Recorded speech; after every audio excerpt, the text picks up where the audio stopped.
This here and that here. Okay, well, there we go. Welcome, ladies and gentlemen, Mick, Ghost, everyone. We're going to be playing Spiritborn today, and we will level it from 1 to 60, Torment 1 to Torment 4. I picked up this seasonal outfit, and we're going to do Gorilla Thorns. Because I want to. I do believe we could clear tier 4 quite simple, because the scaling should work really hard with a Thorns chest.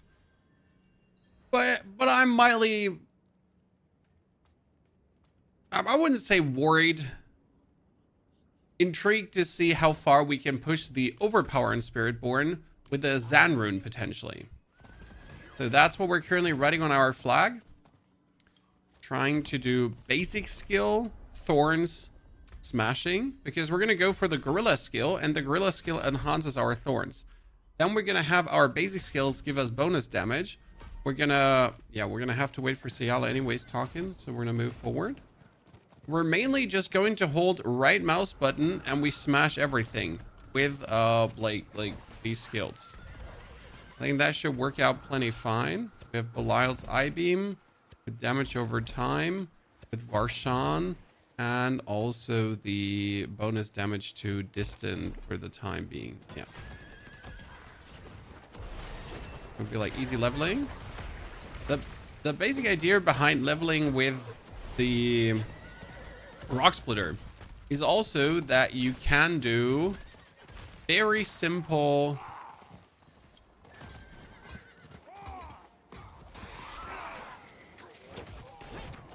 Moni rune things, because you attack, right? You hit forward, and then you travel like into the opponent.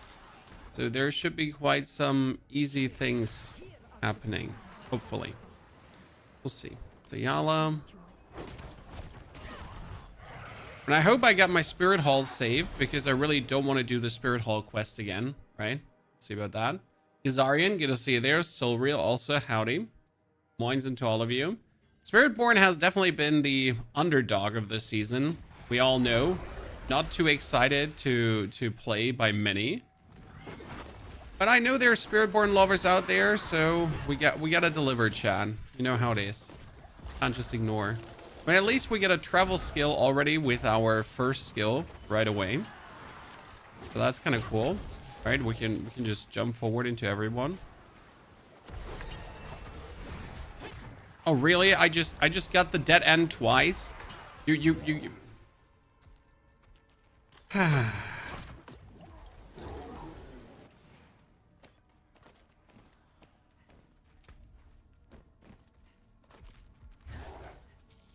Good. Let's move and hope that we don't meet the dead end again.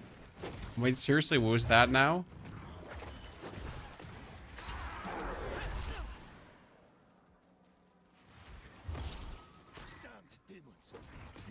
I want to put my skill points, but I also do want to wait until we have like the chill time to put the skill points. We can do Ravager already, and then Ravager to give us the charges, right? So that should work. Frag, good morning. And like this, we're now bouncing between opponents, right? We get the ferocity, some more attack speed. Have you ever played PD2? PD2, PD. I don't know what PD stands for. So I guess no. Project Diablo. I don't know what that is.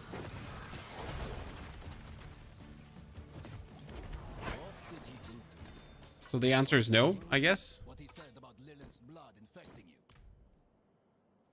Good, now we can put our points while we fight here. Toxic skin, to have toxic skin passively happening. Then we're gonna get dodge chance, deal damage if you're unstoppable, no. Bonus weapon damage, yes. We want to deal bonus damage against vulnerable targets. We're gonna get the bonus stacks here.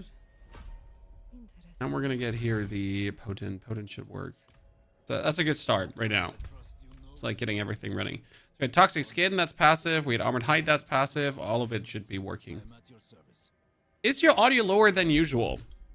Not that I'm aware. I might just be talking lower than usual. So that's that. Maybe that happened. I mean, I can twist it. We'll see if this is better. Let's talk to Ciala, because last time I forgot to actually do this and I didn't get the reputation. That was plenty awful. It's a mod for Diablo 2. Can you TLD army on that PD2 thing? Like, I've never heard about Project Diablo 2, so I absolutely have no clue what it's about. I guess it's a modded version then. But to be fair, like, I mean, I play Diablo 4 to like Diablo 4, right? Best build for Spiritborn Hardcore. I don't play Hardcore, so Peter, it's always harsh to ask me hardcore opinions. Like, since I don't firsthand do it, it's a little bit like, what am I going to tell you, right? License slander mostly.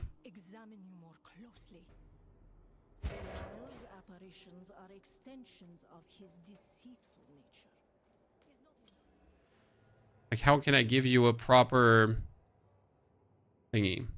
Oh, you didn't want to do Spiritborn? Well, I also didn't want to do Spiritborn, but I'm done with the Barbarian. So either I now just decide to max out a character, or I also give you a Spiritborn build. So maxing out characters is rather boring.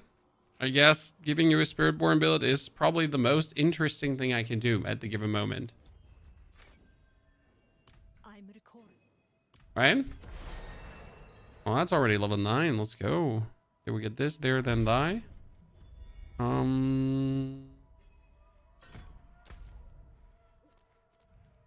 go to get the Queen of the Helltide. There is, like, I'm currently looking at game releases, and we have in 5 days, there's Monster Train 2 coming. Monster Train is a very cool card game. Kind of like Slay the Spire style bit. So I really like that. That's something I have on my list of things I would like to play potentially.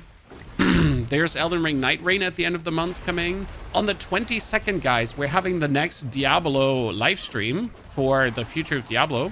So that's pretty fucking cool too. We got like tons of things like right around the corner right now. So I guess excitement galore, ladies and gentlemen.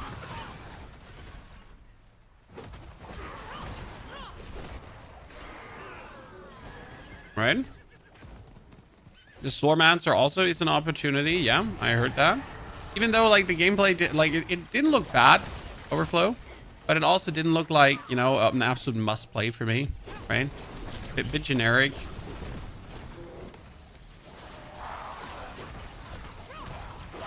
So right now we're pretty much using our basic skill, and it's hit sweep, hit sweep, hit sweep, right? And we're then using all the passive skills that Spiritborn has to support that, plus the ulti we're going to be adding on top for like super bonus damage. That should work nicely. And we're going to obviously try to increase our damage, like just with all the things we're having. So like for example, when I use my basic skill, I do triple the damage. It's kind of nice. Here with the ferocity stacks from like down here, that I do just more damage boost, or crit damage I think it is.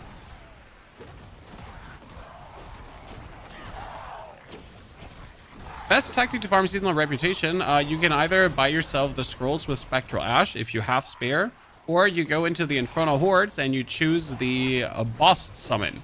So like you want to have these Ether Lords hunting you, because if the Ether Lords are hunting you, then you are absolutely going to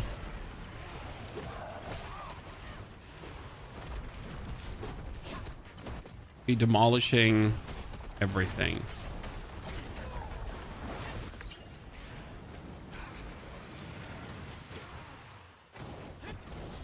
Okay, I already can feel that this has like a little bit the Spiritborn has a little bit the problem the Druid had too. That he does less damage, like generic damage, which forces me to play a bit different versus the lady and stuff, and I still win. Oh, by the way, I completely forget to press F6 here, huh? Gonna have to adapt a bit, but it shouldn't be too much of a problem. I need more generic damage. Something like this here. Increase, no, that's poison resistance. I need more generic damage. Something like, it's damage reduction for resolve. We need to get down there right now. Let's get more HP.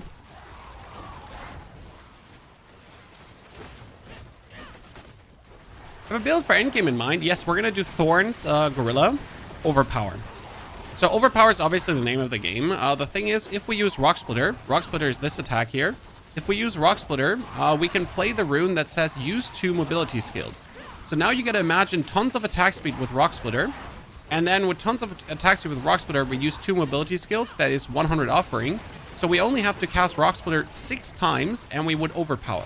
6 times overpower, 6 times overpower. And that should lead to actually insane damage boosts on the Spiritborn. As the Spiritborn can do some cool stuff with Overpower together, especially if you're then playing the ulti, because the ulti is kind of like doing like the ulti and the Jaguar Spirit Wall. So these things should in the long run like add to really, really cool damage, I'm hoping. I was kind of expecting like more awesomeness from you, sir, ma'am, dude, dame. Okay, we can do the Jaguar right now. Oh wow, I did not expect to die there. That's unlucky.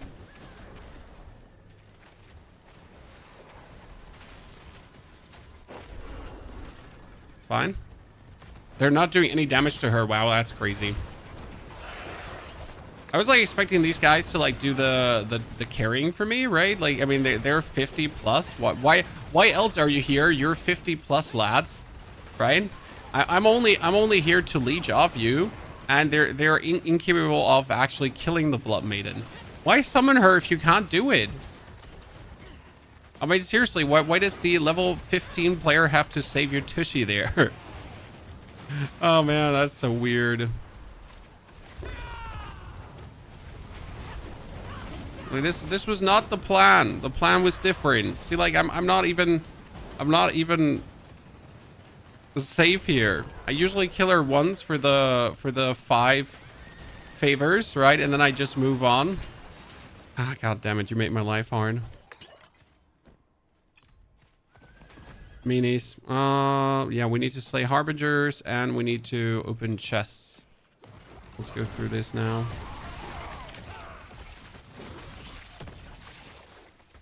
We could kill the boss. That's actually a good idea.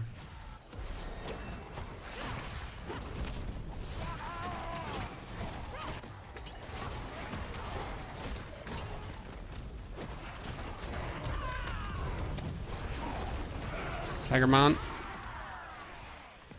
Parallel Jib boss power pretty much one-shotting even penitent mobs during leveling. That is what our High Beam is also doing, sir. Also, Lord Zer's power is only doing it if you have something to actually scale Lord Zer's power. Same goes for a lot of other champions. So the problem with Spiritborn right now is the same as for Druid, actually. It's missing a lot of generic damage scaling. For example, the Sorg has like so much generic damage scaling that you just scale any boss power automatically up, no matter what the boss power does. Like, for example, Sorg has Glass Cannon, where simply by existing, you're already doing like tons of damage more with whatever you're doing. Okay, I should have the Spirit Hall right away, and I can choose Gorilla. That is very good. Perfection.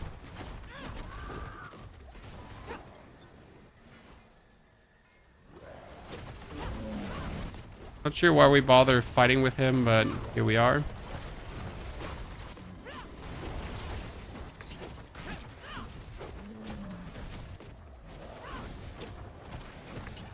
Oh, no, no, no. You are not blasting me.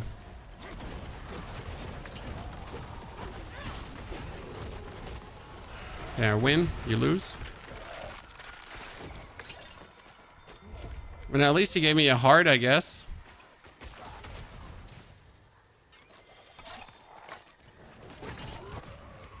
And no bolts. Okay, let's open the first chest.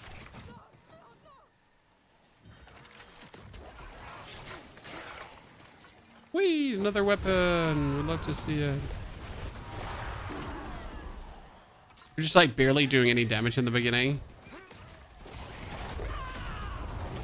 Any thoughts on an Uber version of the Boulder Druid? Well, you can play the Ring of Starless Skies. That's it. There is ways how to also integrate the Shroud and skip like the shape-shifting Druid ranks. And you could also, instead of the like the bonus ranks from the chest piece, you could technically play the Harlequin Crest, which is also 4 ranks then to everything. So there are ways to like mythic that up, but I intentionally did not put out mythic versions this time. If you do want to use mythics, then be my guest, but I don't have mythics, so I didn't feel like making in any way mythic versions, right? I don't have mythics. I didn't plan to acquire any mythics this season, if I'm honest with you, and use them regularly in any builds. Like, I'm actually happy that all the builds worked without mythics this time around, and I don't have to bother about getting any. And like, imagine having to actually get all the mythics again. Do you have any tips for farming B-list for the Berserker event? Helltide. Helltide has the biggest elite density of all the activities. So if you really want to farm Beolith, and if you want to kill a lot of elites, because elites, like every elite has the chance to drop a Beolith, then Helltide is usually your best bet, if I'm honest.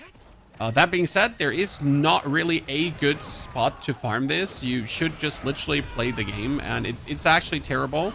Like, I've spent so much time with the game right now, and I barely have any of these Beolith. So, yay. When the drop rate is certainly not there. We all know it.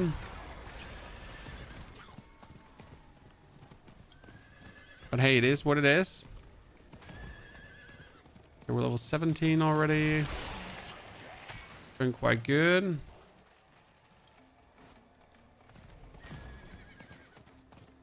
Event is Gonzo.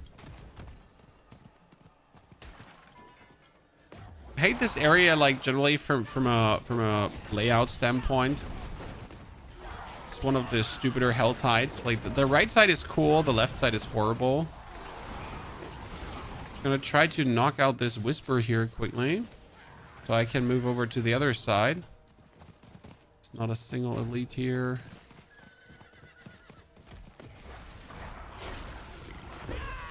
No, it sucks. Low drop chance. Yeah, I mean, like, I don't know what they thought about that Berserk event. Sure, they want people to play, but by making it so rare, it goes like from I have to play to this is very annoying. So, well done, Blizzard. Instead of enticing people to play, you annoyed them. You know? Way to go.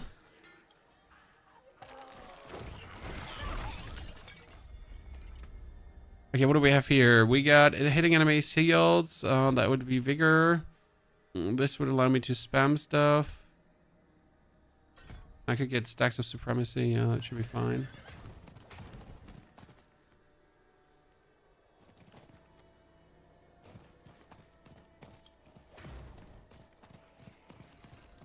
Our Diablo Immortal has a better Berserk call-up. I could believe that.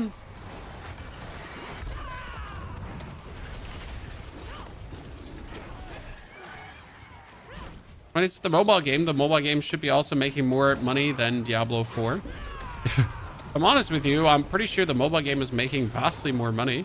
I mean, if you actually play Diablo Immortal is pretty good. Even if you don't put a single cent in, it's pretty good. I mean, obviously, if you play the game religiously and actually care about engaging in the PvP and stuff, then you're screwed and you need to put money in. Otherwise, the game is actually pretty damn decent. I was really surprised by the quality. Like, we got Diablo on our phone. Let's fucking go. And I know people are still complaining about it to this day, but you know what? Like, as a student, back in the days, I would have been plenty happy having Diablo on my phone. Diablo is a better game in general. It's just crazy how much functionality Diablo Immortal has, how much endgame activities, how much everything. Like, they literally have a blueprint. They have a testing ground to test all these things, right? Something they could just follow blindly, and yet they seem to be unable to capitalize on this, right? I mean, you would assume, hey, you got Diablo Immortal, right? It's kind of showing you how you could do it. Yet you somehow fail to capitalize from that.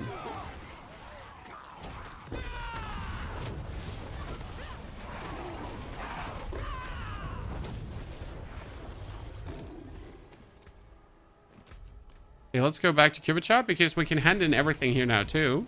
What do we farm for getting souls? Hell Tides. You do Hell Tides and then some more Hell Tides and then some more Hell Tides and then some more Hell Tides and even more Hell Tides. Oh, by the way, I forget that Mother's Blessing is running, chat. So this leveling should actually be turning plenty interesting. Right? Because we should be functionally getting more bonus XP. 200 weapons. That's level 20.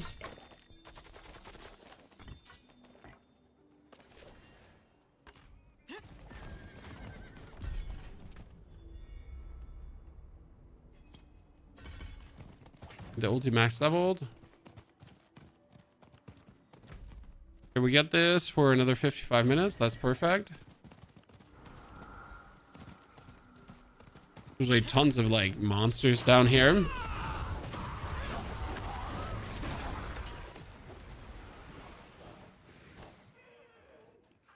First chest open.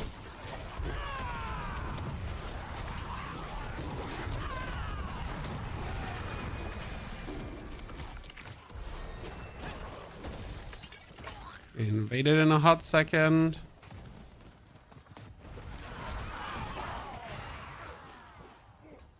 Do that.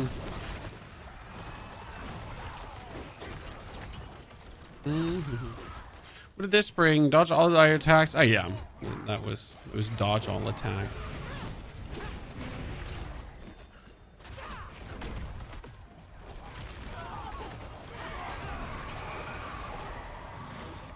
We're being invaded. Fantastic. We all love to get invaded.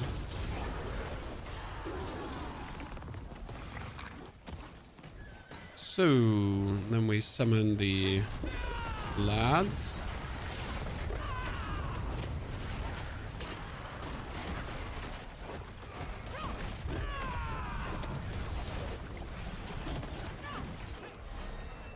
Now the actual Spiritborn right now not doing any damage.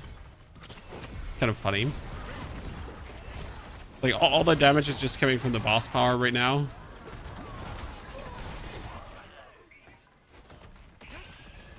That's okay. We're not mad.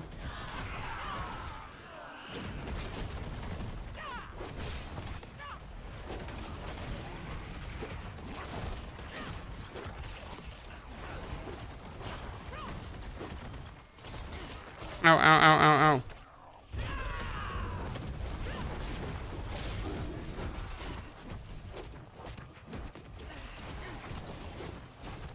You put me in prison. You don't like that. Pole arm. Amulet. Chest. We go for another chest. We should probably go for another chest and then kill the... Actually, that's a good question. Can I even kill the PvP boss? Because this is going to turn out awful. If I'm trying to kill that PvP boss, I just sense it coming. He's gonna whack me. What class is this? This is the Spiritborn that requires you to have the Vessel of Hatred expansion. It is the new class that is or is not good. I say is or is not good because, well, I mean, Spiritborn used to be good, and then it got nerfed, and then it got buffed, and then it got nerfed, and then it got buffed, and now we're kind of like in a limbo of maybe it's good, maybe it's not. Can you guess the next new class? I mean, technically we could get some kind of Revenant Paladin, but to be fair, I have absolutely no clue, nor do I need to have any clue because I'll just get surprised down the line, you know? I'll just patiently wait and take a chill pill.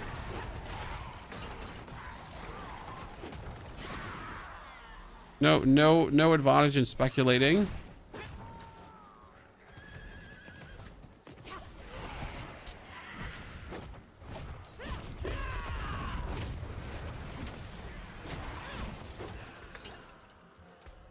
So we're currently using the adaptive stance, base a spirit of skill grants damage reduction, casting a skill of different base spirit swaps to the new bonus.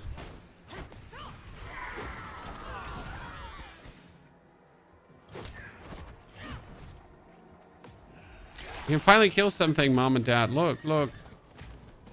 Ooh, Hellspire. Okay, tons of XP. Then we need to go and catch another Hell type, though. Their mythic version of the Blizzard you posted. Well, you could, instead of the helmet, obviously play your Harlequin crest. You could, instead of the Kalrasha's ring, play Ring of Starless Skies. Sure. As 100% an option. Instead of the teleport chest, you could also play the Shroud of False Death, if you then have all these items. I'll assume you probably have, because for some reason everyone always has every single mythic apart from me.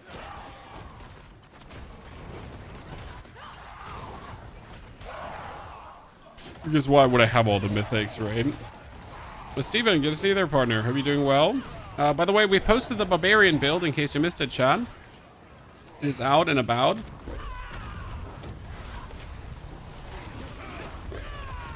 Got it delivered for you.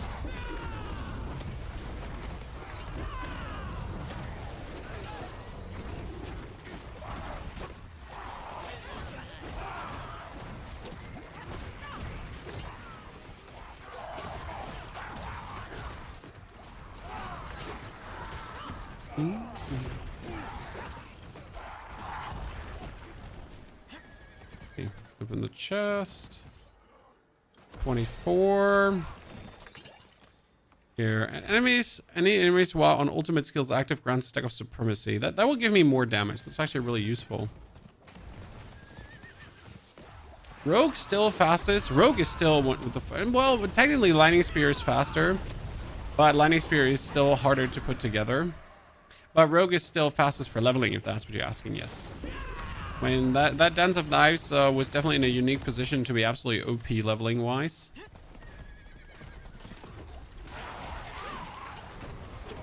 A little bit illegal, probably.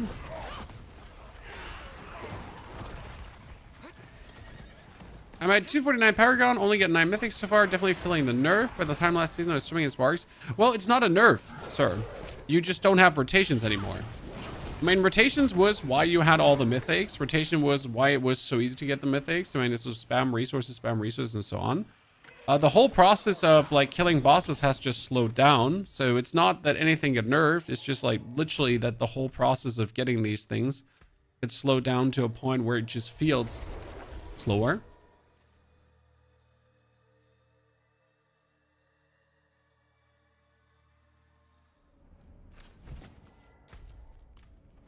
Armor button intensive? Oh, absolutely. The goddamn Rogue needs you to actually hit all the button. The goddamn Sorg needs you to hit all the buttons all the time, whereas the Rogue just has you hit one button every now and then. So there is a stark difference there. That's for sure.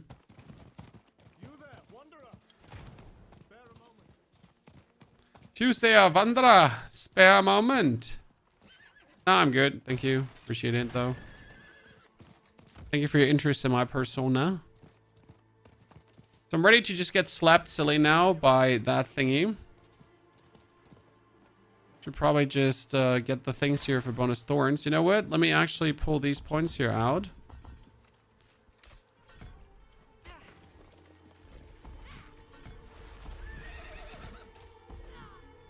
Because these points are giving me bonus thorns, and that bonus thorns is just making me stronger.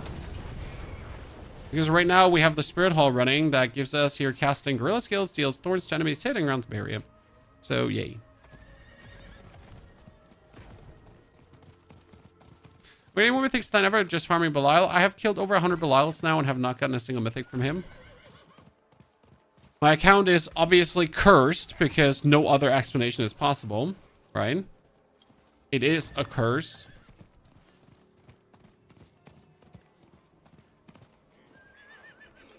That was cast up on me by my haters.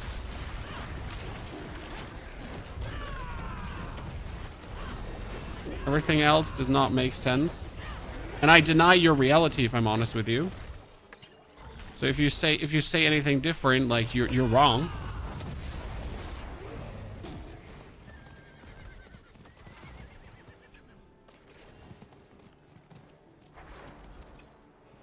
And a hater.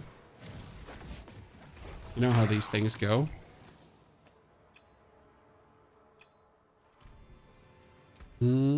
So we get the thorns now. That's actually really important because now we add that to our damage, right?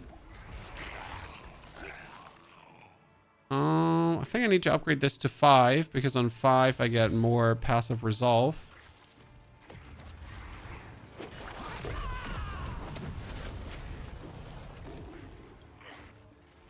Curse another streamer. How dare you to curse the wrong streamer, sir. There's so many mythics that only 2 GA drops excite me. Yeah, the problem is when you're dropping mythics and they're just the wrong mythics, right? They just have the wrong greater affixes and you're just like, meh. This is not what I wanted.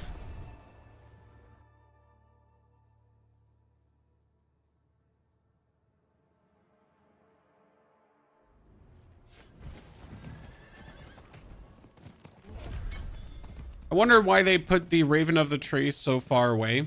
When I say so far away, I literally mean so far away. Just put them right next to it, right? There's absolutely no reason to not just have them right there. Just decided to make it more complicated for the sake of making it more complicated.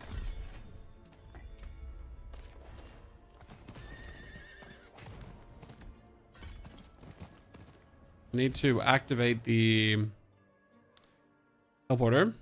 What build you planning to do for this character? Thorns! I am actually planning to play Thorns. I'm planning to acquire the Razor Blade and use the Razor Blade for damage because I just want to see. And then I'm going to do Overpower damage because I can trigger the Overpower damage with a rune very easy on the Spiritborn. To continuously do super basic attack overpower damage, whapper, slapper, killer, clapper hits. So that should wholly be possible, in my head at least. Yeah. Maybe. We'll see.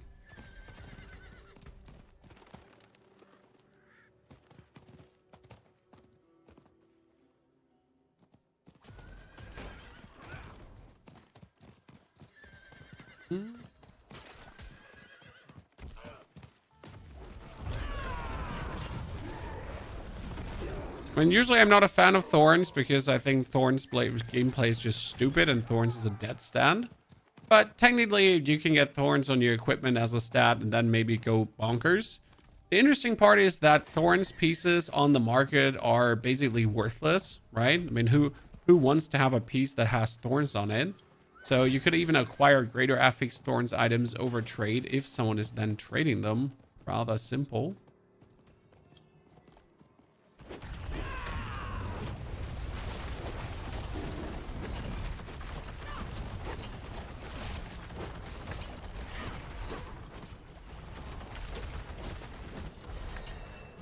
Good, 27. It's important here because the more I have, the more block chance we get. So that's kind of nice.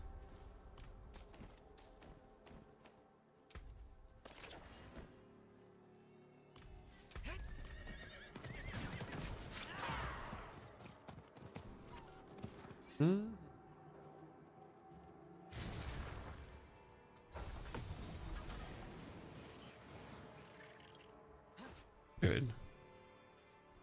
That Mother's Blessing is definitely kicking in, chat. So we're currently getting the 35% experience boost. Doesn't hurt, I reckon. Also does not feel as high as I expected it to feel, so that's intriguing. Oh, we get an Undercity Whisper, chat. Ladies and gentlemen, we get an Undercity Whisper. Gotta do it. Talking to dedicated pit pushers in the Discord, I found out that almost 20% dead attack speed on my gear. Dropped 3 Masterwork crits and could still lose some. Ooh.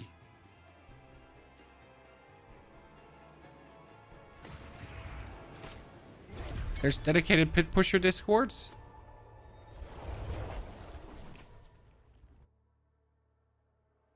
I must compliment you on explaining the Death Trap build. It's very good explained for an old fart like me. That was my whole intention. I gotta say, like, I used to put way more gameplay in my guides, right? Where there's continuously gameplay running next to the explanations. But at some point I was like, you know what? That's actually stupid, because you're trying to give a good explanation and you're trying to have the people focus on the explanation. You're not having, like, the people don't need to split their focus between running gameplay on this side and the actual explanation, right? You want them to just be like, you can laser focus on that.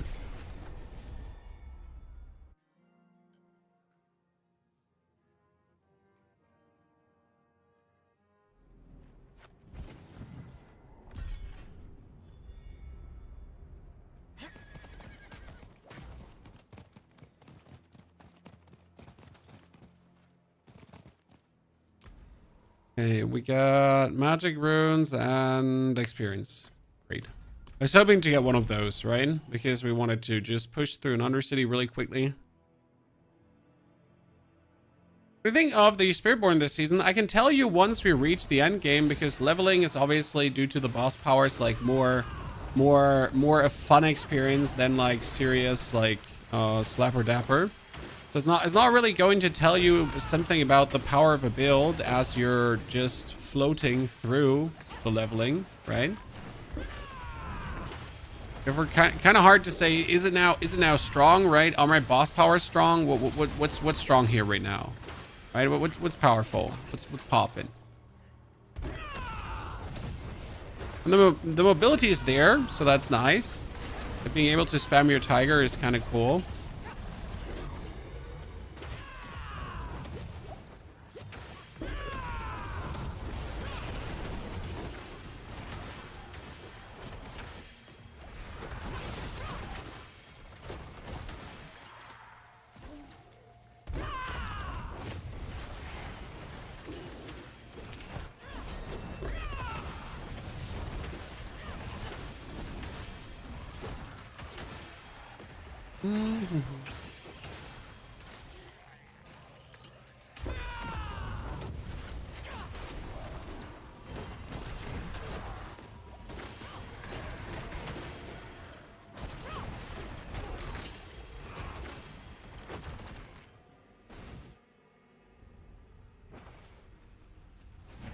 Can you explain to me the reason of masterwork attack speed on Starless Skies on the Death Trap Rogue?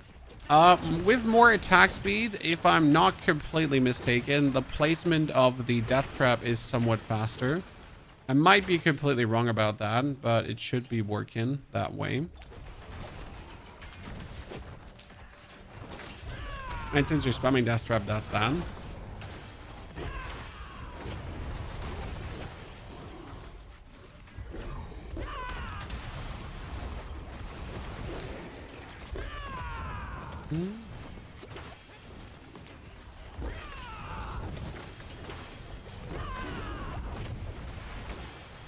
Almost finished the 20th spark. Did you do that? Jesus. When I got now like 3 sparks from the trick. By the way, we released the video yesterday, guys, on how to get yourself all the sparks. Easy peasy lemon squeezy. And for some reason, the people in the comments were still unhappy and telling me that this is stupid and I should die. It was an interesting experience. I mean, like, obviously the spark farming meta is only for absolute sweaty tryhards that spent more time with the game, right? And we probably should per season. It's not for your casual indie gamer that doesn't have the ashes. But interesting, you know? Like, people get angry at the method existing. There's aircon in your room. Well, I live in Germany. We don't have air conditioning in our houses. Well, that's not completely true. More and more people are actually getting air conditioning because the climate has gotten different in the past couple of years. So certainly air conditioning is becoming more prevalent than ever before.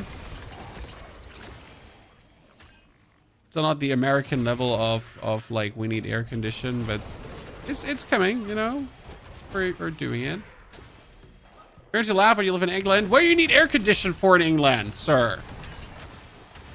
When you get like 5 warm days or so per year.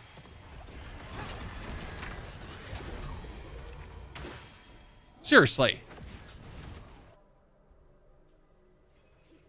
Well, maybe you like the cold.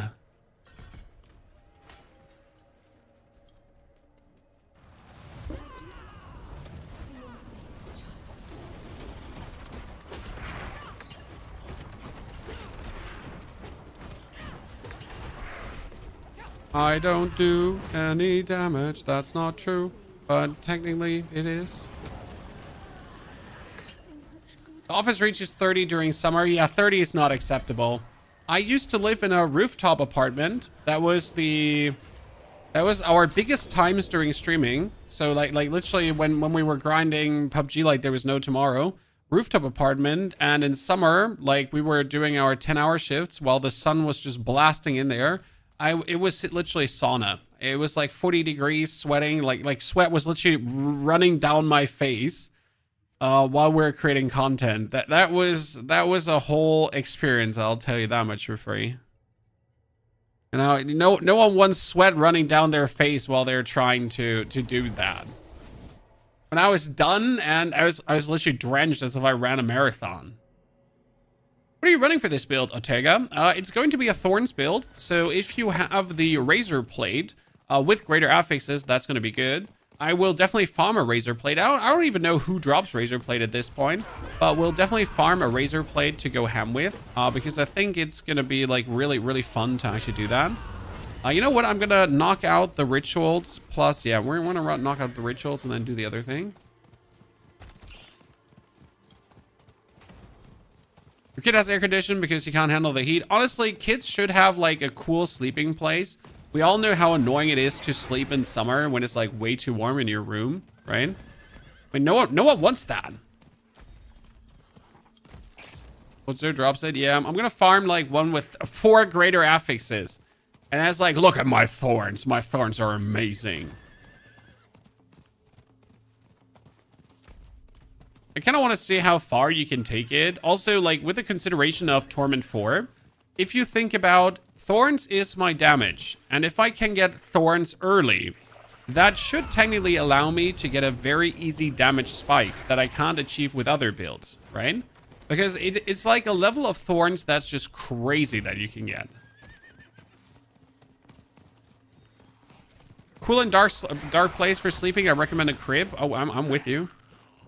Sounds good.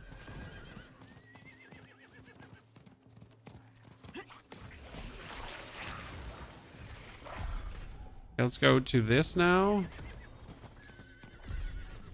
The computer has been running more smoothly with a constant 20 degrees in a room. I mean, it does make sense.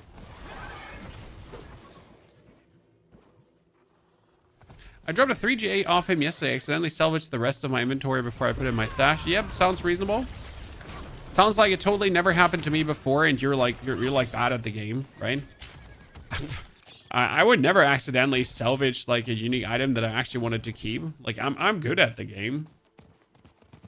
Build different.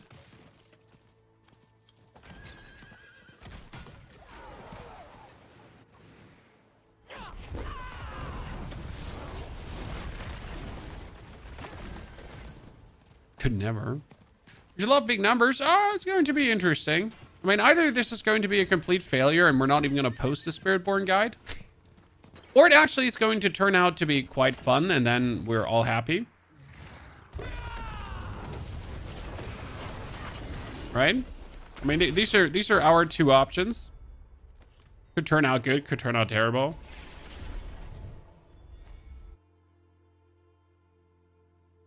What are your thoughts if they added an alchemist style class where you different potions? There is a lot of intriguing classes they could add, Steven. But yeah, I mean, like no matter how much brain power we put into things and how we imagine stuff to go, we're gonna wait for it to happen. This sustained war crozier is not what we're looking. We're looking for Sepa Sontak. Shit, this is the wrong one. Vulnerable enemies deal less damage. I mean, we make everything vulnerable, so we could take less damage and deal more damage. It's kind of fine.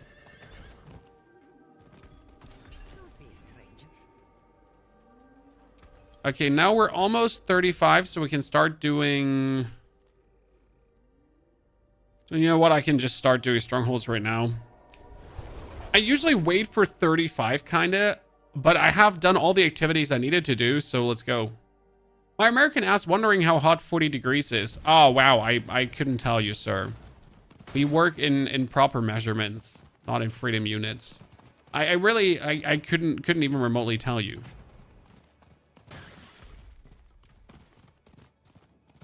But 40 plus is like Vegas heat. You know? So I guess over 100 Fahrenheit? Yeah?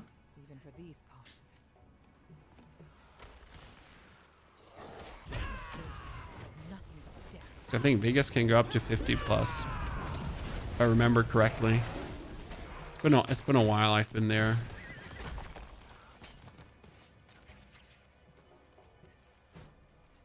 On a 4C? I'm not crazy. Kinda got that.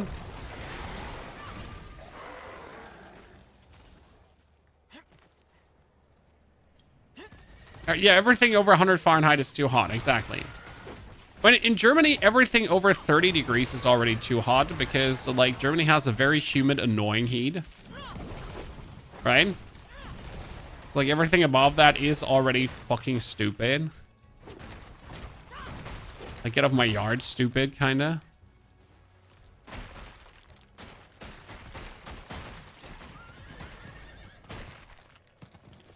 Same. This is probably like the most boring part of the level experience where you have to do the strongholds. I hope that we get rid of the necessity to do strongholds and we kind of rework strongholds to be something worthwhile. Because technically I don't mind doing strongholds, but if they are the optimal thing to do on every single character, it gets really boring, right? To just repeat and repeat and repeat.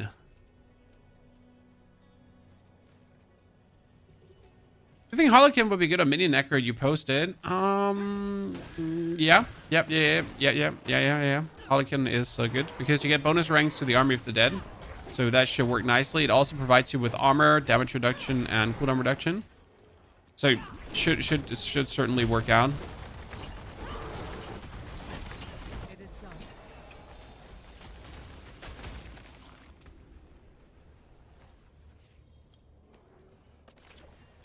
Good call.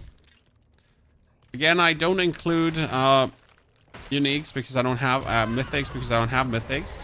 So don't ever think mythics are not good for my builds. It's just that I don't have them, so I don't include them. Quite simple. Oh, you could pick up Second Spirit Hall. Thank you for reminding me. We're actually choosing the Gorilla because then I'm unstoppable, which means I can go this 1 point here and then I can get more damage for being unstoppable. It's like one of the freest damage because like with enough resolve, you're just unstoppable then. So I will just always be unstoppable. Ta-da, right? And I am always unstoppable as soon as I use my Ironhide because Ironhide maxes you out. So it's like an insane free damage boost. Anyone here who can do my Lilith, please? You should do her on Torment 1 if you haven't done so yet. And you simply just need movement speed for her. And that's it. I mean, Lilith Torment 1 with a medium equipped character. Cakewalk. So like if I activate this, boom, I have maximum resolve stacks. Then I'm instantly unstoppable. So no one can actually kick me out. That's kind of perfect, right? And then you're also like doing more damage. So then my boss power, where I drink the potion to go, it does more damage too.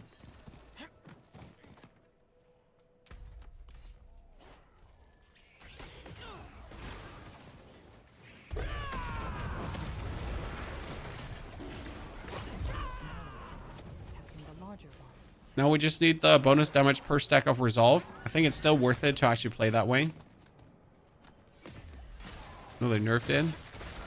Is Tyrell's Might chest useless? Nah, I mean, no, but yes. It's not that it's useless. It's just that Shroud of the False Death is so much better. Because Tyrell's Might is kind of like making you defensy. But if you can get defensy otherwise, then you don't need Tyrell's Might. Which therefore makes it kind of useless for you. And the actual effect of Tyrell's is also not that good. So that's also kind of useless. Summing it up, if you have the defense, no.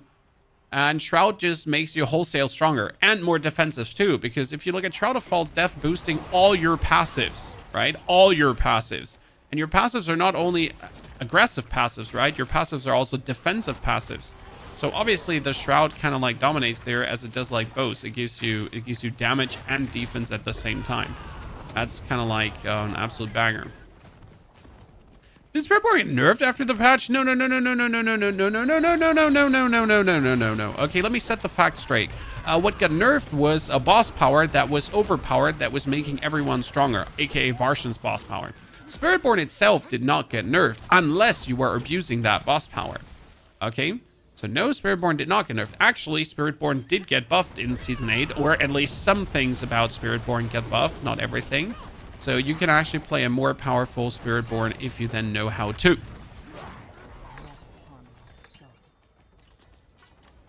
I hope that makes it somewhat more clear to you.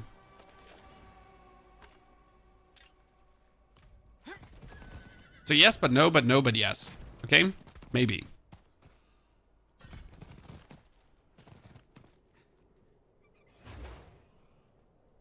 Maybe. Dragon.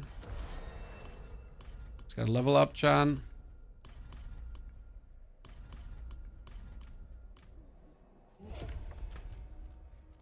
Let's go here.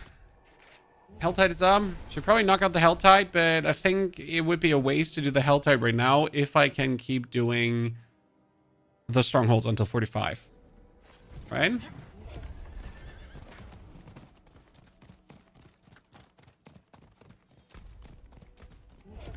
So we get this, we get that. We should get here bonus damage against knockdown enemies. I just have to find out how I want to knock down enemies. Does this knock down enemies when you jump into them with the power? What's the best mythic headpiece Harlequin Crest this season? Sometimes it is the Air of Perdition because the 60% multiplier is just better. But this season, so many builds require cooldown reduction. So many, like almost every single build this season requires cooldown reduction. Might it be the Barbarian? Might it be Lightning Spear Sorg? You get the, like even Necromances. You have the Rogue. Harlequin Crest is undeniable #1. Air of Perdition, close #2 behind that. But yeah, Harlequin Crest is King Ding Lane.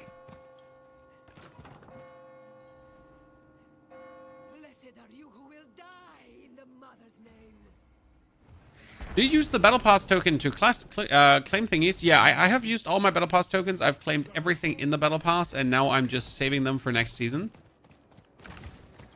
Because you can save up these Battle Pass tokens for next season.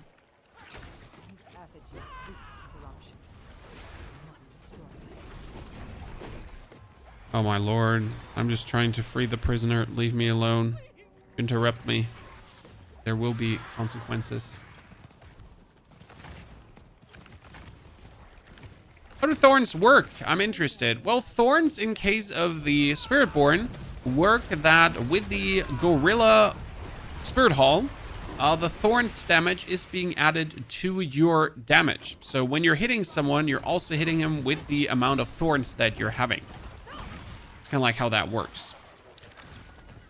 The main damage will, in the long run, still come from Overpower because the main damage always comes from Overpower.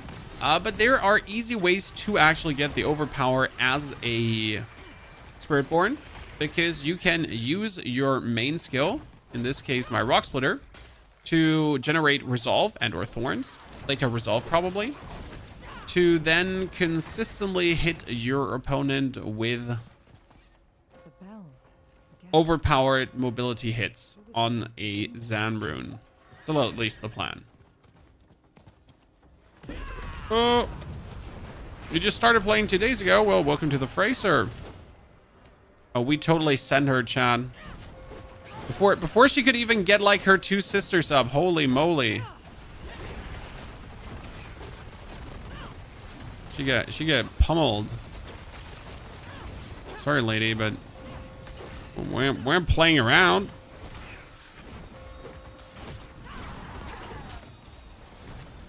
Oh, no. I win, you die.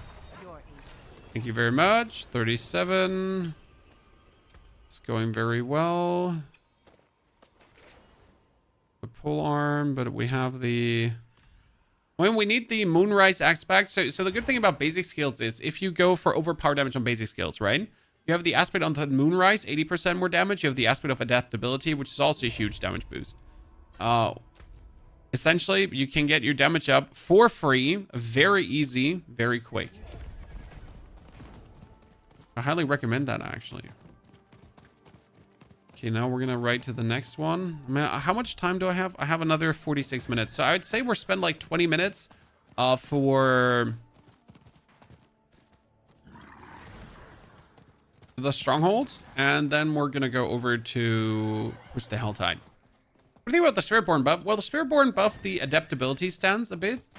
But then the Sepasontak actually get buffed, and that's what we're using. We're not using Kepaleka. Kepaleka is for core skills. Sepasontak is for basic skills. Sepasontak is the unique that says your basic skills, they have a 1, 2, 3 attack. And it says your basic skills, basically, always attack with a third attack. That's a huge damage boost because the third attack has a 12% damage by nature. And the third attack is obviously the strong swing. So you're just continuously going like for your strongest hit possible over and over and over and over and over again. I gotta find out where Sepasontak actually drops, right? I have zero clue.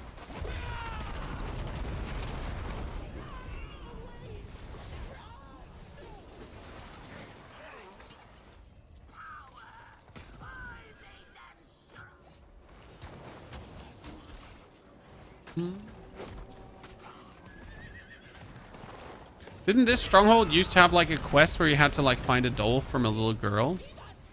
I just remember one of these where you were like spending so much time in just finding that stupid doll.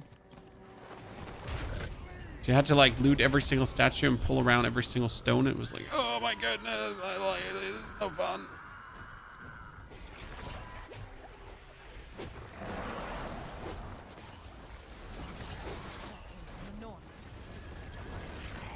Got him.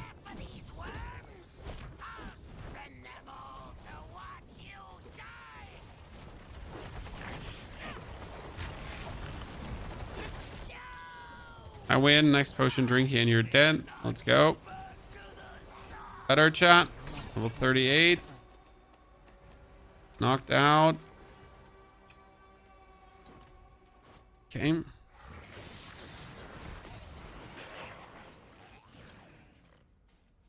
Almost 39. Next easy thingy would be here, the Temple of Rod. So we can actually start and go over. I'm kind of sad that Boulder Druid can beat max pit 90. Looks like a fun build. But why are you sad about that, Zlutak? The only thing you need to beat is pit 75. Hey Neil, good to see you there. Hope you're doing very good.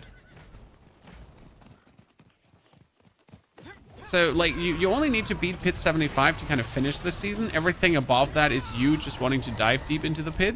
And it's obvious that not every build will always be able to dive deep into the pit, right? So it's kind of like, yeah, I mean, it's just it. I mean, pit 75 this season is admirable. Pit 100 is actually undesirable this season, let's be fair. Unless you really want, I mean, pit 100 is comparable to trying to get like pit 130, 140 last season. But the amount of work you actually have to put in for that is my condolences.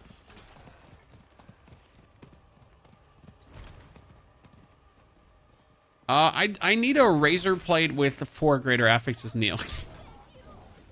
So we're gonna do a Thorns build, and I'll have to farm a razor blade later. That's my goal. But no, we don't really need anything for this. I mean, a Sepasontak later, but that is something we're gonna grind. I have a 3G in the bank. Yeah, I should have like one in the bank as well, but I don't actually know. So I was like, what if I need the razor blade? The answer is you never need the razor blade. The question rather is, how long are we gonna stay Thorns? Because it might be that like you pretty much reach the like a certain point, and then it's just better to already ditch Thorns again. I'm not sure how much the longevity of that is gonna be.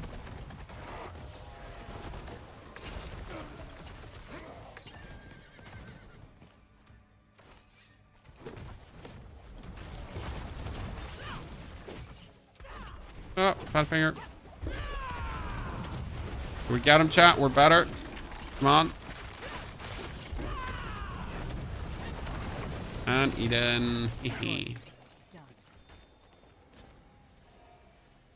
That was a really quick knockout. I mean, right now, Mother's Blessing is actually not making us that much faster, right?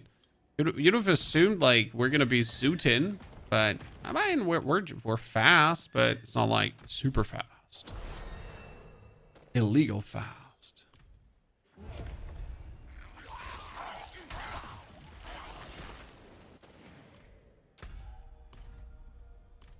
Okay, we need that one.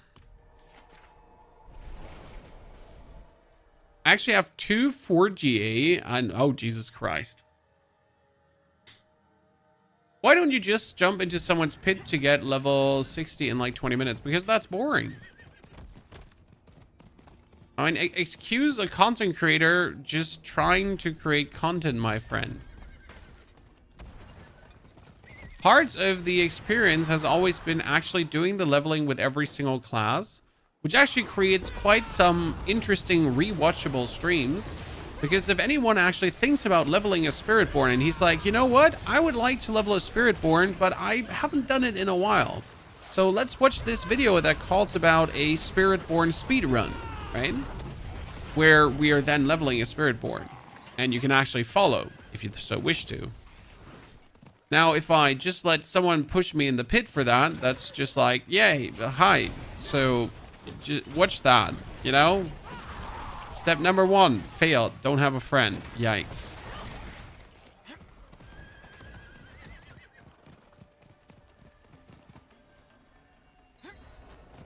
God forbid a man actually enjoying the leveling experience.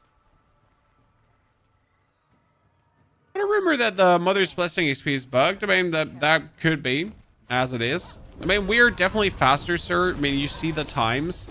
And, like, Spiritborn is definitely not known for its speed, momentum, and violence. So we're currently 16 minutes faster than usual.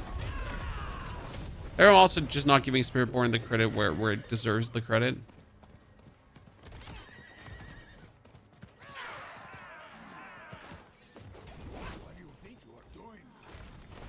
What do you think you're doing?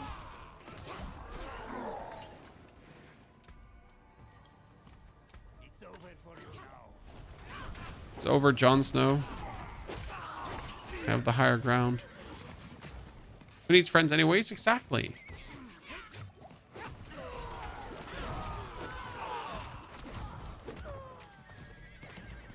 Why would I not raise enough encampment to actually fight the boss? Jeez.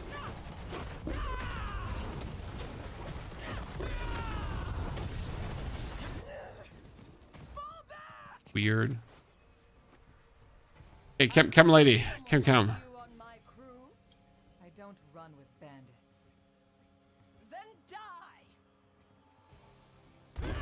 It's still sad that you can't like kill her in one fell swoop, right? She does this and you always have to like do the 2 stages. There's never a 1 stage opportunity.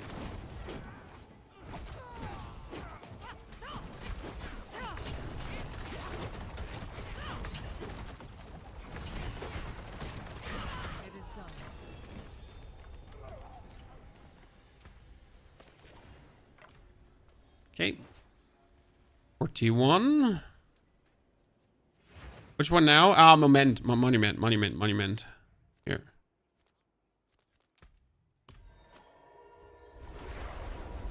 Good. I've been playing Spiritborn for a while now. Any tips? I'm currently being insta-killed by most enemies in Torment 3. You should go to Torment 2 then. I mean, if you're not ready for Torment 3, it might be as simple you don't get enough Barrier. There is a boss power that gives you Barrier when you fortify, so that could be helpful for you, maybe.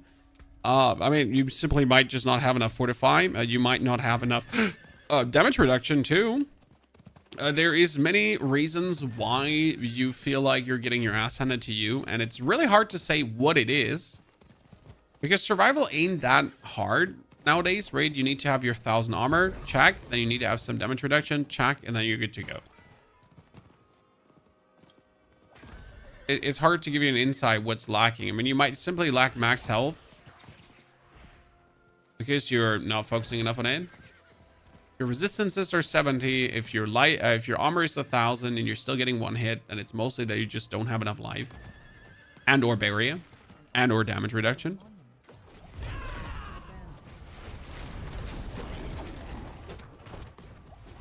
But it could be amongst all these things, right? The mistakes of my past will be paid in your blood, grave robber. No? Let our brothers rest. No, I won't. Can't make me. Make me! Chat! Like, let our brothers rest. Fight me, nerd.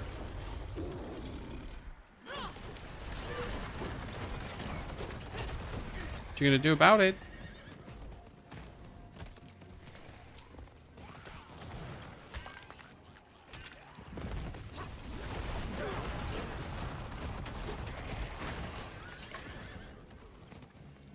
Whee. Resist is with 3,000 life. Yeah, 3,000 life is not enough for Torment 3, sir. Not by a long shot. Not on Torment 3, my friend. You probably are lacking a bunch of greater affix items then. That's my assumption. Always the easiest guess is like you don't have the greater affix items to actually be in Torment 3. Because you need a bunch of quality greater affix items to move yourself into Torment 3. Otherwise, it's just going to be no fun at all.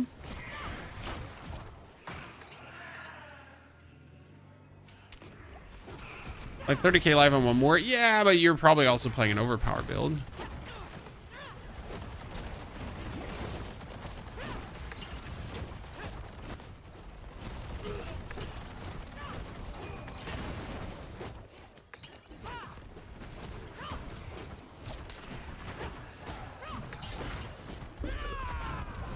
Okay, 42, ladies and gentlemen. That was actually pretty PogChamp. How much time do we have left for the Hell Tide? 34 minutes. Should do this Stronghold and then... Oh, wait, that Stronghold just takes too long in comparison. It's one of the few fun ones to left to be doing. I should do that Stronghold and then knock out the Whispers, right? What build are you willing to play on max level? Honestly, if I had to choose a build to play on max level, it would either be Death Trap Rogue or the Summoner Barb.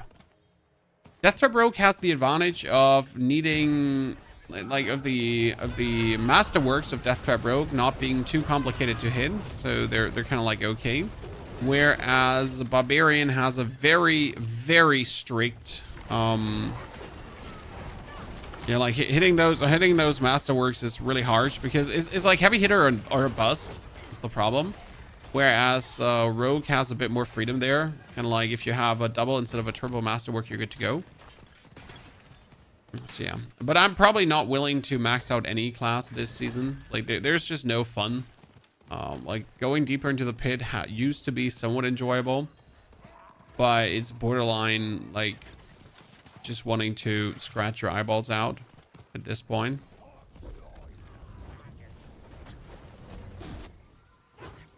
Some kind of poison.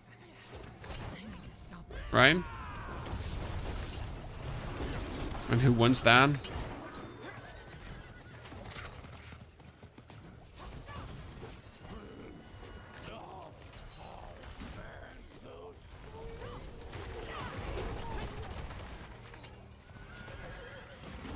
Let's see if I can get, like, I can get this, and then I can jump there, and then I can not get all of them with one. Last one standing. Good.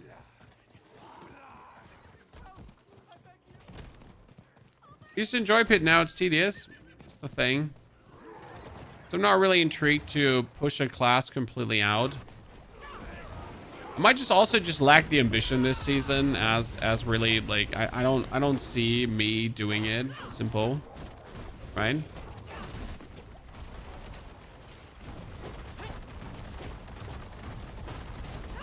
I'm beating it up, chat. I don't want to use my potion because I don't have any more potions.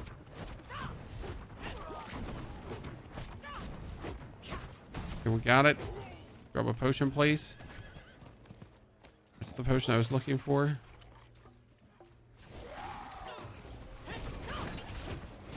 More potions, please. Thank you. Oh, and a quarterstaff. I'll take that. Because that is vastly better than what I have.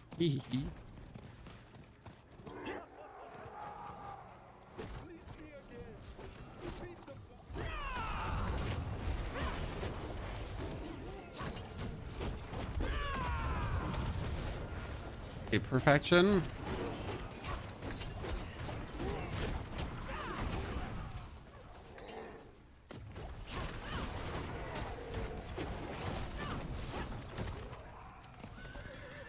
Two potions, three potions.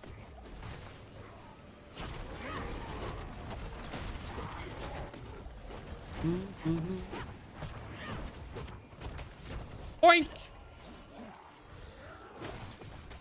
So right now I'm just really excited for the news on season 9. I mean, season 9 is going to be the rework of the nightmare dungeons, and I was plenty pumped to like I want to find out what they're doing. What's happening now, right? How are they planning to actually rework nightmare dungeons to bring them to a point where you were like, wow, nightmare dungeons.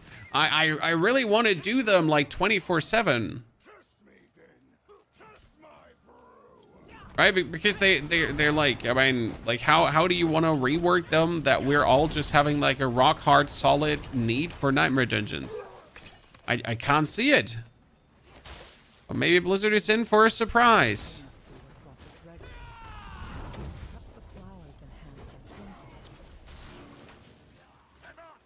I'm gonna make us fall in love again with that.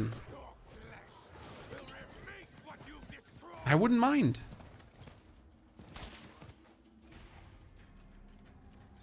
Diablo was on the downfall. This is probably 6 months ago. Like, I'm gonna be honest with you. Diablo has not ever been really on the downfall. I mean, there has only been internet doom and gloom, but Diablo has been consistently doing well for the people that actually enjoy playing Diablo. I mean, for the people that want to hate, Diablo has been literally on the downfall since day one. So, I guess you've always been out of the loop, my friend. The people that actually enjoy the game have been enjoying the game consistently now since release.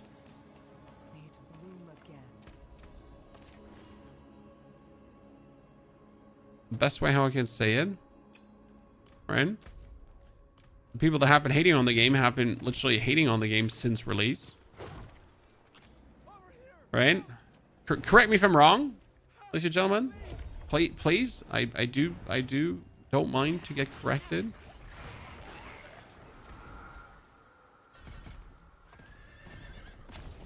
They've announced news about season 9. Yes, 22nd. On the 22nd, we're already getting all the news, Chad.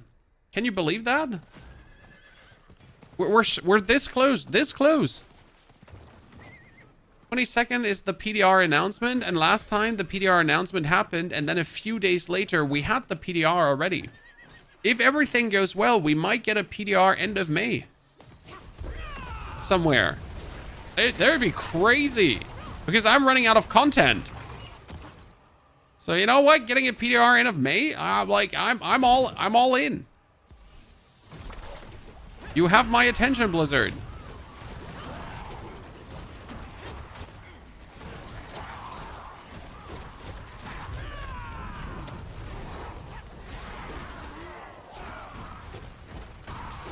On Steam, only 55k people are playing Diablo, and you do believe that player numbers say anything about a game being good or bad? I mean, Kyers, I thought you came here in good faith. Come on, player numbers don't matter. Especially not Steam numbers when most people play Battle.net and console. Is this immortalized Thorns build? I don't know, sir. This is going to be a Thorns Spiritborn that we're planning to do. I guess there might be someone who made a Thorn Spiritborn out there, yes.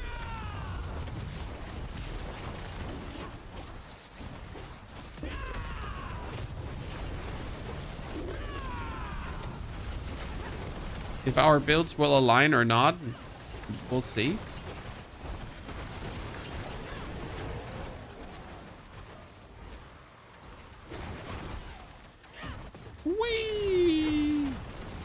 I'm gonna survive that. Finally, there's also someone actually doing damage. This makes me happy. Because the last times I have like someone like come with me to these, it's been just like, why are you even trying? You're just wasting everyone's time. Bullshit. So thank you, sir, for helping. Not being utterly useless. Okay, now let's take the builds for supremacy, the points for supremacy, because that is going to boost us strength-wise quite nicely. These supremacy points are pretty much going to give us a stacking damage boost as we kill people with our ulti.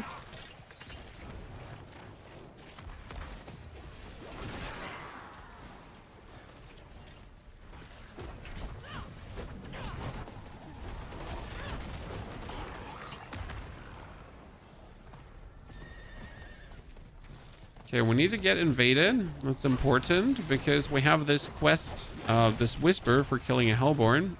Oh, yeah, Hellborn. So please invade me, Father. And we're going to pretty much gather all these cinders now, but we're not going to spend them here. We need the cinders for the other Helltide as well. Kind of. Hetzel, thank you for the Prime Gaming subscription. Hetzel, good to see you there. By the way, sorry if I missed any other sub because I just noticed that I didn't have my activity feed up the whole time. So I might have just missed like tons of contributions from all of you. Or Hetzel was just literally the first one today. So my apologies. You know, I'm a first-time creator. It's my first day obviously doing this. I've never streamed a day before. Anyone saying different is lying. Surely. So we had Hatzel, we get an anonymous gifter, Vipera, Ice am Stiel. And that's it. Thank you very much. I didn't miss too much. I just missed some.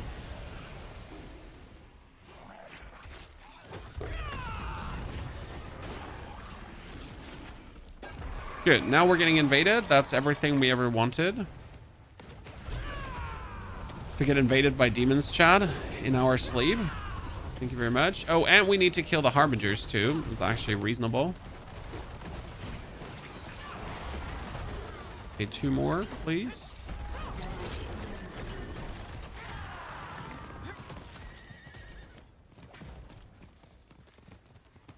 More Harbinger evasions, pretty please. Otherwise, I'll have to search for them.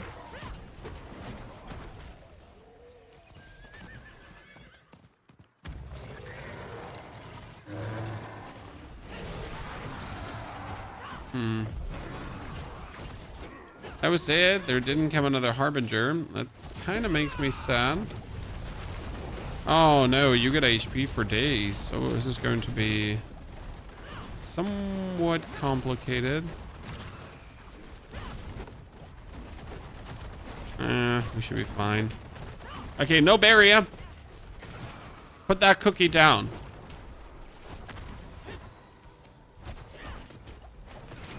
We don't need you having like a barrier.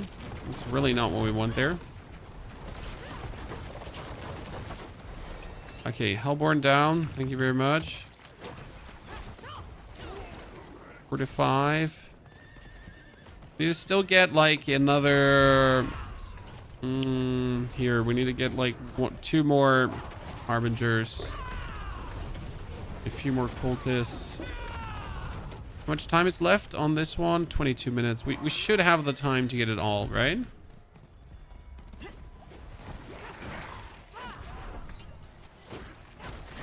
And again, end of the day, I'm just going to be gathering.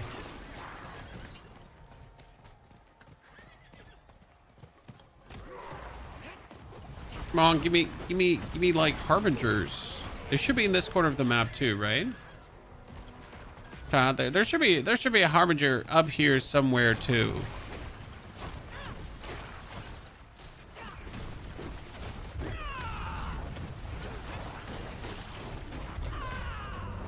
Can't be that you're making it this annoying for me.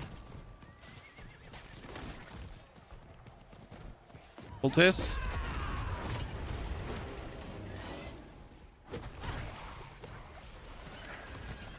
More cultists.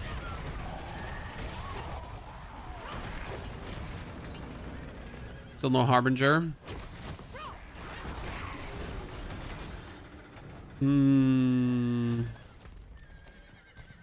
But where am I going to find you, Mr. Harbinger? Any tips for someone who's getting into D4 from D3? Well, you do the campaign, then after doing the campaign, you do the renown.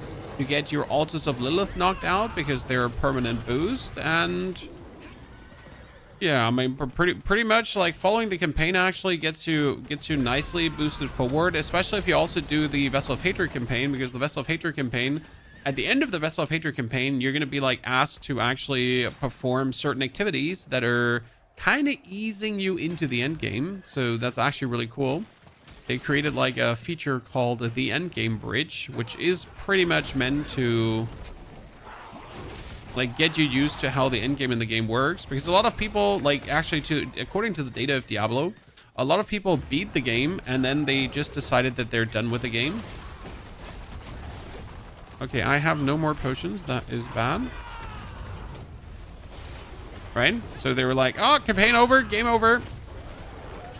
Obviously, that's not what Blizzard wants. They want you to beat the campaign and then keep playing the game. And then buy skins. Buy skins, chat, please.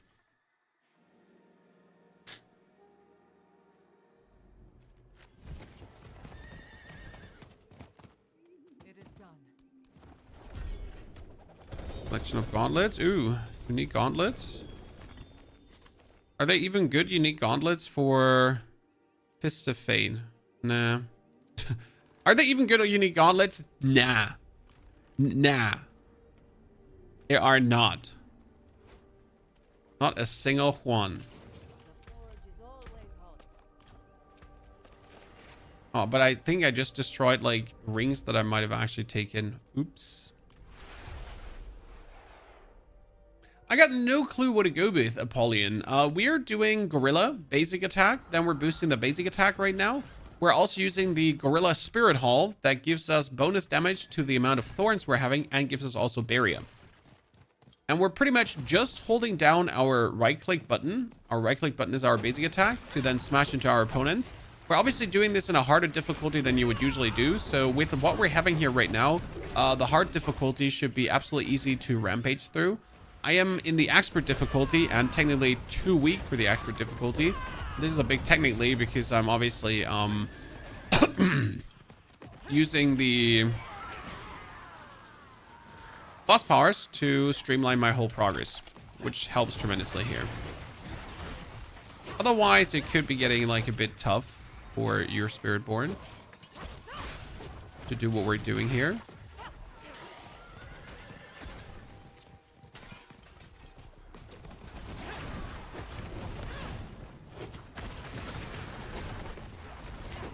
Because my actual damage is not that much. It's mostly my damage caused by my... Oh, wow. Oh, wow. There's a lot of you just hanging around here, demons. There's a lot of the damage that's actually being caused by my boss powers. Which is okay. It is what it is. No hurt feelings.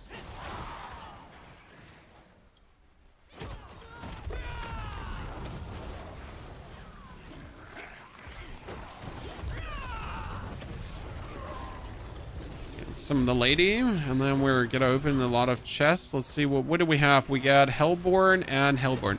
Oh, why is there two Slay Hellborns in one Helltide?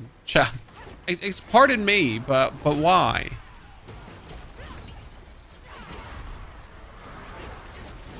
It's going to be so awkward. Started with a Thorn Spiritborn yesterday. I'm gonna be excited to see how well it works. I mean, I've been doing Gorilla Spiritborn now since the Insurrection of Spiritborn. So every single season it's Gorilla Spiritborn for me, because I kind of like the whole Gorilla Spirit Hall. I like the Gorilla skills. They kind of work together nicely. So we'll see how far it goes this time. What's your leveling strat for 1 to 60? First 35 levels is doing Helltides and all the whispers that you can easily knock out, PvP whispers, EDC. Then you're doing the next 10 leveled Strongholds to push your level easily forward. So that's also check every single time. Then after level 45, you do Helltides again, and that kind of lines up currently with my game plan perfectly. So we're going to do up to 50 now Hell Tides. Then we're probably going to wait for... And yeah, from that point on, we're pretty much just doing every single Whisper that just jumps down our throat.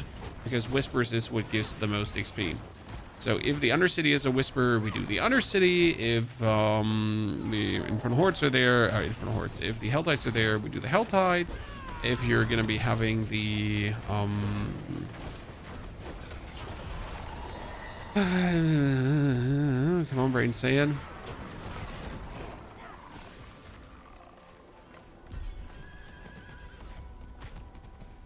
Yeah, pretty much, basically, like, whatever. If we have even open zones with Whispers, you could do that too. We've even done dungeons in between, and you can still do the apparition events, even though I try to avoid them. Because the apparition events are usually rather boring to do.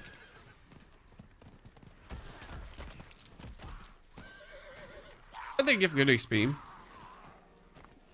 Limbs, good to see you there. Thank you, Limbs.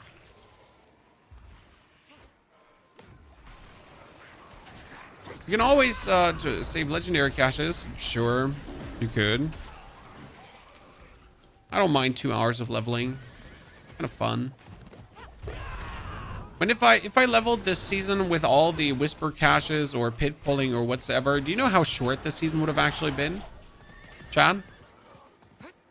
You know how short this season would have been with like having buddy assisted leveling happening? I mean, we're in week 3 now, right? This is week 3 of the season. We would have not reached week 3 of this season. Let me tell you that much for free.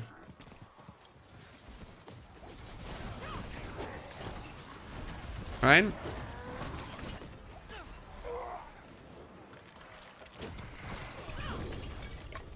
Ooh, 2 rings. I'll take those. Seems to be like a first-time Necro because he doesn't seem to have too many boss powers going on.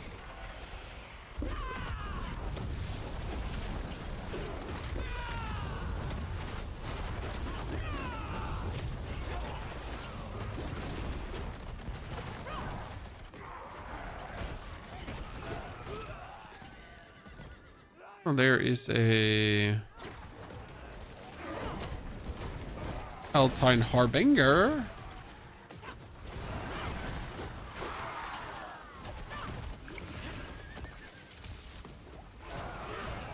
If I was smart, we would quickly finish this because I have like double Hellborn Whispers. We would do this slightly different here right now.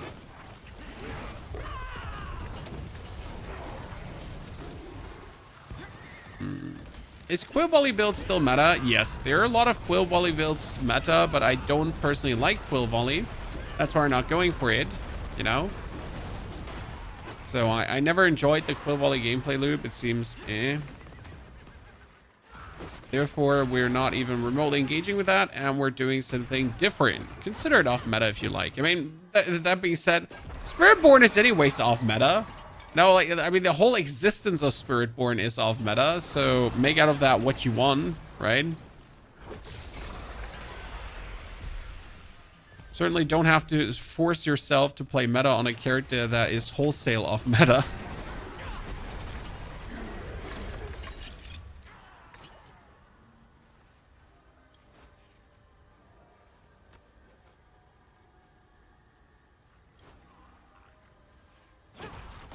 Thorns, what do you miss? Well, I mean, like, the Spirit Hall of the Gorilla is boosting Thorns. You have passives that boost your Thorns, so it's actually really easy to get Thorns up. Then you just have to get an item that also gets you some more Thorns, and we're good to go.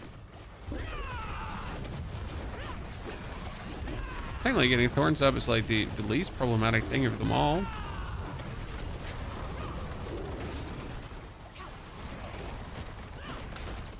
Okay, like, Sir Necromancer, could you just please waltz back in here? Thank you very much.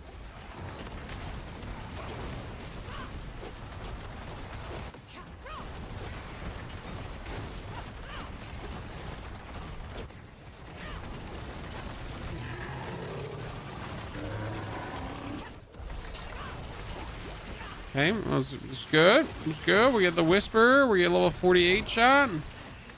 the triple supremacy. So now when we kill things as our ulti is active, we're getting like supremacy stacks. Ah!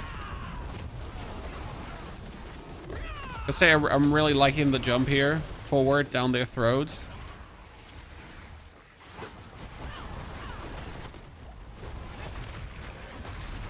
Also, I really don't believe that Mother Blessing is online too. Yes, Chad, because it does not feel like we're getting 35% more XP.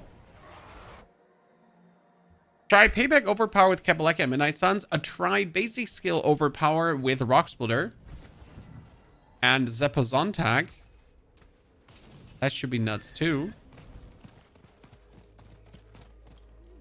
It is done. Barter in the Den, another example buy. I just bought a triple GA bow in yours for just 37 pale marks. Yes, a barter is crazy. But if you ignore barter, then you're definitely missing out.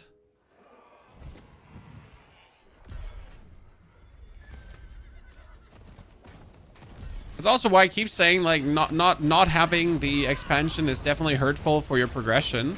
There's so much easy progression you're just literally getting because of the expansion. I mean, everyone each to their own, right? If you don't want to or don't have the money, that's totally legit. But if you don't think the expansion is worth it, then you're just simply missing out, or you get lied to. I don't know who would lie to you though. But worth is the expansion by far and wide.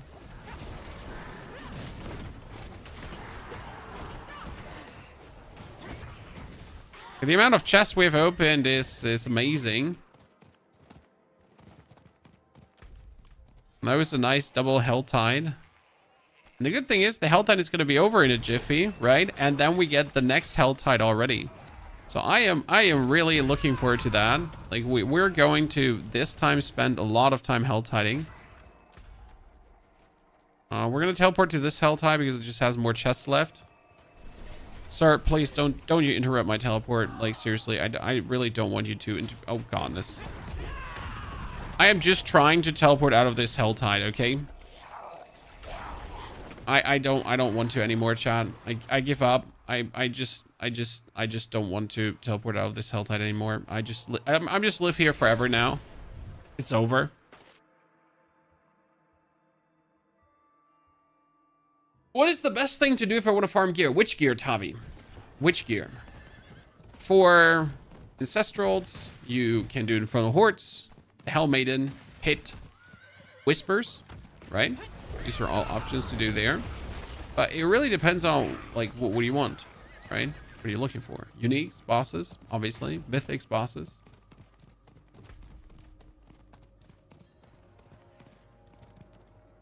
Mythics, Belial.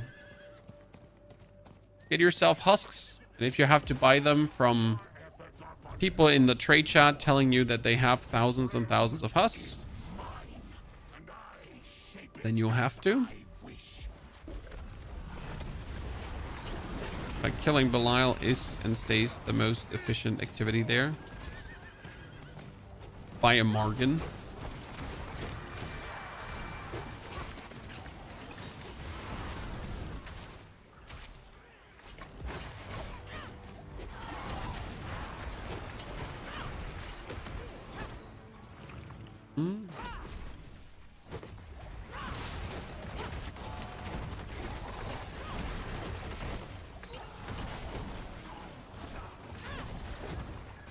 There's a lot of apparition incursion dudes going on.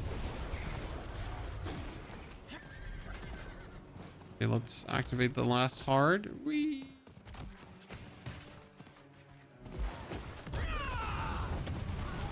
This is why I don't like doing the apparition incursions, especially if like no one is with you. They do just take so much longer when you're alone, right? People with you, you're at least having it somewhat faster.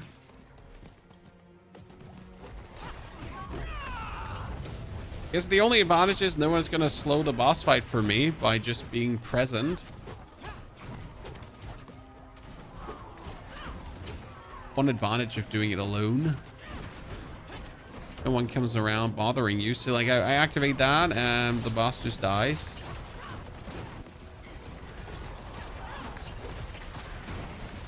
I win. Look at me. This stops nothing.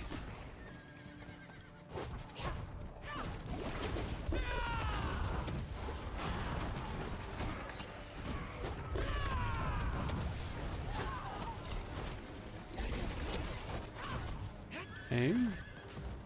Are you creating 14 new characters? No, I pretty much make one character for every class. And I do that every single season because I kind of like that. It's fun to do. Also, it's great to help people of every single class, you know? When at this point, we have been making like just quality builds for everyone. When either you like that, you don't like that, that's completely up to you. I'm not the keeper of what you like or what you don't like, you know? If you're looking for a build for a class, you can rest assured you'll find a Ponyhoff patented build that will be having good explanations happening. It's cooking today, Thorns Spiritborn. Reason being, Thorns are really easy to scale. I mean, Thorns itself, you can actually not scale, but since we're using a kind of Overpower combination, it should be really simple to get things up. I'll be just having to get max life. I'll just have to get some Thorn stuff, and then we'll just have to hammer out.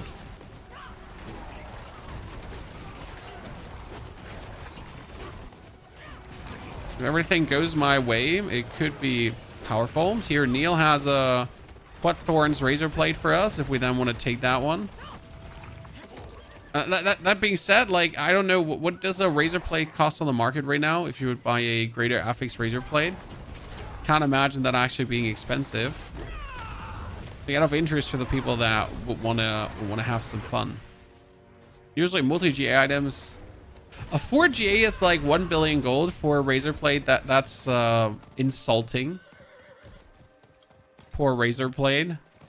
And when your 4GA item is less worth it than a normal 1GA ring with attack speed.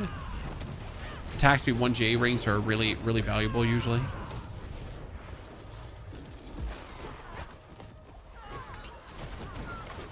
People love their attack speed. Okay, apparition event. I hate it. I was offered 2 billion for a 4GA razor, waiting for the result. Huh, I mean, like, there you go. Let's see. I fell in love with Death Trap Rogue, and since I got lucky, I already have a Harlequin and a Ring of Star Skies. That's pretty good, sir. I mean, my Death Trap Rogue, like, pretty much has to do without these two items, and it still works plenty well. So you don't definitely need it. I mean, if you have it, you have it, right? That's a good thing. Just be aware that you don't need it, and you'll be equally powerful. Okay, where's our friend, the dude?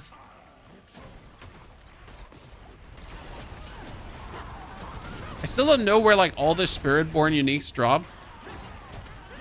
So it's like for all the other classes, you know, like, but it's like, okay, so where does Sepasontak even drop, right? Like with all the classes, you kind of like have this inherent understanding where things are dropping because we've played them since the insurgence of the game, right? We've got this. For Spiritborn, it's just like, I don't absolutely know what Spiritborn is or is not doing. Oh, you got crushed, sir. Okay, that is, ladies and gentlemen, 17 minutes faster than the Sork so far.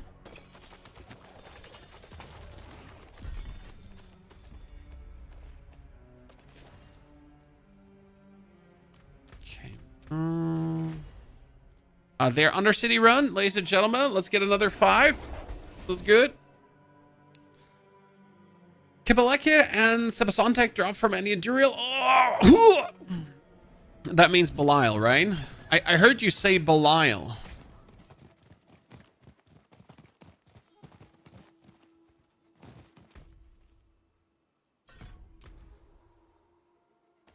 Could you say Belial again? Legendary items? Sure. Everything drops from Belial, right? I'm really, like, I like that we have Belial, right?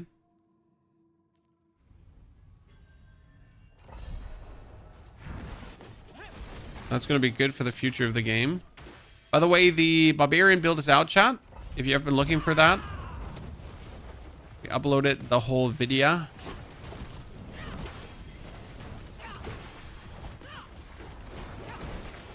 Very happy how it turned out.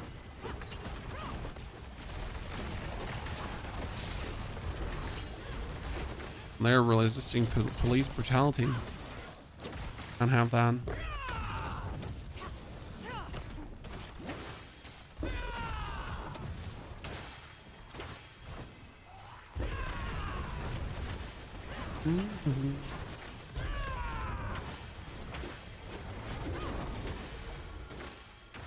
Wonder if the Jaguar Spirit Hall would be better for leveling considering the laser beam, because the Jag Spirit Hall usually says like every 15's attack, like you have this damage that's being like sucked in together then and done again. Can actually like abuse that with the beam. Right? Any tips for producing vigor with Kepaleka and Midnight Signs? I've actually never played Kepaleka, so my builds do not ever use that so far. So can't actually tell you any tips for Kepaleka builds. Oh, I did not have a potion. That is very bad. Just for your TLDR. No mercenaries. Well, yeah, so I'm not having mercenaries because I'm stupid. You want the long answer or the short answer? It's because I'm stupid, and the long answer is because I'm very stupid. But thank you for pointing this out when we're almost done leveling, right? I mean, at least I thought this time about getting the Sienna quest far enough forward. Because that one I forget last time too, and we didn't actually get any reputation, so at least that.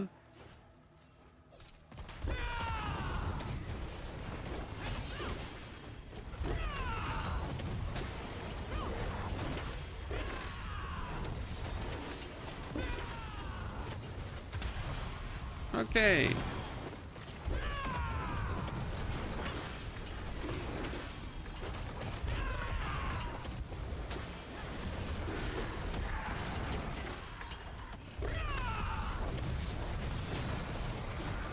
Got him. Good. Okay, we are 142, chat, so 17 minutes faster. But how do you think the last levels are going to behave, chat?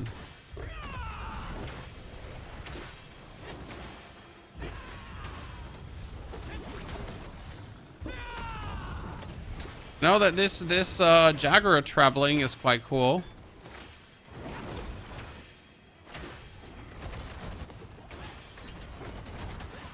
It was kind of endful. Raider afflicted. Where'd my potions go?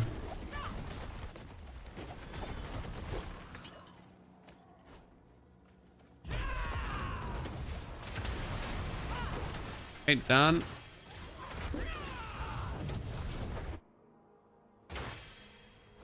It really doesn't help that Spiritborn has so many rings. Yeah, but the rings are kind of like the whole Spiritborn theme, right? We have like 1 billion rings, and that's just that. I have devoured many.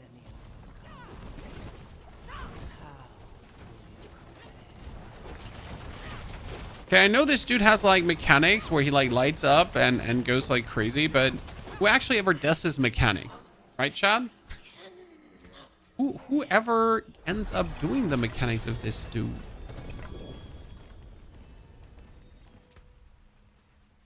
Gauntlets, wand, out. That's 51, chat. Oh. Is there a Spiritborn build which is good for bossing too? Well, technically Quills, and I can't tell you how well this build will turn out. I mean, I'll tell you when I'm done. Like, you know, you'll see today pretty much how well this will turn out versus bossing.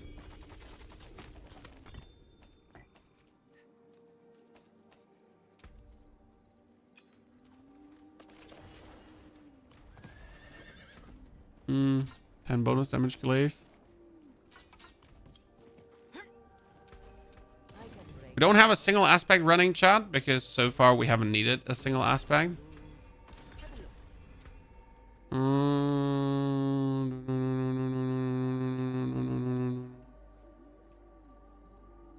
Here, casting ultimate skills grants more damage.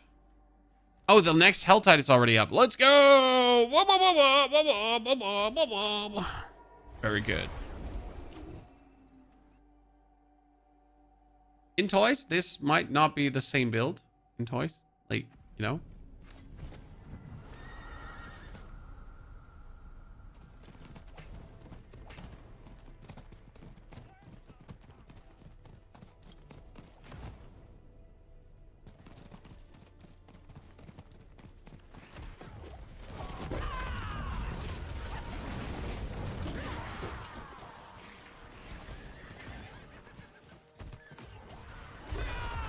Sorry, lads. You all have to die.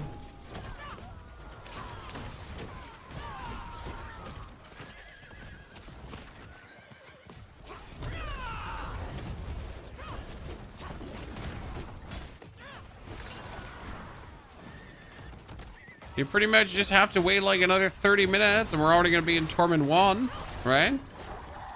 And then in Torment 1, we're going to be straight jumping into Torment 2. When we should be able to pick up a Razor Plate. Neil, we keep your Razor Plate in mind, but I'll obviously farm a Billow Razor Plate first. You know the rules. We got to go for somewhat standard progression to see how much stronger the build actually gets from alone, right? Before we gobble up Neil's four greater affix thingy.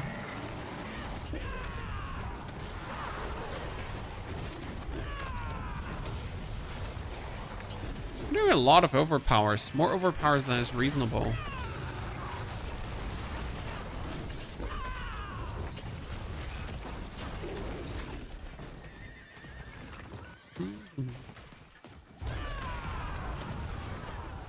Oh, we have the Cull Demons quest. My favorite one to get. I like Spiritborn. Honestly, I want to really like Spiritborn, but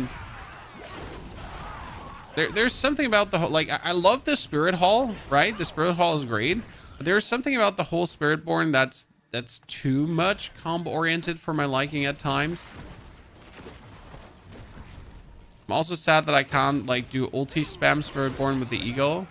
I mean, the Eagle is my favorite skill, the Eagle ulti. But like, if you try ulti spam Spiritborn, it's okay. It's just never like really cool. I'm kind of sad. I'm a simple man. I just want to do ultimate spam builds. Blizzard would do me like the biggest favor if they just like unnerve ultimates again and just allow us to do ultimate spam builds.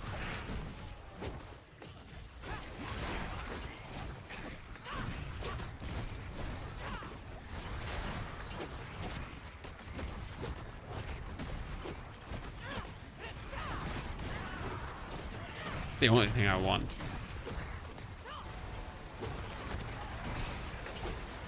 How's life? Pretty good. I mean, Friday incoming. Tomorrow, the wife and I are going to a trip to watch the Harry Potter and the Cursed Child theater play.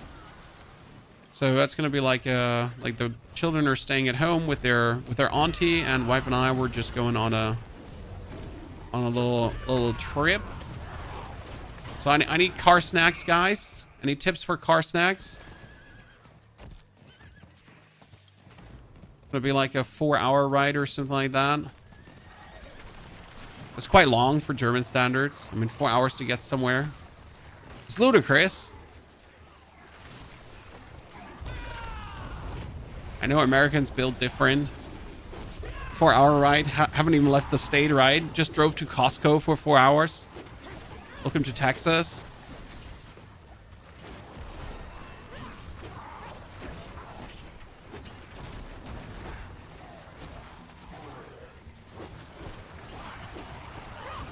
German eat a beefy. Beefy is heavily it's very not healthy. Have you ever looked at the nutritional value of a beefy? Non-existent. I mean, you could eat it like you could eat chocolate You can eat a bar of chocolate and they're better than eating a beefy. Like, seriously.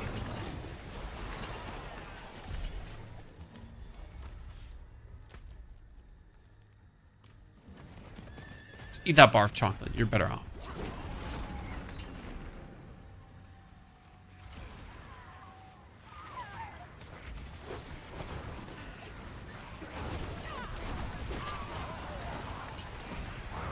$11 from Germany to Croatia. Oh, that's a lot. I mean, everything over an hour drive is for me like, do I really want to do this? And even an hour drive. Now, like, okay, everything over 30 minutes is already like,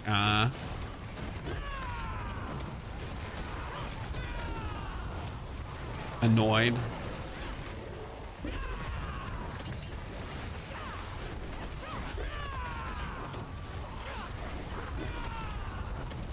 Chips is bad unless you like to clean the car afterwards. That's why I prefer assault stakes. Salzstangen. They don't make a mess. Unless you're really too stupid to eat salt steaks. And they could make a mess, I guess. Then we have a whole slew of different problems, right?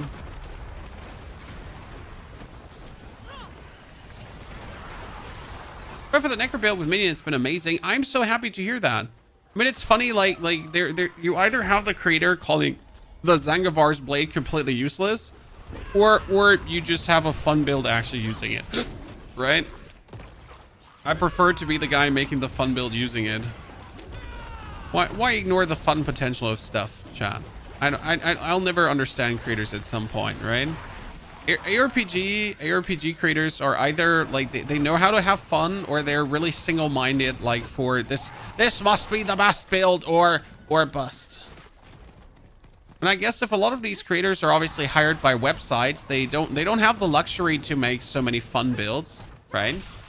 It's actually kind of sad, right? If you think about it, because if you look at the creators and that are all like working for max roll and so on, and they're kind of like forced to make like the super builds, right? Because that's what the people want from max roll. They want like those super builds. They don't want like okay builds. They want like, maybe this is going to be fun builds. Now I didn't sign up to max roll for maybe this is going to be fun builds. And I was looking for the juicy, creamy, super slappers, face melters. Met Witching for a card trip. That's actually a good one. We're gonna get like mini salamis, bunch of mini salamis, tasty mini cabanassi. Hey, listen, Mr. Hellborn. Usually wouldn't even mess with you very much. But you get that XP, that sweet juicy XP hidden inside of you. Okay, sir, this is getting ridiculous. Stop teleporting away. Like Sorg with teleport and then with a little bit of teleport on top. It's like, yay.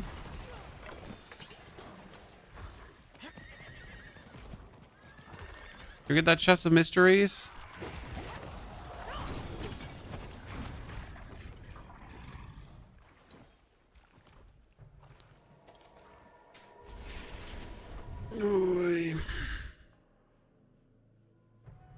Mettbrötchen Eiersalat. Wow. Wow. Not the Eiersalat. The egg salad. It is done. Not to my cuppa of tea.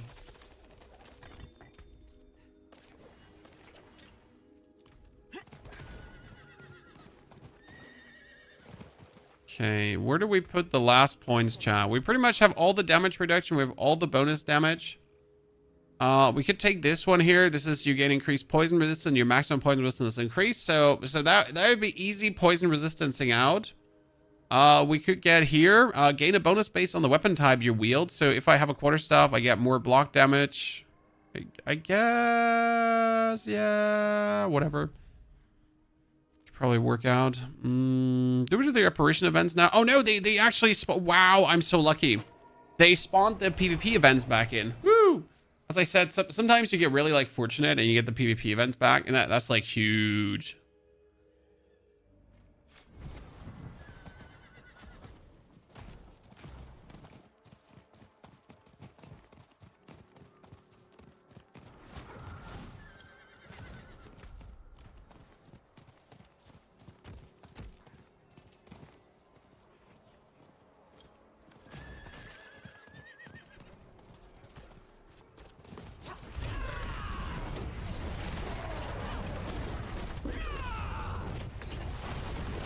Send the abomination back packing.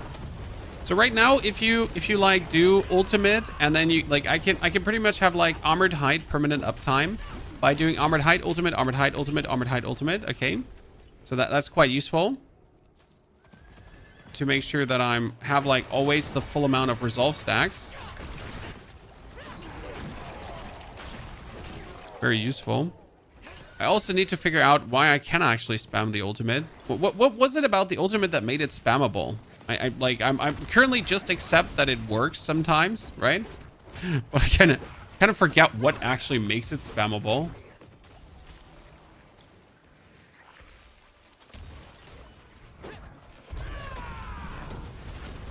I know what makes the potency skills spammable, but what just makes the ultimate spammable that I can use it 3 times in a row? What does it do? Was it like... Never played it much. This was Hunter Overfills. Killing enemy is percent has a... killing enemy. I see. So if I kill an enemy and the hunter is there, then the cooldown can get reset. I see.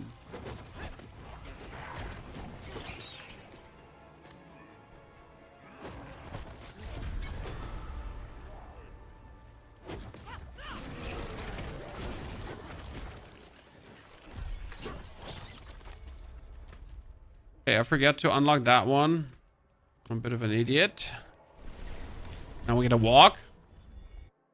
I get a lot of people asking me about your build, and when I tell them, they say it's way more fun and satisfying than the Necromancer Blood Wave. It's often that the off-meta builds are just so much more fun to play. And I don't think anyone is here to dispute that, right? Like, off-meta builds are usually more fun. If they then work, because even an off-meta build needs to have a certain level of strength to be considered good. Because otherwise, you just play off-meta for the sake of playing off-meta, but if you're not even able to do stuff, it's just painful. It's like the Blizzard Sword. The Blizzard Sword is definitely off-meta compared to the on-meta Lightning Spear. That being said, it's still very fun to play. Thanks for uploading the Barb Guide on YouTube. Waited for that. I tried to really take good care of explaining every single damage scaling. I actually sat down this morning to redo a lot of my Barb Paragon board. Because I pretty much went from 4 billion damage to 20 billion damage by redoing my Paragon board and 3 tempers. So I guess we did everything correct, right?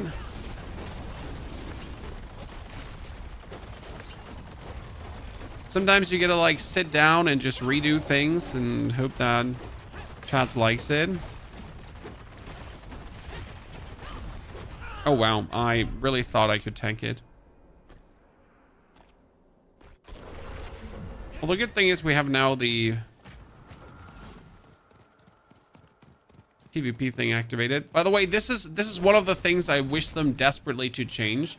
Because why do the PvP areas never have the waypoint unlocked? I mean, what's this, chat? Why do I have to unlock the PvP area one every single time? Do you know how annoying that is, right?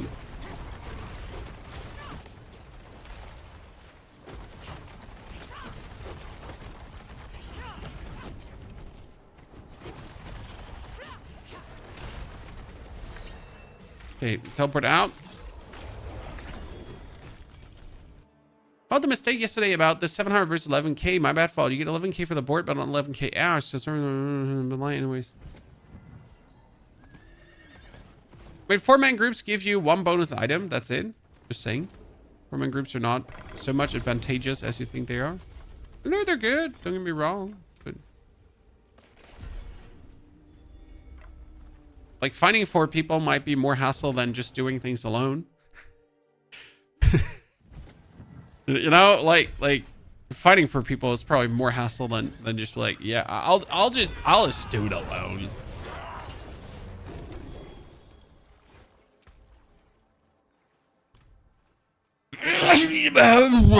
Boy, I swallowed that. That's not good. Oh, jeez, my chest hurts.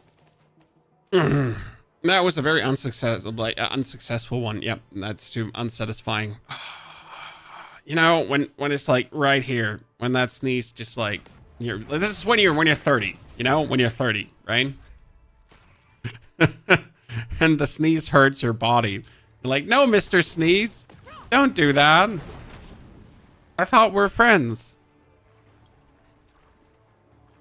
Have a cracked rib, so sneezing is no fun. Why do you have a cracked rib? Didn't we have that, Piotr? Didn't you accident recently? Wait. Well, hold on. Wait a second.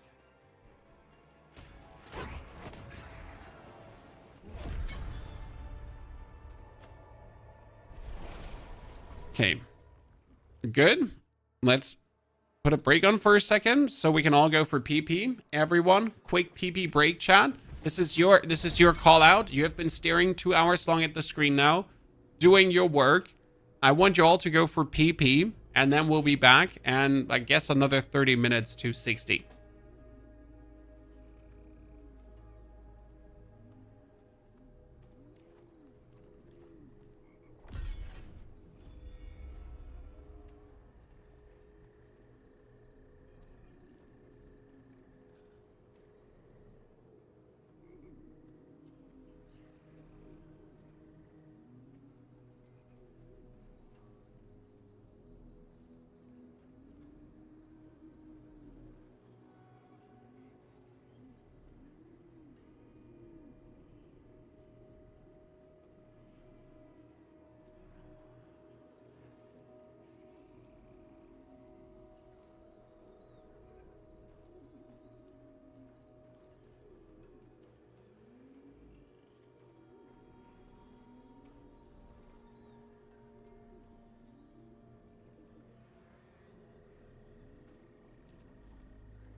Okay.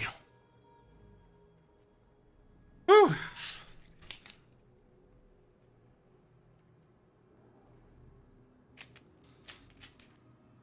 A colleague of my father's managed to get a ruptured lung from sneezing.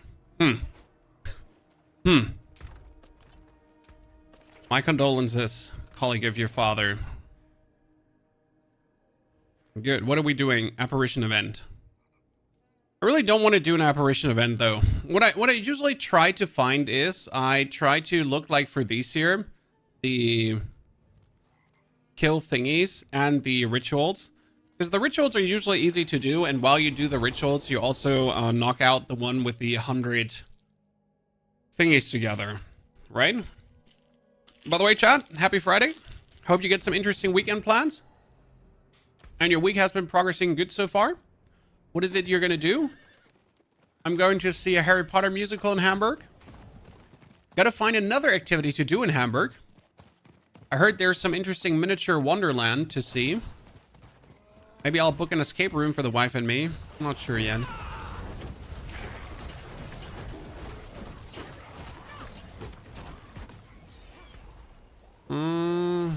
Done.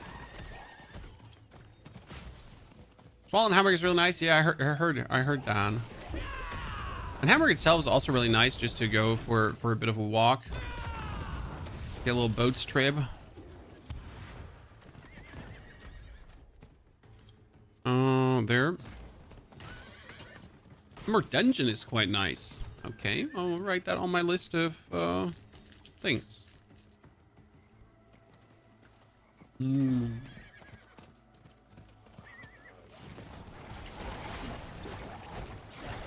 My throat today, my throat is never bad. I just lose my voice, but that never means I'm ill. Okay? So, when my voice sounds weird in a YouTube video, it's just literally because my throat spontaneously decided to be scratchy. Not from overuse or anything. It's just some weird inflammation that keeps acting up.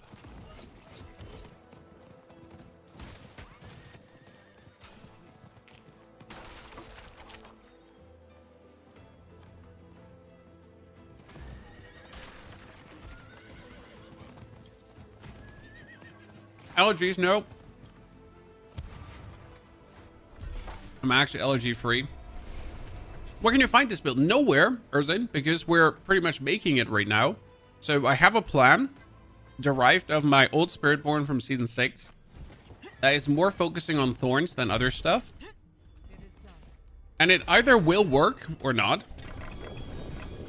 And we have a good track record of making things work though.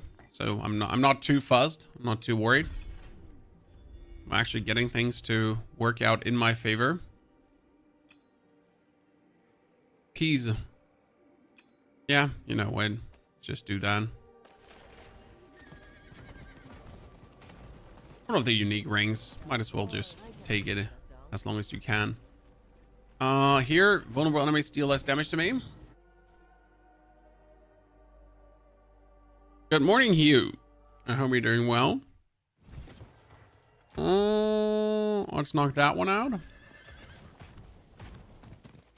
The last 5 levels are currently really the ones that are you're like the most because you're like scrambling for whisper after whisper after whisper.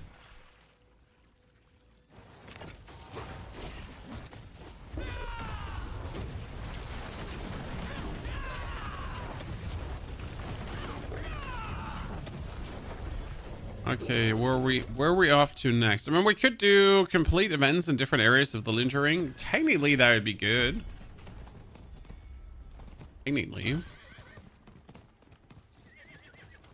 Problem is, it's like, it shows that, you know, the world events could be there, but they're not necessarily there. Let's see who can hunt the most meat. I can hunt the most meat. I'm sorry, Variana, but I'm better. Ah, by the way, for someone that asked also where to farm Beelith, there is more elites in Nahantu than in Sanctuary. So if you're actually looking to kill elites to get the Beelith, that is also just going normally through Nahantu regions. They're like so dense enemy packed, right? Compared to Sanctuary being like empty. We'll try some Thorns build so badly. Well, you get to know more in like as soon as we get into the torment tiers, because then we can start to pick up the first items. We could actually use our I could either try to gamble a Sepasontak, or we could try to gamble a Razor Blade, chat. Your Razor Blade would be our biggest damage boost.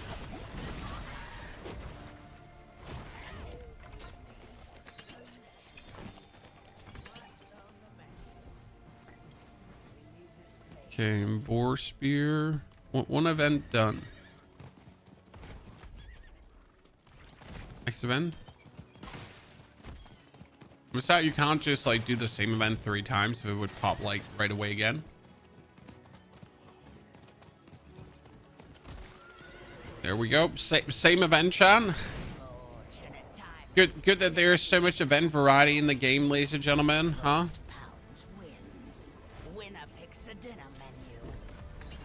Okay, this is going to put us securely into the level 56 as soon as we have, I think, all the events done. The Helltide should go away in 31 minutes. I mean, we could farm Helltide for chests. But is that what we want to do? I mean, it's probably what we're going to end up doing, right? We're going to farm like some more Whispers, and then when we're done with the Whispers, we'll just do every single chest in a Helltide. That's the last thing we have left. By the way, ladies and gentlemen, who of you has heard of Monster Train? Because that's going to be releasing on the 21st, and on the 22nd we have the Diablo Campfire. On the 29th we have Elden Ring Night Rain. So it's a few interesting days ahead. I'm not sure if I'm going to get a Night Rain crew together. That's probably my biggest problem right now. I just don't know many people that actually like to play Elden Ring. So getting like an actual Night Rain crew together could be a problem. I'm in tier 4, can't kill some of the boss and still have issues masterworking. That's normal.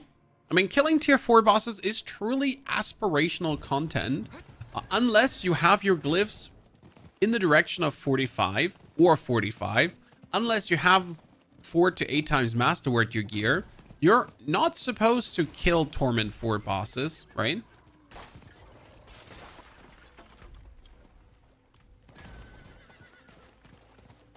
kind of intriguing because I literally said in my one video, well, here is a Belial kill of 5 seconds. And most of the comments were like not able to actually kill Belial fast. So there seems to be still a prevalent problem of not being able to actually kill the big bosses.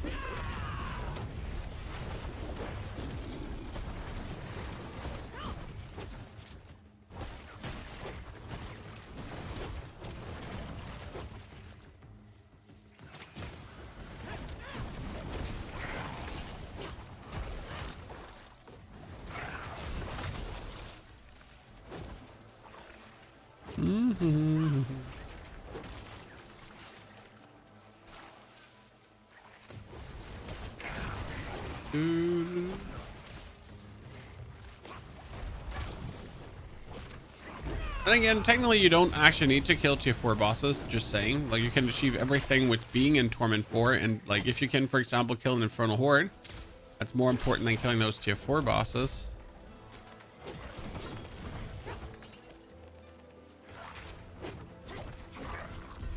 Okay, Pivoty Pans. I was looking for new ones for a while now. We got 6 Whispers. I mean, I could do 1 Apparition event to probably take care of this. Okay, let's do that 1 Apparition event and then just farm the Hell Tide. Right? I can kill Varshan, Zur, and I can work the Horde. See, then you're perfect. Then you just need to like slowly farm your character up that you can do Belial. And then you just need to buy yourself Belial mats.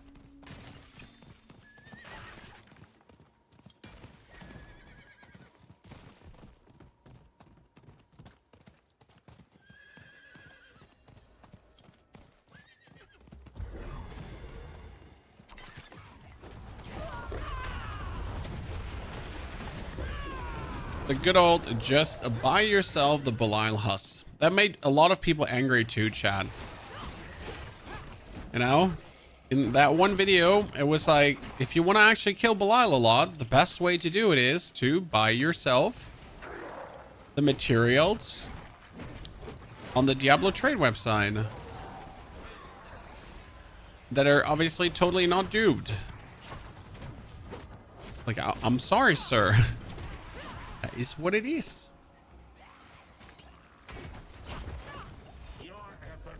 Finally, there are 2 other players doing this with me, so this should be somewhat faster. I don't have to do this alone now.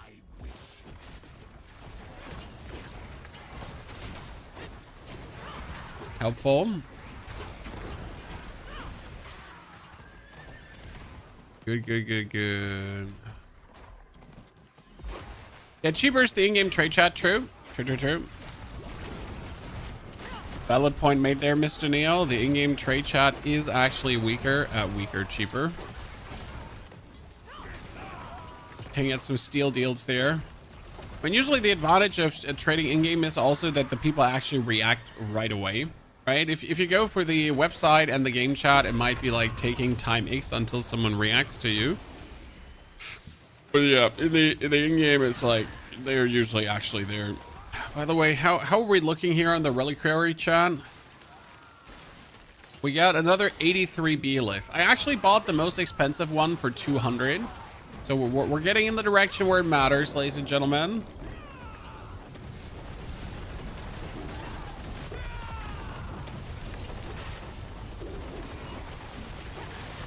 Apparition of Alec down. Let's go. Oh, Zaid, I love your content. Well, thank you, Zaid. That's very appreciated. I also like making my content. And I'm actually really looking forward to Monster Train right now because it would be something else than like the typical ARPGs we've been playing for a while. I'm really looking forward to Elden Ring Night Rain, but I'm a bit concerned. Again, I have no one to play with. That means I have to play with randoms or the chat. I don't know which one is more scary. But not only that, like the kind of videos you can make with Elden Ring Night Rain are literally like the same. It's like, I played Elden Ring Night Rain as this and this character. I played Elden Ring Night and like, you know, I'm so good. I soloed the game.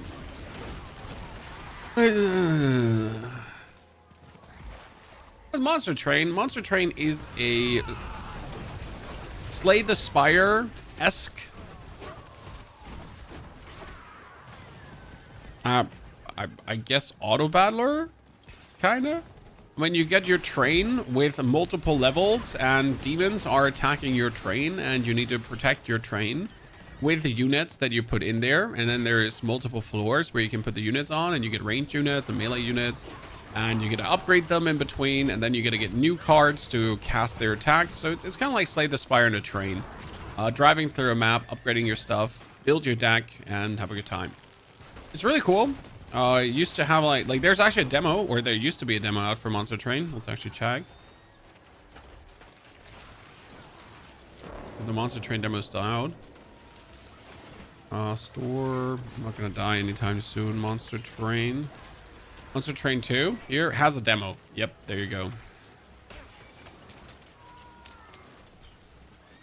Oh, no one is fighting him? Come on, lads. Can't be the only one. Can't be the only one.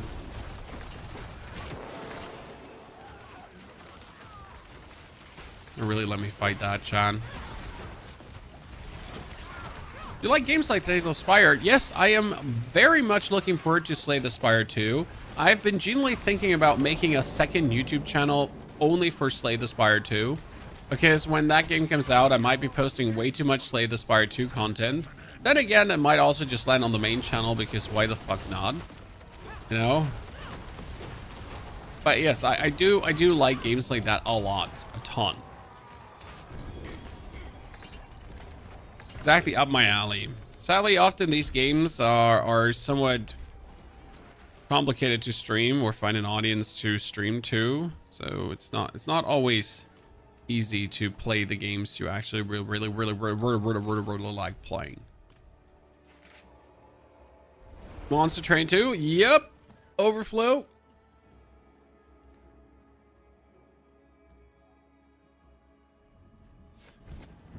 A game from a Norwegian game dev called Stronghold. I have not heard of it. It doesn't say anything, right? 20 more damage. 1 more damage.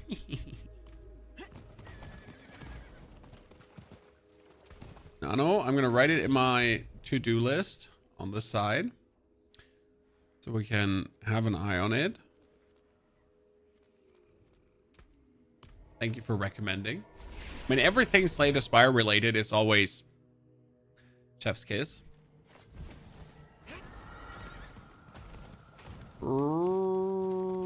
Let's gather our cinders. We got a ton of chests that we have to do in the top right corner. Anyone get owned for trade? Come on, bruv. Runes for trade? What are you asking here? You should ask anyone got runes first. The answer is always no. No, sir. No one got a runes.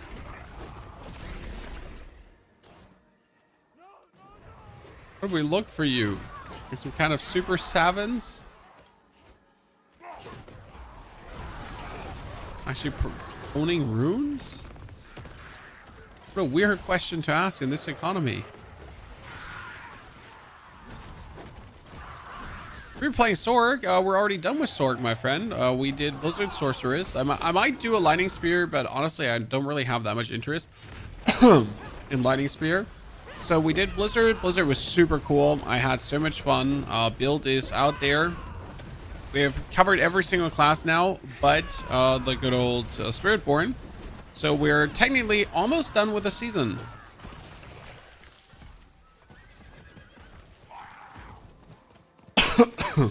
Penny late. These here are the best for like killing a bunch of opponents, right? When you have these two Iron Wolves fighting. Spawn like tons of elites and everything. Good XP, good XP. Got more mythics than runes already. Yep.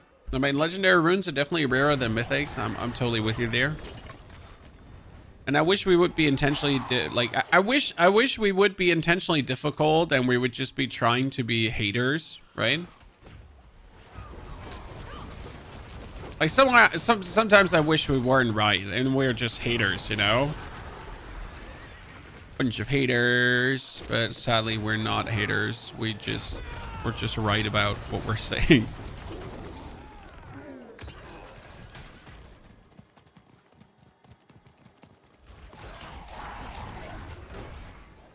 Doo -doo -doo.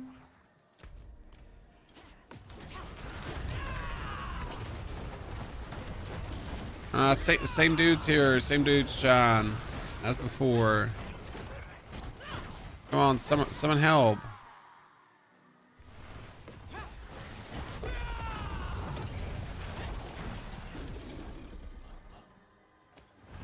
Oh, there's more, but wait, there's more.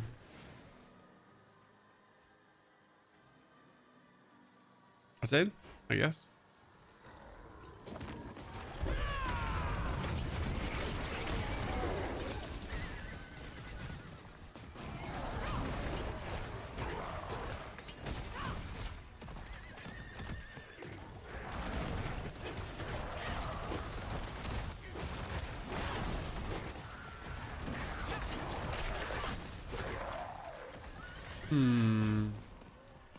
So what are we gonna do for the last 2.5 levels now, Chan? Any suggestions? I mean, this is obviously half the rend. Pushing some more Helltide. I do miss the Witch Tide though. You know, the main thing I miss about the Witch Tide is interesting activities, right? You had this kind of guard to follow around. You had the different kind of whispers in general. So it wasn't even the amount of whispers. It was just that we had actual activities to do. Because right now I'm just running randomly through the area. I'm trying to get the highest density of elites so that I can then kill them and get the cinders. But I have no purpose, right? Like I'm missing this kind of purpose there. I think that's what the Witch Tides did so much better. Anyone agree, disagree? Well, I personally liked it so much. Yeah, headhunt, sorry. I would like, wait, either call them Witch Tides or whatever you feel like, but you know what I mean. They were like so good for a reason. Not just because they had like more whispers and more loot.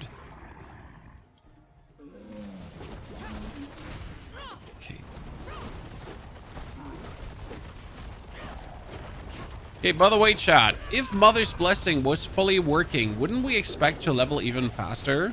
Because right now we're just looking at being like somewhat 30 minutes faster, but hello?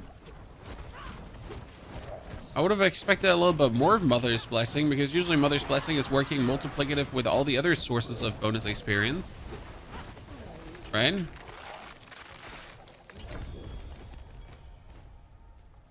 So I wonder...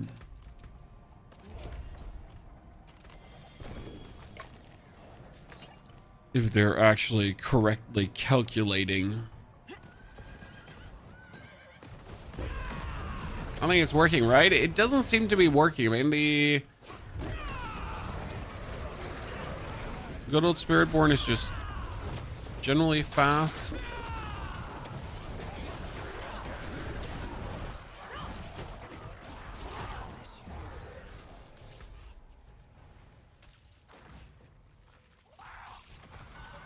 Oh.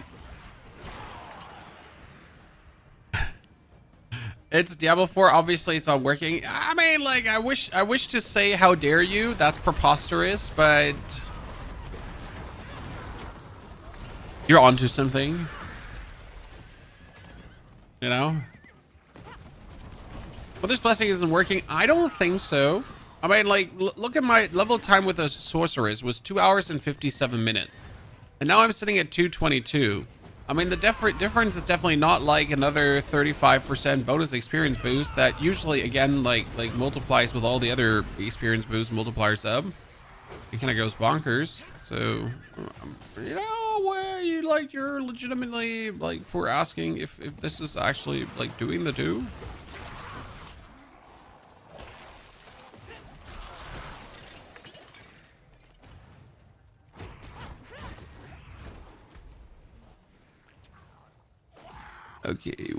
what am I gonna do now? How much health do I have left? I have more health left. I could just, I guess I could farm until I get invaded.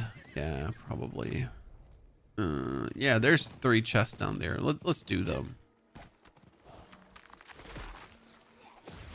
That explains why pit leveling fields fast. I'm at 260 and level slowed. I mean, like, the level slowed anyways because, okay, so what you have to understand is that if you're trying to go for Paragon 300, okay, then from 200, then the way to 280 is half the way, okay? You did half then. I know this sounds harsh, but that's how it works. So the last 20 levels take as long as getting to 280.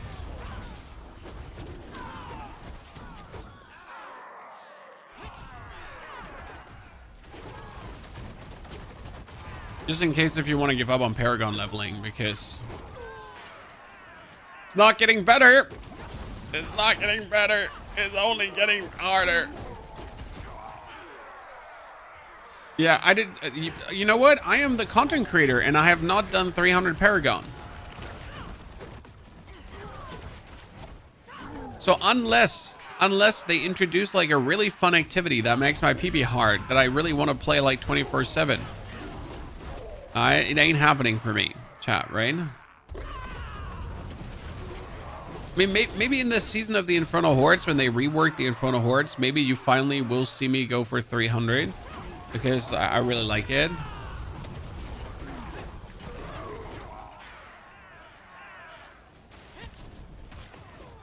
As you go was 290. Hey, the good thing is if you got to 290, then your Eternal Realm Paragon level is actually 290. Because the Eternal Realm Paragon level matches the highest seasonal level that you have ever gotten. So you can farm to 300 on the Eternal Realm. Just so you know. Actually quite cool.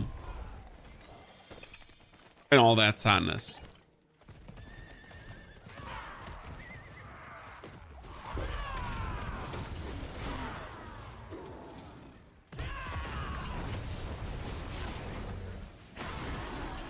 There was no lag there, chat. I don't know what lag you're talking about. The game is running flawless. Haters in the chat.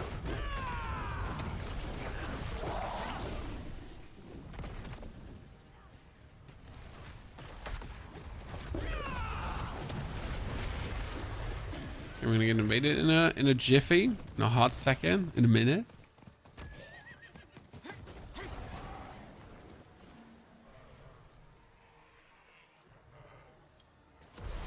Is the Stronghold faster to level than Helltide? Not at this point anymore, my friend. I mean, Stronghold is faster to level early on, yeah.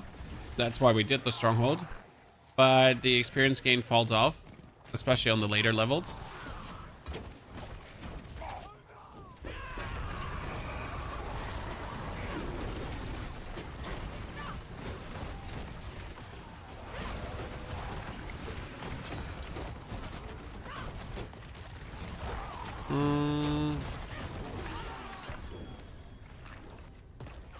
Gotta ask the waifu something. Ich glaube, wir hatten auch nichts mehr zu essen heute, soweit ich mich erinnern kann. Die Mädels wollten gerne Currywurst mit Pommes haben. Ich auch.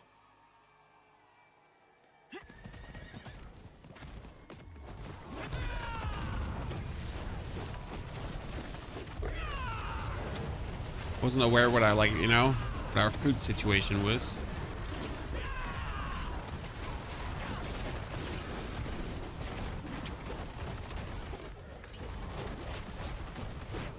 Hello, Mr. Hellborn. Let me send you back to the lobby. Do you think I'll get banned for real money trading boss mats? No. But you should, like, okay, so I wouldn't recommend real money trading boss mats because, again, like, as soon as you do something like real money trading things, you're technically putting your account up for the potential of a ban, okay? But technically, if you're buying dupe boss mats without knowing you're buying dupe boss mats, you're also participating in boss mat duping to a degree. Therefore, you're also technically liable for a ban because you are participating in duping. So where's the line? How are you going to judge this as Blizzard? Because I bought myself 99 husks, right? But I didn't ask the person where he had 99 husks from. Now, my assumption is that the person did obviously dupe these 99 husks, so I possess 99 dupe husks now. So technically, my account has dupe materials on the account, which also then technically makes me liable for a ban, right? I mean, I have something illegal on my account, right? Okay, what are we gonna do with these last points? Oh yeah, I'm here. We can do the poison resistance easily up. So, yeah.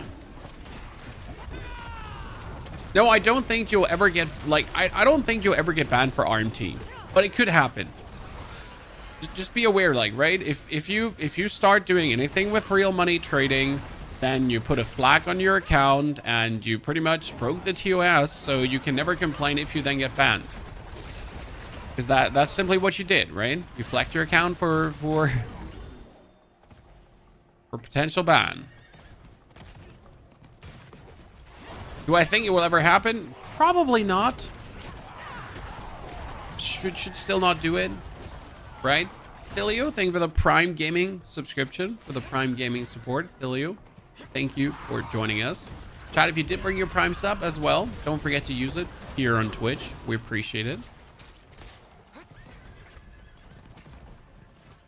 Gotta see that I, for summer, roll out some giveaways, because I actually get something amazing, chat. You want to see what I got? So my boys from SteelSeries sent me something really cool. They have wireless gaming buds that I use for the house, right? And they recently brought out like a cool new color. And I literally just, like, I saw that they released the item, and since I'm sponsored by SteelSeries, right, I was like, wow, these look fantastic, because they actually do. I want them. And then a day later, like, their marketing team already sent them to me. Okay. Like, get yourself a partner like SteelSeries, Chad. Just saying. But I need to show them to you because they look really cool.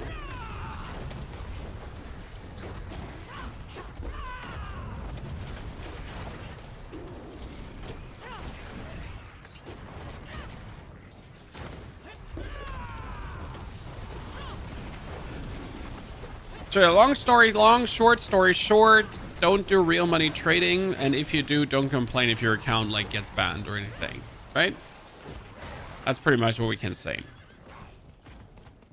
What's your favorite class in D4 at the moment? This season it's Rogue, and then Barb, and then Necro. In that order. Rogue, Barb, Necro.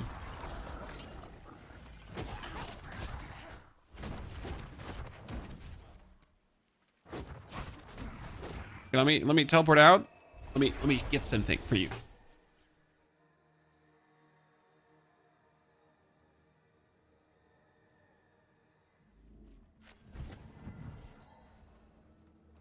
Here, I need to show you. I need to show you, and I need to actually clear this up. So these are the earbuds, and this is how they look. They're orange, but they're actually orange. And then there are, oh God, Jesus Christ. They're orange. And I have a pair of these, so I could give these away. But they're now, I'm gonna have to open this. So you can see the technology on the back plate, right? And you can see in the earbuds itself, they have like this see-through look on them. Right here, where you can see the whole technology inside. Kind of cute. The whole box looks kind of cool. And now I got two of them, so I might have to do a giveaway in June, right? For the community, because I either I give them away or just I don't know, I sell them. That's obviously not the fine English way. Okay, we have that completely done. I have nothing else. I can do the ritual here. Good.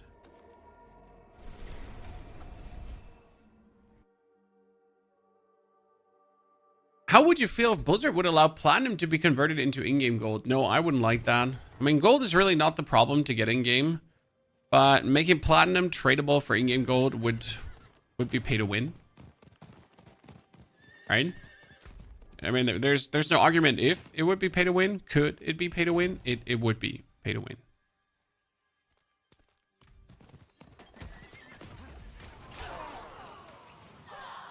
And we don't like pay to win in this house.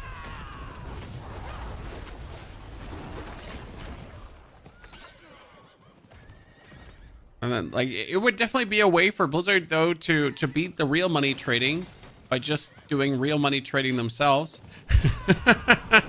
So, Chad, how do you beat real money trading, right? You just offer it yourself. I mean, it would certainly crash the market. But the problem is then, so let's assume Blizzard would allow you to transform platinum over to gold. They would always have to beat the going market rate, right? Because that's the thing. Like, gold kind of gets cheaper. Like if you actually look at real money trading, if you ever paid attention to it, like at the start of this season, gold is always more expensive than in the middle or the end of the season. So Blizzard would have to have dynamic gold prices to be able to compete with the actual gold sellers. That would be weird. Like, okay, today the going rate is like 1 platinum is 10 gold. Tomorrow it's actually like 1 platinum is 50 gold. Oh, then the day after tomorrow, and like, yeah, the prices change. Dynamic. There's no economy. What could I trade for gold on PS5? You go on Diablo.trade. It doesn't matter where you are. Like, as long as you have crossplay on, you can trade with anyone from PC. Right on.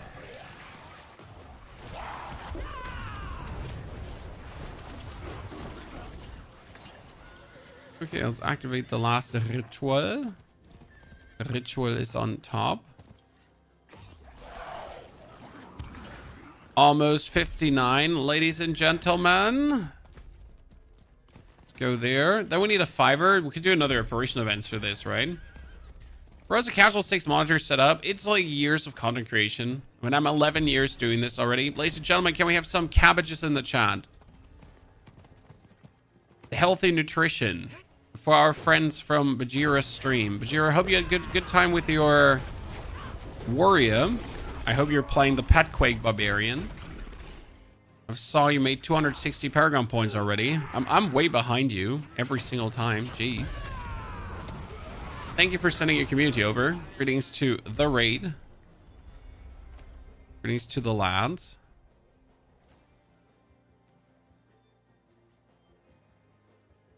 I have nothing I can do. That's kind of stinky. You know what? Let me do a Crusaders Cathedral, because that is like the easiest 5 whispers you'll ever get. You do Hota Quaken. God damn it. I was thinking about it. A little worse than the summoner, but more melee. I do actually like the summoner because you permanent rupture. So it's like rupture, rupture, ancients, rupture, ancients, rupture, ancients, rupture, ancients, rupture, ancients. Turns out it's a very fun gameplay loop, especially when you're like suddenly doing billions of damage. I mean, Barb has one of the most annoying and most fun scaling, because of, like, you need to hit damage while berserking, you need to hit damage while close, you need to get the critical strike damage, right? It's a nice little puzzle to put together that the other classes don't necessarily have. That's what I really like about Barb this season. I think I'm generally a fan of these puzzles, right? Like the Death Trap Rogue is like a beautiful puzzle. Like, you have to put the Exodia together, and once the Exodia is together, you're flying. Looking from Poland and Dauber to Doys. Good to see you there. Good luck with the Spiritborn. I mean, so far, Spiritborn leveling is fast as fuck, as you can see. I mean, we definitely know that Mother's Blessing is not working. Like, let's be real, chat. Mother's Blessing is not working. I'll contact Blizzard today. Because, I mean, we're having the same level speed as always. Blizzard would add a trade house similar to Diablo Immortal. I doubt it. I mean, would I like a trade house? Yes, I would like a trade house. Because I really hate going on third-party websites. Any game that forces me to go on third-party websites just makes me unhappy. And I'm not the only one, I'm pretty sure. Tons of people that really don't wish to actually leave the game they're playing to trade. The third one should be down there in the corner, shouldn't he? Please let me be right, because I don't want to backtrack again. Oh, wow, I was right. Commander Helberd. Crazy how a 20-year-old auction house from World of Warcraft is superior to everything now. It's true. It's true. You're not wrong.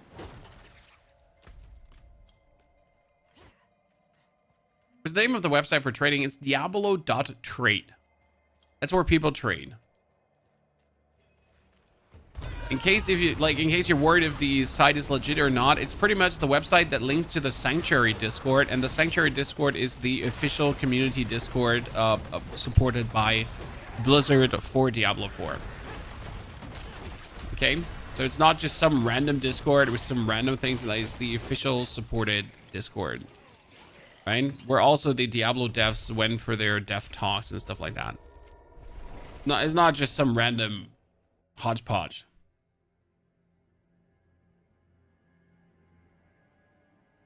So Spiritborn getting that buff? No. Spiritborn is not top class. No, not even remotely, Logan. No. The buff they got is a superficial buff. It's not really a good buff.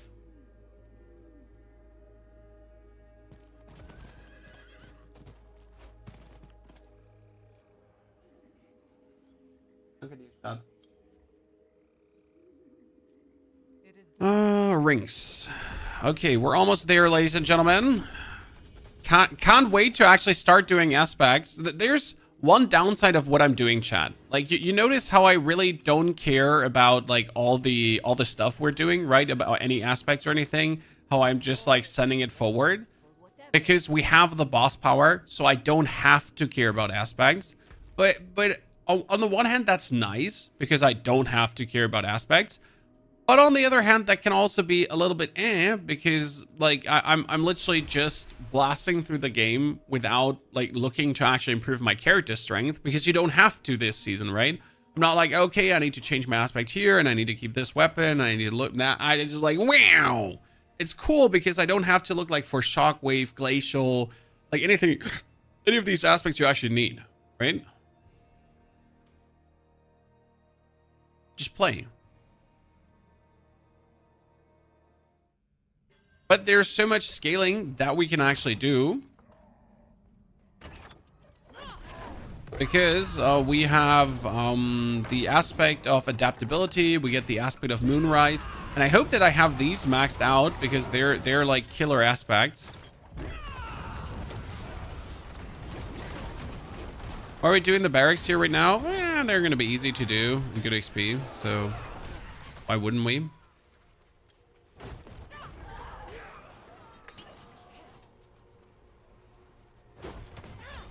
Wonder if the unyielding hit fix, which works with boss powers, is good. Yeah, maybe. We'll have to see. I'm not actually sure which boss powers we're gonna play. I mean, I will spam basic skills, so I guess I'm good to use the Lilith power, probably. I mean, I will also spam the ultimate, so I could use Aurivars if I wanted to. But we'll obviously stay with the I-Beam now until we have reached level...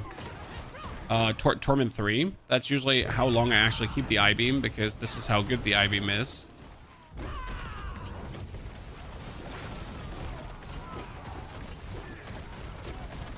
Right?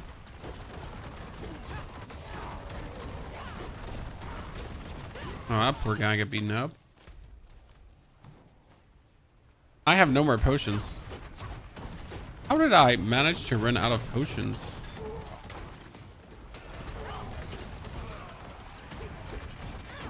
Because I'm zooming a bit too hard. Usually we should never run out of potions. Okay, back to the boss. I should they remove level cap in the game. If I want to do pit level 10 at level 43, why not?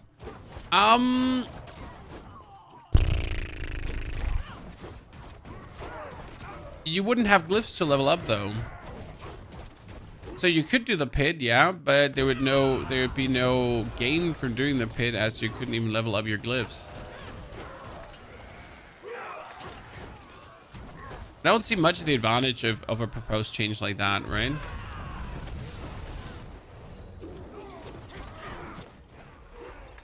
Doesn't sound like it would add anything to the game. You can level up faster in Torment 1, yeah, but you wouldn't be able to survive Torment 1 below level 60. I mean, you can barely do Penitent difficulty at times.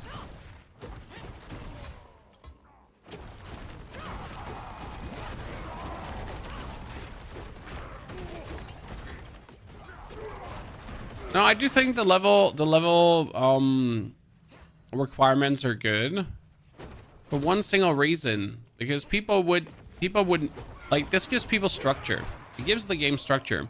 Now, obviously, as a good player, you're not in need of set structure because you're a good player, but bad players need structure.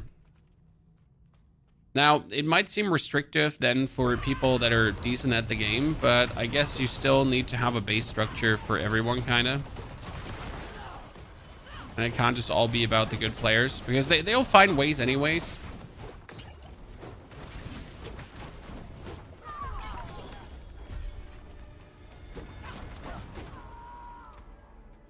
You know how it is. If it's possible, people will want to do it. Now it sounds stupid. Like, if you suck, why would you want to try to do something that you're too terrible for? But you know how people are. I miss capstones. Capstones were great, right? But the game was also in a complete different state there, nanoflips. That was with world tiers, and world tiers are different than the torment tiers. Because the whole scaling was different. Scaling nowadays is much harsher than before. The world tier scaling wasn't as brutal. Especially with the 100 levels.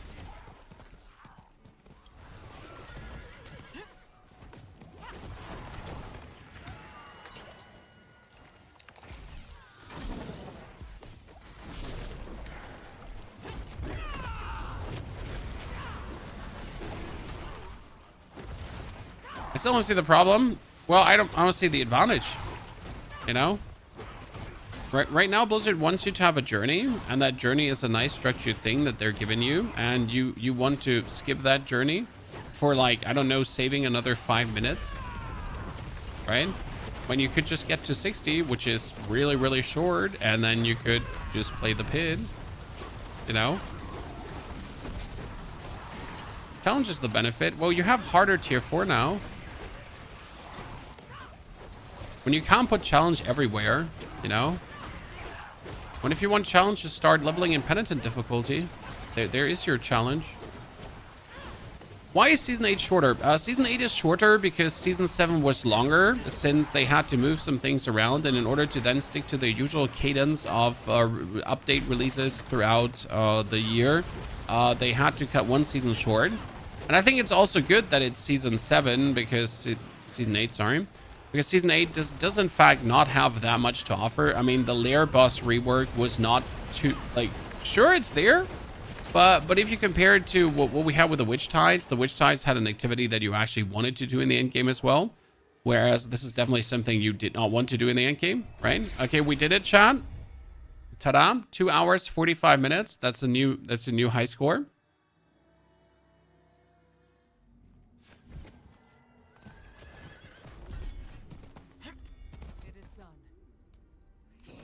Right, a collection of amulets. Now we need to swap over to, well, tier 1.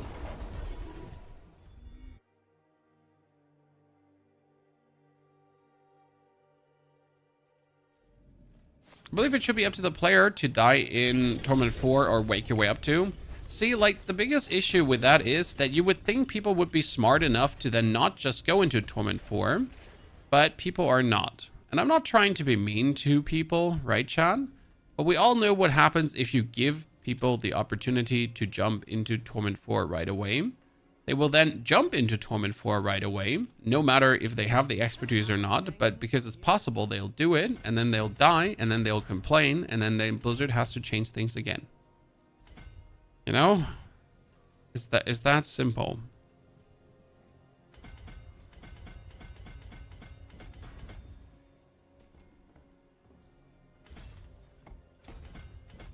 We all know that's in a nutshell what will happen. Okie dokie. Let me check for paragons. What I wanted to do. I think we do need to get the Vicious Shield board at first, because Vicious Shield is still working.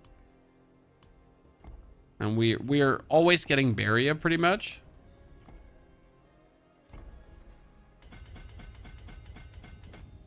I'm not going to spend every single point. We'll just spend like some basic points in the beginning. Get like here the damage reduction versus vulnerable. Go sell these things. Good. Standard, that's crit damage. We should probably pick that up. Okay. Now let's jump into Torment 1, because that's the thing, right? With this gear, nothing changed. You can just jump into Torment 1 now.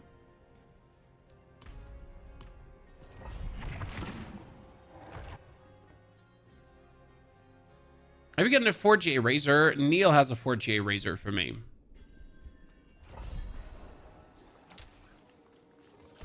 But I don't want that 4GA Razor because I need to try the standard progression. So we get now up to Torment 1, right? Need to see how strong does the character get without equipment boost, and then as soon as we have reached a sufficient level of strength, we'll get that equipment. We're obviously ready. Like even if I wouldn't use my boss power, right, I would be strong enough to kill things even without aspects. Like again, we still haven't put any aspects on, so we're gonna soon start with this. And when I want to get to Torment 1, then we're gonna do some obol gambling. I'm not sure if I want to gamble for the weapon obol wise, or if I want to gamble for the chest, because the weapon I have to get from Duriel or Andariel. We're looking for Sebasontak, in case you wonder.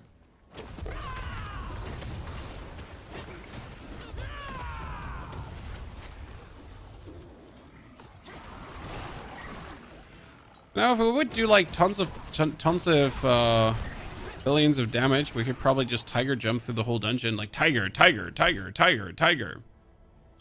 Did this build get better with the patch? Didn't know you were going to do a Spiritborn build. Well, Straight Rogue, I wasn't sure if I was going to do a Spiritborn build as well, but I scrounged the internet a little bit. I looked at my old builds, and I could find a compromise where I think I would enjoy it.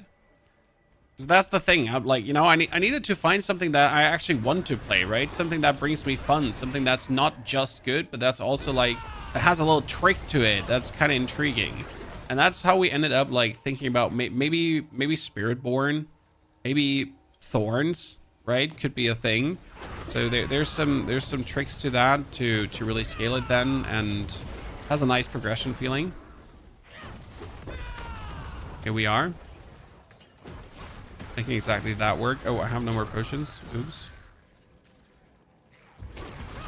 How did I manage that already again? Well, don't need potions when you're just one-hitting everything.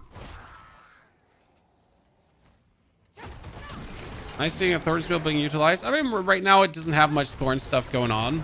Apart from the Spirit Hall and the standard Thorns buff that you're pretty much getting. Right? So we don't have a single item with bonus Thorns. We obviously need to get items with bonus Thorns now. So finally, a greater affix Thorns won't be useful, chat. Listen, ladies and gentlemen. The time has come that a greater affix Thorns won't be frowned upon. It will be considered worth it. Thank you, Mr. Shaggy J Slice, for the Prime Gaming subscription. That is very kind of you, and I'm happy to have you here with us. God, does she get beaten up. Okay, we get the Paragon board, and we gotta look out for our aspects now. Great, I can actually not take these obolts. Wait, let's level up the Headhunter.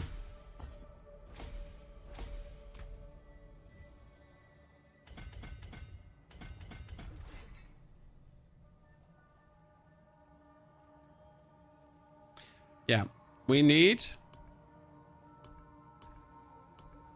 Spiny Skin. When you use a cooldown, you gain 35% Thorns. Seems like you really, really, really want that, right, Chad? Who doesn't want to have 35% thorns? I think there's going to be probably a dexterity thing in here. We get bonus thorns. And we get thorns and maximum life. And elemental resistance. Ta-da. That's even more thorns, actually, which is intriguing. I wasn't actually aware that there's so much thorns and maximum life and cooldown reduction. Great. That there's so much thorns, like, in the build. Wow, there's even more thorns in the... What the fuck? How was I not aware how much thorns there is, chat? Look at me, just getting Paragon thorns all the way.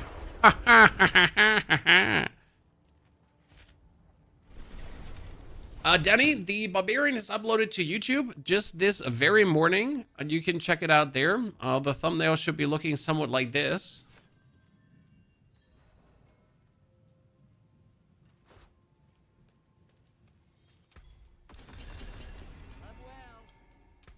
Okay, we got a 750 weapon, we got 750 boots. What will we oboe gamble now, chat? So we need Sepasontak, and we need Sepasontak badly. We also need a razor blade.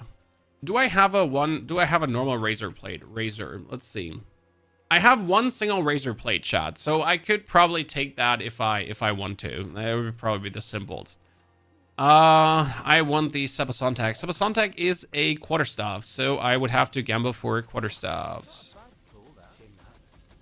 Oh, I forgot to... Did I not swap? I did not swap to torment. Yep. Way to go, pony. Let's forget about the quarterstaff gambling and just hate ourselves for a second.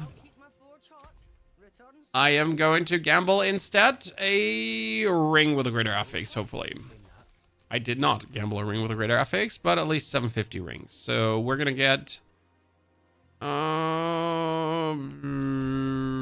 Neil, I don't want it. Get off me, you demon. Not yet, Neil. Not yet. Let me put that beastie on.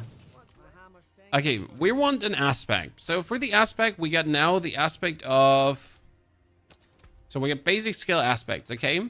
You get the aspect of Moonrise. That's 100% damage. Great. Then you have the aspect of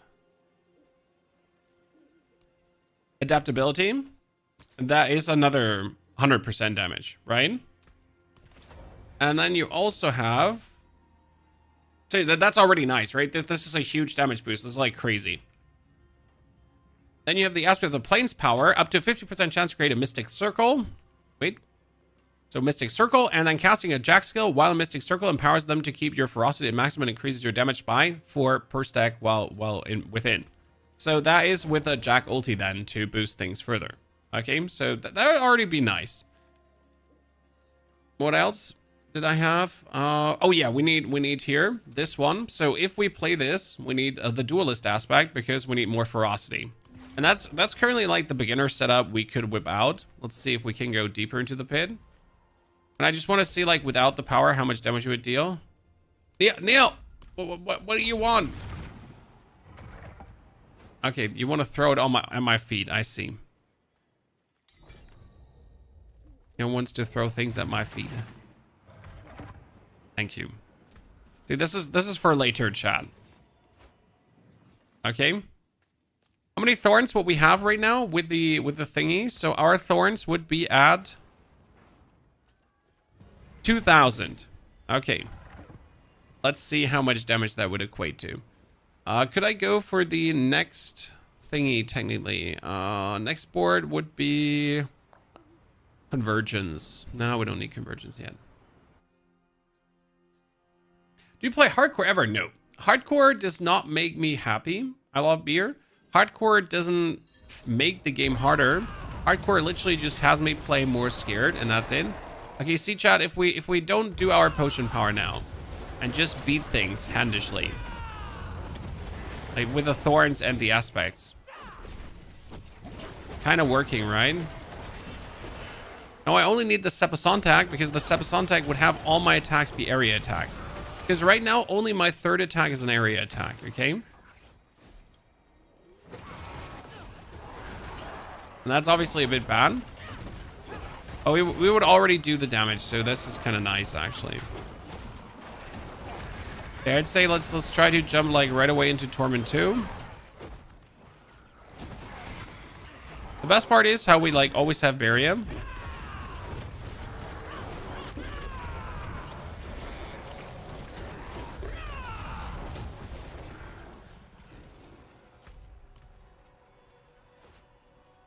Mercs? Yeah, I still don't have Mercs, right? Sorry, Chad. When should you go up to tier 2, Danny? When you're ready for it. I mean, you're pretty much going to make your way up to the like, do pit 10, pit 15, pit 20, pit 25. And if you can do it, you're kind of ready, right? But Torment 2 is usually easy to swoop into with any build, like not much hassle. Should be able to do that. You know, like Spiritborn Field still fast as fudge boy. With that tiger jump forward, and not bad. I like it.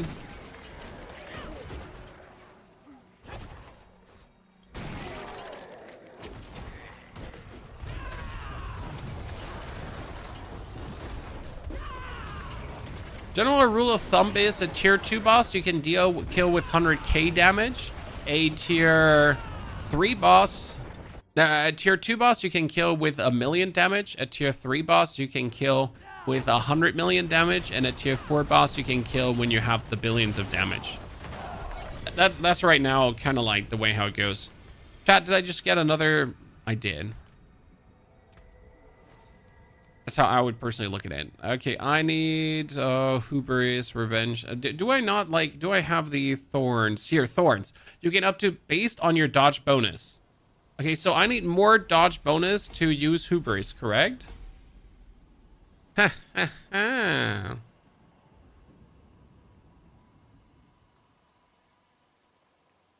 Good. However, that will work out. That means we need more dodge bonus then. Oh, I need to do the pathing a bit different.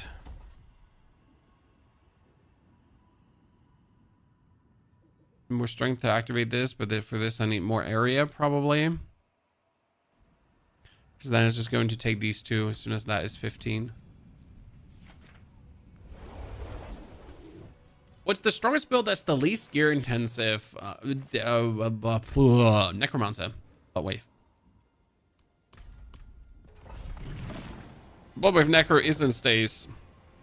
That build that requires you to not use any gear to become illegally strong. Oh, I got Varshan's lair. We can just go kill him.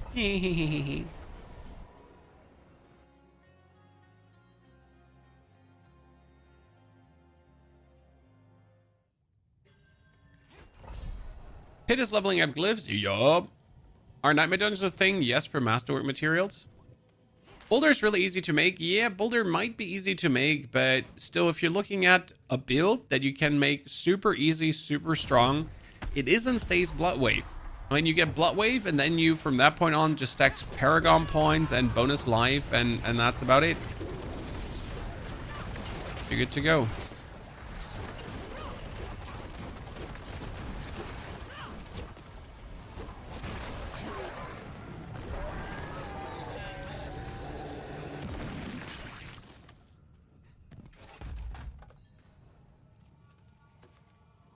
Leaving the dungeon to hand in the thing.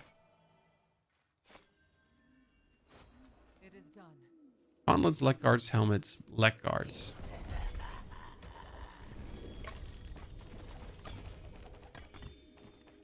Isn't revenge the glyph we need?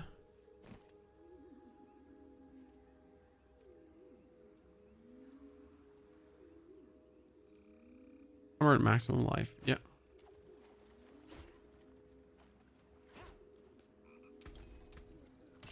Okay, we want the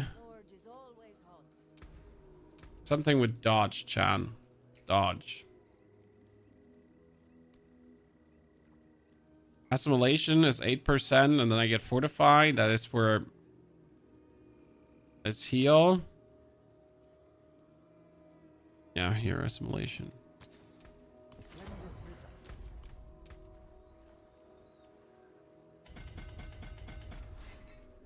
We'll move upwards into the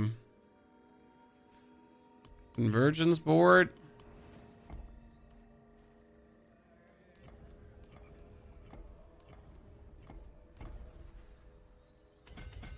Convergence gives us even more max life. And even more max life. Into conversion, this would be attack speed. That wouldn't actually hurt, but there's even more resistance to all elements. There's actually like a crazy amount of resistance to all elements that you're getting as the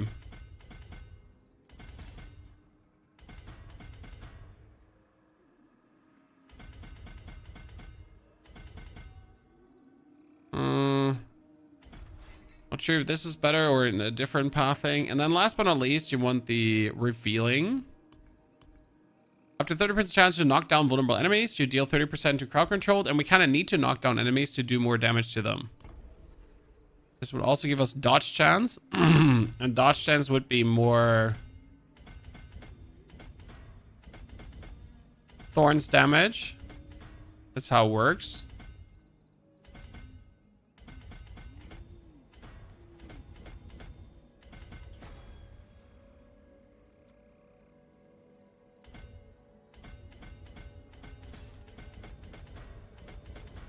Okay. So we kind of have it all, at least basically laid out, correct?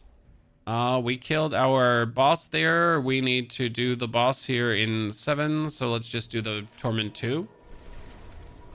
Melee Ring passive works only for Cataclysm damage, right? Yes. What do you think about the season is ending in 45 days, and is that short compared to season 7? Yes, season 8 is shorter. That's a known thing though. Like it's not like, you know, wow, no one, like, it was communicated from the beginning that season 8 is going to be a short season.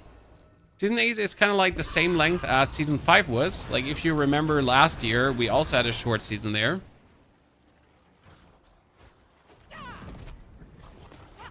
Okay, this is now Torment 2 PID. So I can pretty much kill things in Torment 2 already with the help of my boss power. Without boss power, this wouldn't be looking good for me.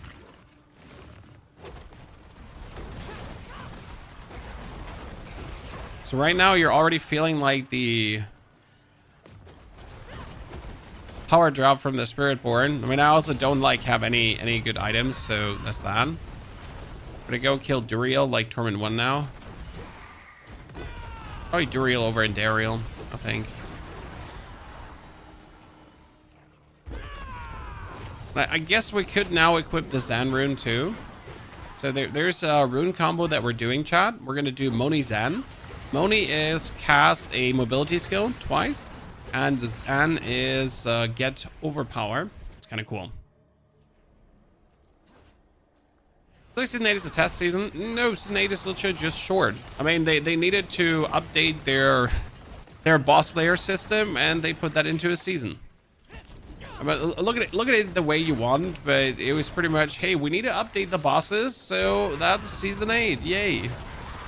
And now it's like, we need to update the Nightmare Dungeons, so that's season 9. Plus whatever content they feel like they want to add on top of that, right?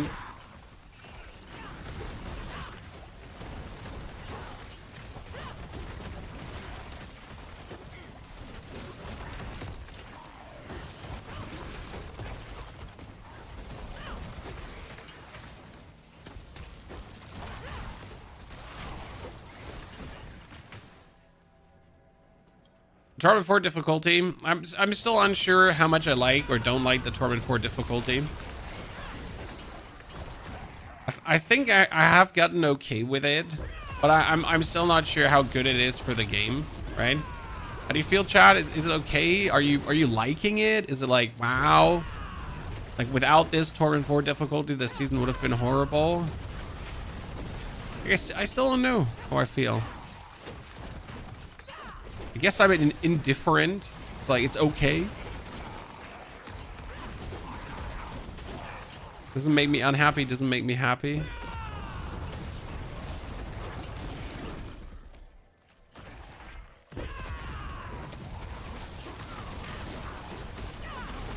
Hope they adjust the new boss mechanics. I mean, I want them to take out the you have to fight the boss mechanic. That's just lazy game design. I mean, either make the bosses even harder, give them more HP, but don't force us to actually fight a boss.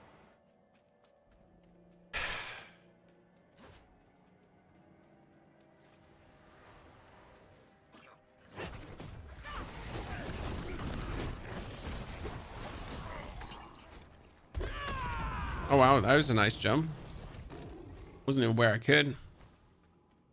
I feel like it restricts build diversity a bit too much, and the ancestral drop rate should be better. Yeah, I mean, the ancestral drop rate nerf seems kind of odd, so to say. Like, all the activities that we used to recommend for doing something are just not adding up anymore.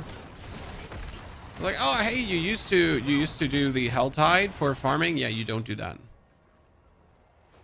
Okay, that's fantastic, guys. We cleared everything in this area, so now we need to go back to the other area to farm some more there. We love when that happens. That is obviously always the best way to play a pit, right? When you are asked to backtrack things.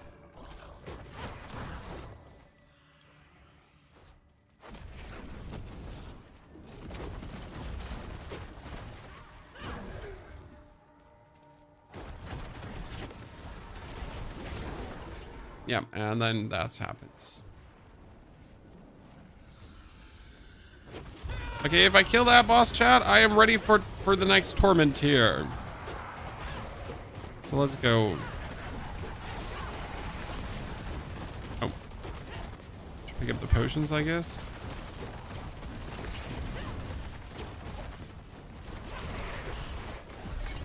Whee! We made it. Helmet. Look, Mom, my helmet has thorns. Mom, my helmet has thorns.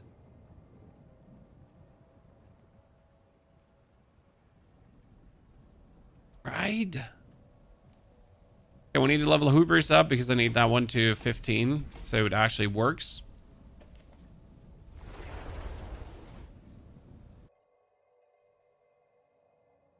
Should I reach a certain Paragon level before I switch my Rogue to Death Grab? Has nothing to do with the Paragon level and everything to do with the gear that you need. Like, if you don't have the energy, cooldown reduction, and that kind of stuff, then So you want the Beastwell boots, you want the Scoundrel's leather, to at least have a start. Okay? So do I go to Torment 2 now and expect to survive in Torment 2? Or do I not survive in Torment 2? What do we think, chat? Are we strong enough? Would be great. No, you know what? I wanted to do Torment 1, and I'm gonna progress the Belial quest that I can actually do Belial, and then we're gonna farm Endariel, because I really don't want to farm Endariel, Duriel, and whatsoever. I'd rather farm Belial, right?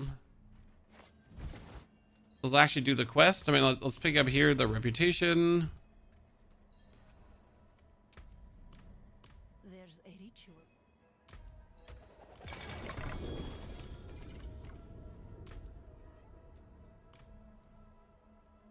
Find Jarius and Menestad. That's probably the most annoying part, having to redo the quest. Yikes. Fall of sleepiness.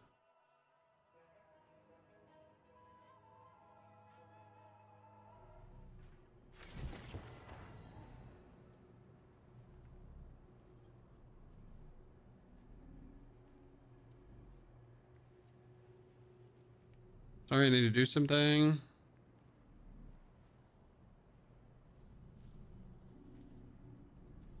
Shit. Oh god, I don't know how WhatsApp works.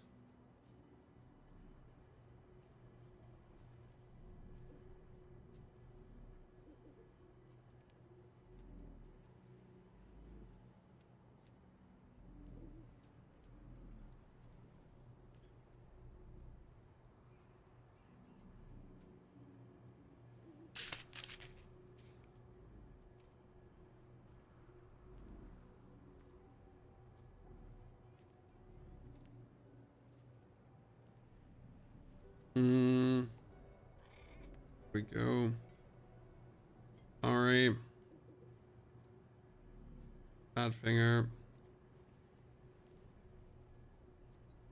Good. Oh, now I hate life. Oh my goodness, someone kill me right now. So annoying when that happens. So annoying when that happens. I don't enjoy the new boss mechanics at all. What's the purpose of being powerful as possible if the boss has fixed 3 stages doing the same stuff again? See, I like Belial. Okay? Belial is super hard in Torment 4.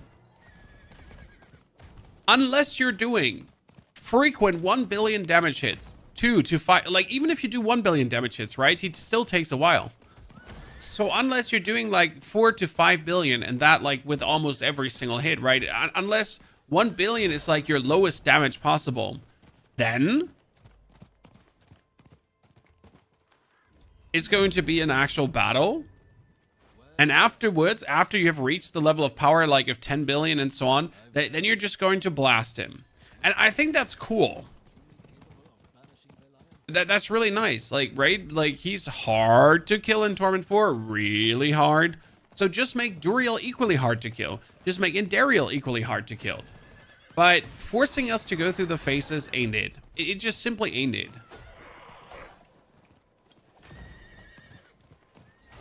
As a gear check, I mean, everything is a gear check. But let's be fair, Simon. Technically, he's also a skill check. Because if you're fighting Belial with not enough damage, then you have to avoid his eye beams, you have to avoid his poison breath, you have to avoid his claw swipes that could also one-hit you. So he's actually a well-made boss fight that I enjoy. Right?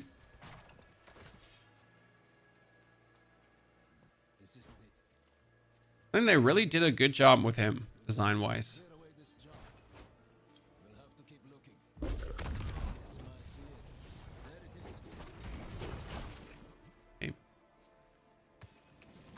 Might just be me, but I'm enjoying him.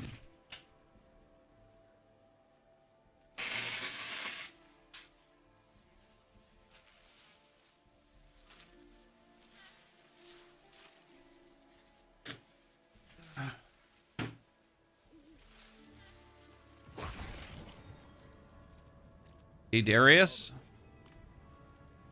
Darius, sorry.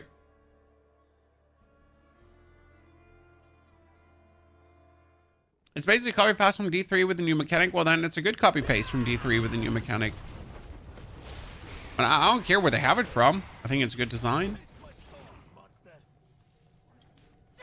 Right? I mean, for all I care, they can copy everything from D3, boss-wise, and just give us more fun bosses.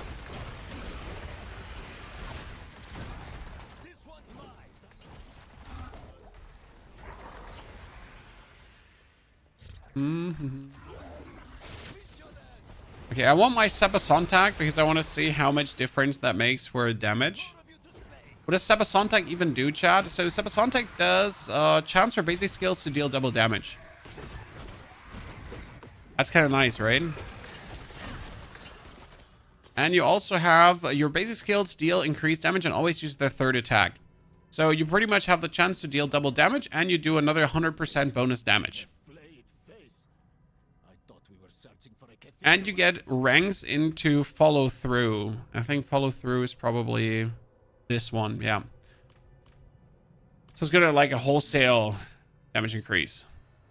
The Lyle mats are a huge issue for people who play solo. Do you think they'll do something about it? Nope. I think Blizzard absolutely fucking missed the mark there. Like, I mean, seriously, we're playing the season of Belial and ambush Belial doesn't spawn. The last 20 bosses I've done, no ambush Belial. How can that be?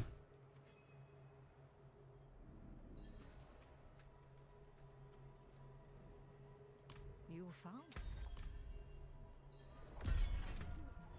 Okay, we need to push our reputation forward now. By a bid.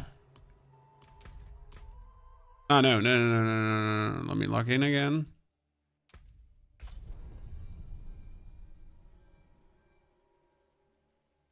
Does Belial ambush more often in a full party?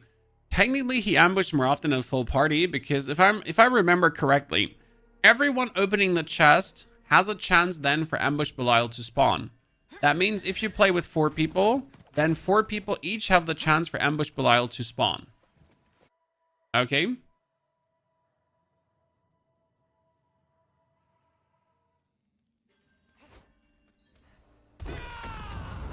So technically with 4 people, it should be more likely.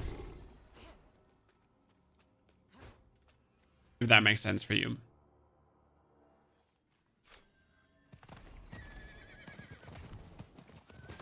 I still remember playing D4 for the first time and the side quests were better than some of the main quests. Yes. Yes. That is completely correct. I mean, as the game was new, as the game was slow, and as we had to farm, there were quite some cool things there. I'm fully with you on that one.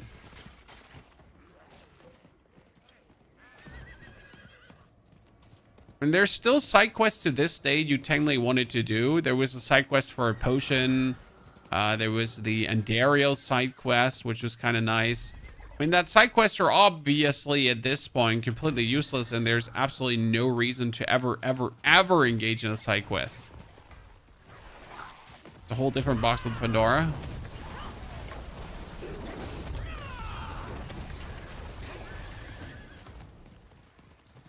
Wow. Zoom, little horsey man. Could you please pick those up? My trusty owl.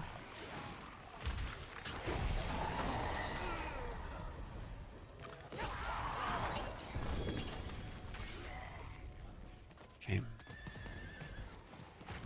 Should I farm up the side from Nightmare Dungeons or Infernal Hordes? What do you enjoy more? I mean, if you really like Infernal Hordes, that's actually really good because you're gonna be having a good time then farming your up the side. Infernal Hordes. If you like the Nightmare Dungeons, that's easy for you because you don't need Infernal Horde keys, but Infernal Horde keys are really easy to get. So if you do actually like doing Infernal Hordes, just blast away, my friend. Okay, we're trying to really quickly get ourselves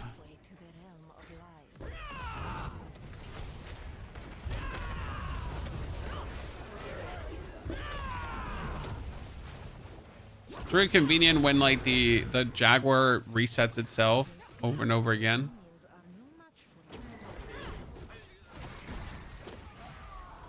Okay, we are now 3 hours in. We're in Torment 1. We could jump into Torment 2 already with a Spiritborn. So leveling, check, quite easy. Now the progression check, guys. We need to get Sepasontac to see how much more damage we deal. Well, we already get 100% bonus damage, right? So that's nice. With the Moonrise aspect, and with adaptability, we get another 100% bonus damage.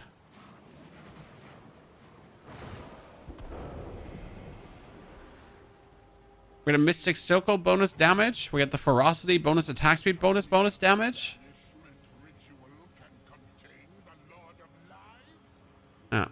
We need more Thorns because every hit of Thorns is more damage as well. We're 3,000 Thorns, and our Spirit Hall says casting Gorilla deals 100% of Thorns to enemies you hit. You have a planner for the Bard build. I've made some adjustment, but every tier 4 boss one-shots me, Pisaru. Yes, we just uploaded the whole Bard build to YouTube with the whole video, and we talk about survivability as well, Pisaru. Generally speaking, if you die too easy, you want to get the Ugly Bastard helmet with a greater affix to the resistance, because that gives you a huge chunk of damage reduction. That being said, there's also a bunch of damage reduction that you can actually gain from the Paragon board. Fastest way to level, you go into hard, you go into expert difficulty with boss power, and then you just blast through. By the way, can I temper basic skill damage? Dude, I can temper basic skill damage technically, right?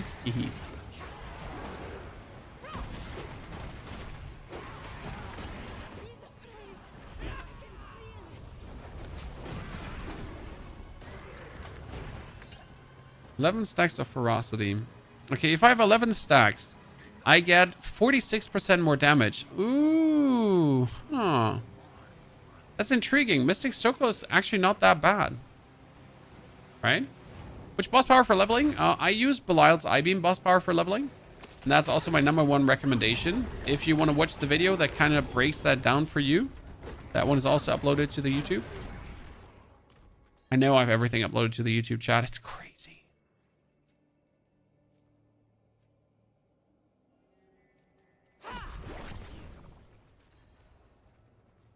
Belial, mind your path, wanderer. Now that we have Belial's attention, nothing is Do, do, do, do, do.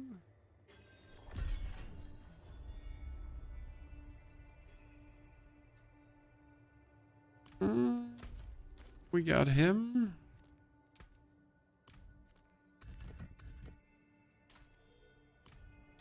Speak with her at her shop. So we're almost done. Before I do this, I need to get myself my shards of agony. What's the plan? Thorns Spiritborn. That's the plan. The question is not if Thorn Spiritborn works. Thorns Spiritborn does work, okay? The question is, how easy is it to get it into Torment 4? Because you don't want a build that's stupid and hard and annoying to do, right? You don't want a build that's going to be like crawling by its teeth into Torment 4. Like barely scrambling in that direction. No one wants that. You want a build that goes easily into Torment 3 and then has a nice jump into Torment 4 with the right progression. Keep your lies. I will return here. And Having a hard time getting correct gear for Chain Lightning Sword, Frederick. I'm not sure if Chain Lightning Sword can do Torment 4 bosses this season without major gear investment. He'll ruin everything. Stop him. Okay, I'm right behind. Come on, let's go. Blazing guns. Oh, I'm surprised that we're actually in here. I wasn't aware we would already end up.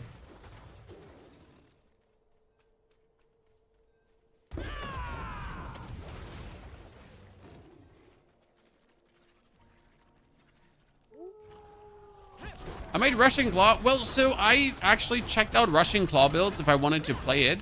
And I saw a Rushing Claws boss fight, and it was this through the boss. Whoop, whoop, whoop, whoop, whoop, whoop, whoop, whoop. And your whole screen was moving with it. So the screen was going left, right, left, right, left, right, left, right, and that at the speed of light, and I'm just like, ooh, oh, oh, oh, oh, oh.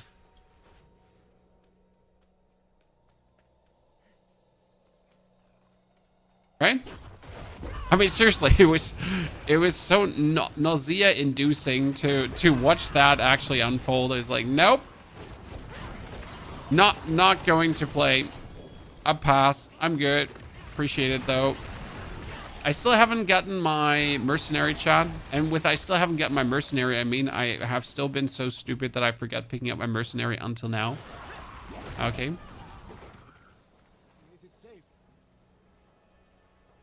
Working on leveling Necro for your minion build, Lawrence. I mean, you're leveling with minion build, into actually Bloodwave, into them minions again. I have a 4G8 200% razor plate. Yeah, boy.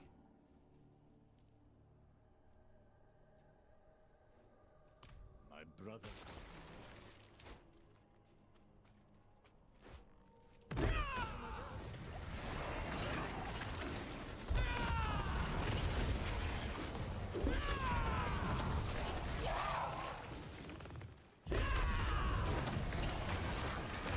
Honestly, it's really fun to go with Spiritborn through content. Like whip, whip, whip, whip, movement speed, movement speed.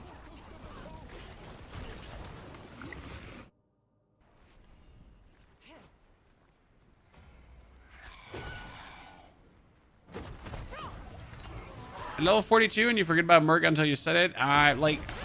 You don't technically need Merc for leveling. The only issue is that you're gonna miss out like on 700 tail marks or so for not taking them with you in the beginning. So you're an idiot, just like me. We are idiots together.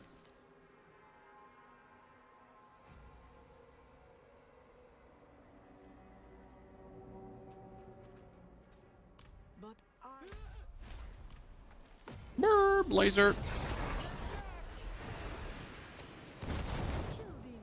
Wonder how far we can take the Spiritborn today. Now he. What does that even mean? How do we get out of here?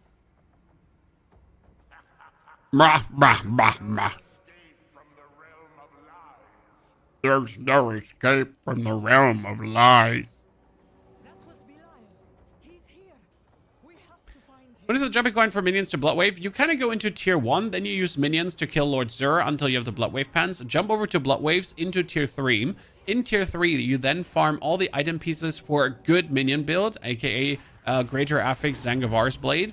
And then you jump into tier 4 with minions. That's what I personally would do. I missed season 6 of 8 Spiritborn. I never played that one because I found it looking so fucking stupid. But I understand that people are actually missing it because it seemed to be fun to play. Not for everyone, but like some people seem to enjoy it. Okay, in Torment 1, the build is fire, Chad. By the way, can you believe that I saw a video of a creator? He's here. Show yourself, evil one. I was checking out build guides, right? And I like, it was like, this is the best XXX build, okay? And it was showcasing the build in Torment 1, and I was like, hold on. What's happening?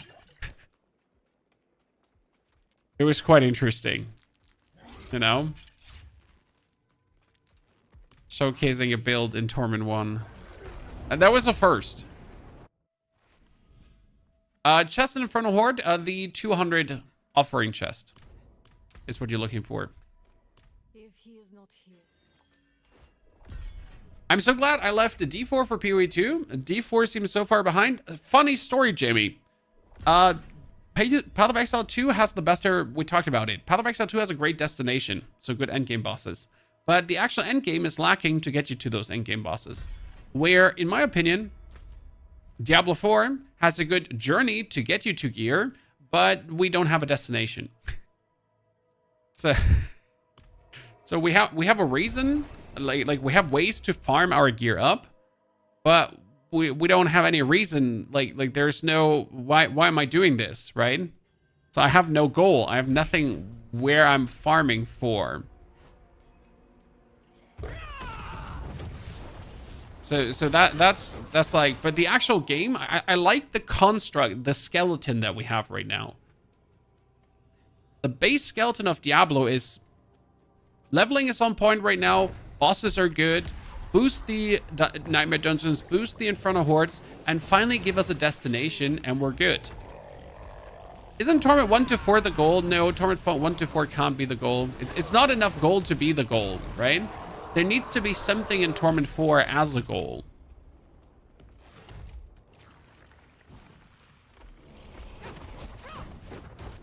Is there a boss we should focus on at Belial? No.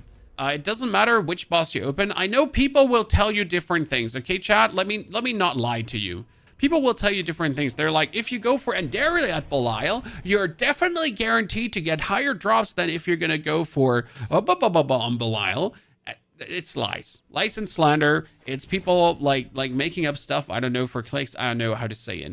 It doesn't matter if you go for Endariel, if you go for Duriel, if you go for Lord Varshan, Lord Zur. The mythics are coming out or they're not coming out.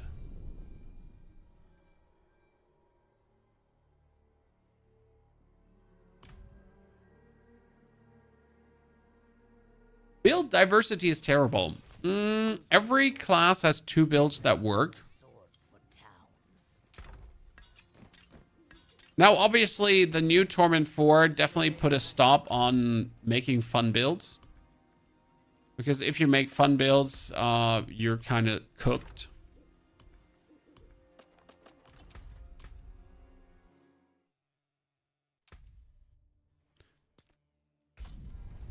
What I would maybe like to see would be solo self-found Diablo, potentially. Then again, not. Because I'll be honest with you, I don't actually, like, I don't care to try hard Diablo, right? I don't mind trading in Diablo. I mind trading over a third-party side. That's annoying, right? Actually, just like the fact that, like, yeah, I don't want to try hard Diablo, you know? It's a fun game to play. Not a fun game to try hard.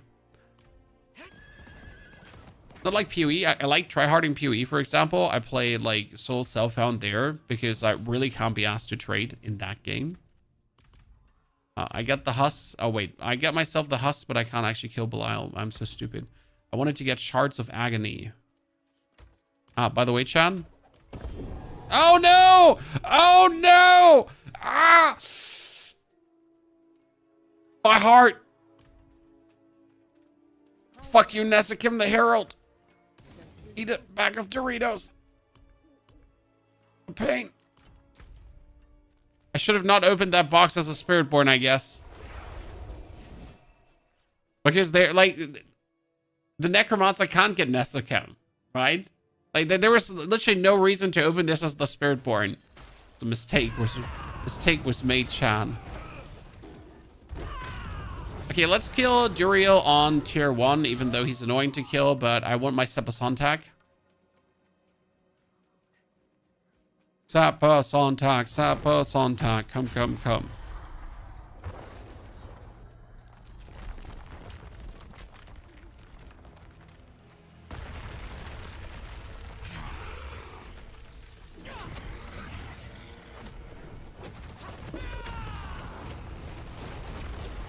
See, like, I did damage, chat, but I couldn't kill him.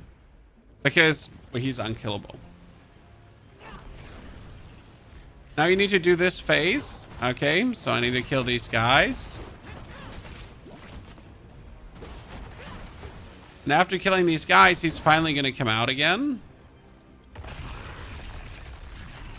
And I can do damage to him again, but he goes instantly away because he had too much damage taken. So now I can't do damage to him.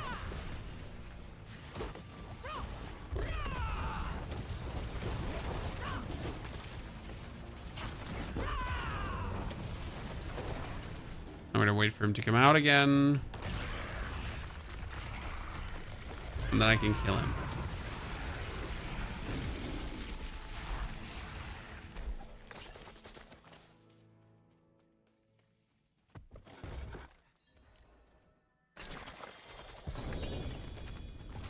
Oh, that's a greater affix item. I actually haven't seen a greater affix item in forever.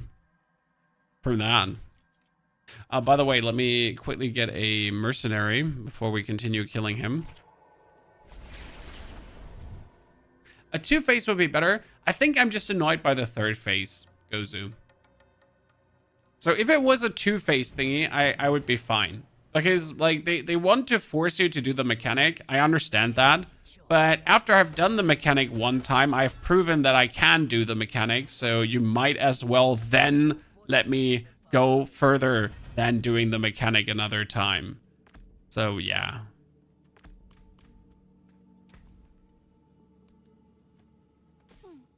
I like seeing what Papa's friends collect.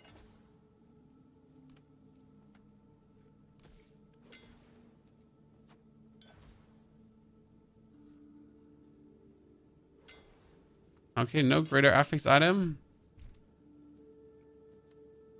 Ah, greater affix helmet. Did I count it out right? Oh, glad that's done. This side. What do you think is the most brain dead class? Necromancer. I mean, you can play minions and technically be AFK for the whole game and just level like that to 60. Right? Okay, Duriel, I need my weapon from you.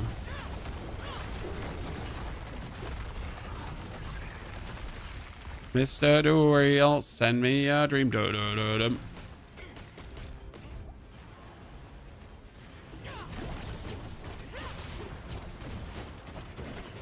And like, again, I feel like forcing players to go through one phase is totally legit, because that's like, you know, you gotta learn the boss, you gotta understand how one phase works.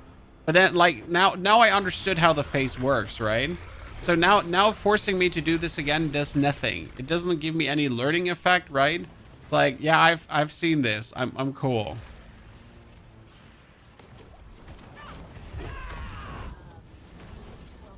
I understand. Fancy new mechanic. Appreciate it.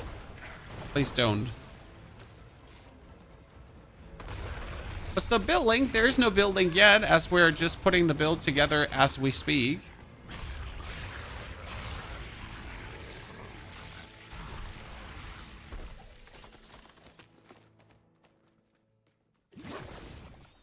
Okay. There it is. Please don't be Capaleka. It's Capaleka. It was always going to be Capaleka, right? Are we sure that Sepulsantec drops here? See, and then you have Ambush Belial, and I can just kill Ambush Belial without a phase. Right? There we have it. No, it's the Sustained War Crozier. Wait, what the fuck? Does he not drop Sepulsantec? I mean, we get Loyalty's Mantle, and I actually want to play this because it says skills. While your Spirit Hall choices match, their bonuses are 100% increased. So that's actually really good.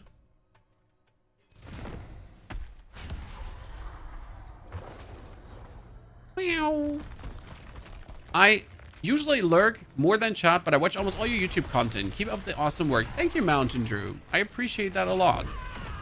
When I've been very happy with our YouTube content, guys, and with our YouTube community. I think we have something cool going on here. I mean, it's funny to see also that YouTube at this point has often more viewers than Twitch. So that's kind of nice. I mean, it's not a competition, but if it was YouTube was winning, no, but it's just nice to see the growth. I'm a very happy creator. That's just glad that he can do what he does every day. And that our guides are finding people. I mean, we are aware that there are tons of people making guides out there. And we've found our style. We've found our community, you know.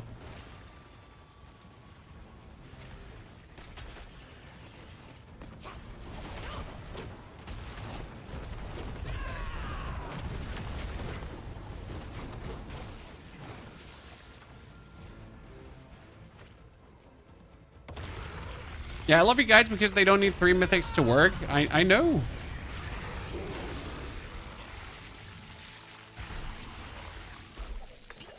Immortalize has a pretty good build that cleared Pit 95. I'll be definitely having an eye on that, sir.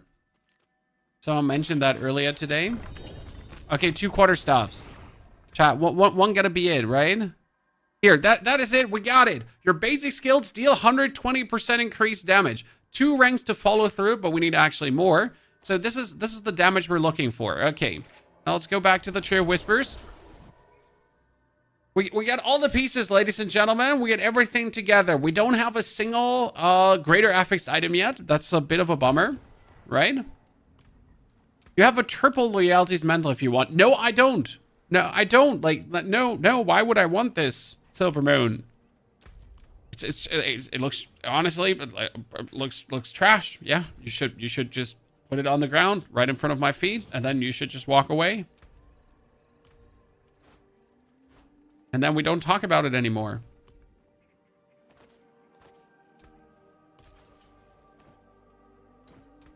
What color and brilliance. Totally.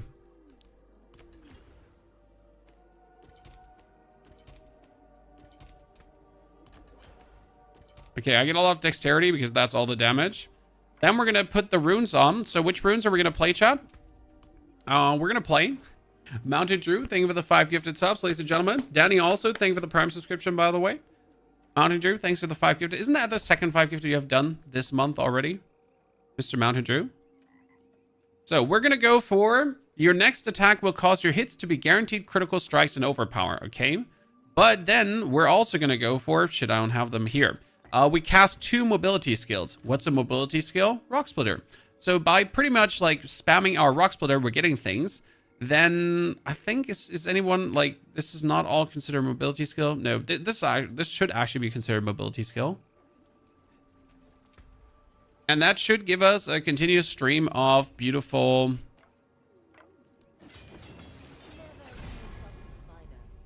Chance to deal double damage. Okay. The other rune combination we could play is... We could do something various stuff related. I don't want to. Get some skulls.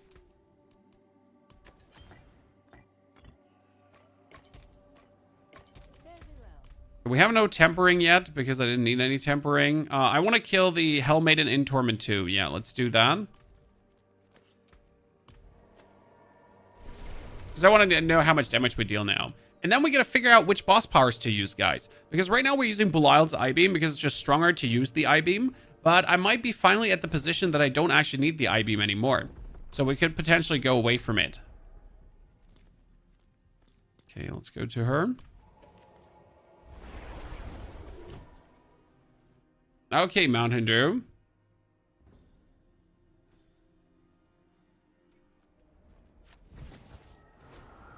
So yeah, by spamming my basic skill, I pretty much activate the Overpower that then also has my basic skill Overpower. So that's the easiest path to damage, how I can by holding down like my right mouse button right now. See, like I hit, and then Overpower hit. And you see that? The Overpower hit did 1,000,000 damage. See? Million. So ta-da-ta, 3 million. So we just went up in tons of damage by just holding down the button.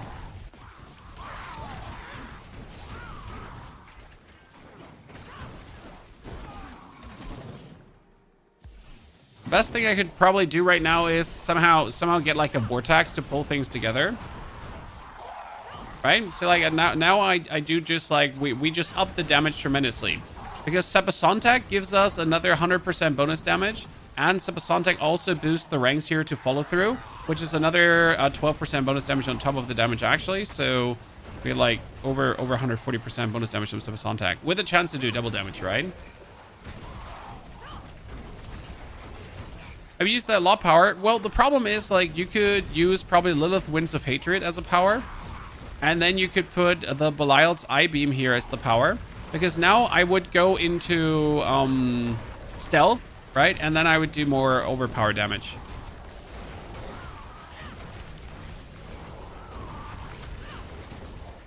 So every attack would put me like 2 seconds into stealth.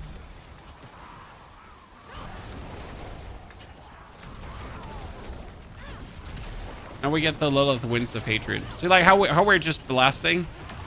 Kinda nice. And this is obviously just Torment 2 blasting, but still it's nice to see, right?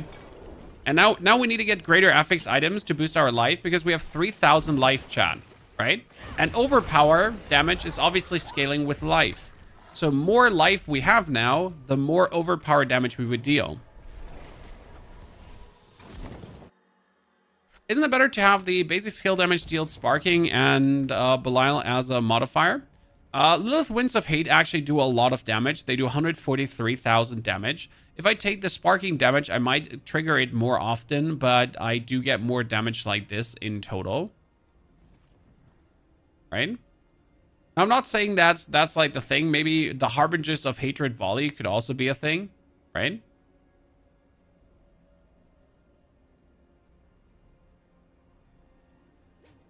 I could do Lord Zur's Blood. That would be a simple one as well. Just stack things below.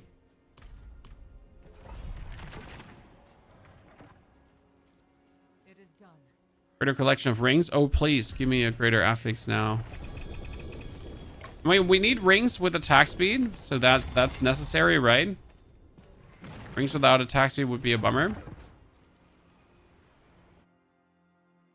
How does Overpower scale with HP? Okay, so Overpower damage is HP plus Fortify. So you want HP and Fortify. And that times all the Overpower multiplier stuff. 16 million, chat, just like that. We got it.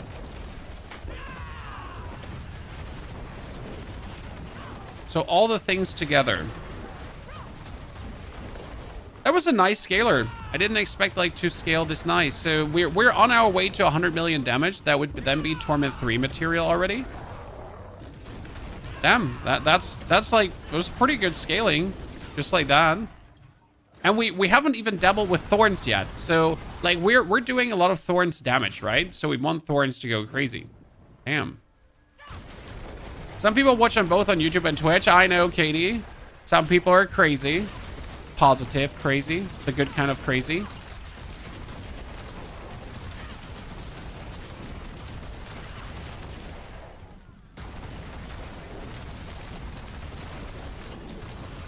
But like, do you want to steal a penguin from the zoo? Kind of crazy, you know?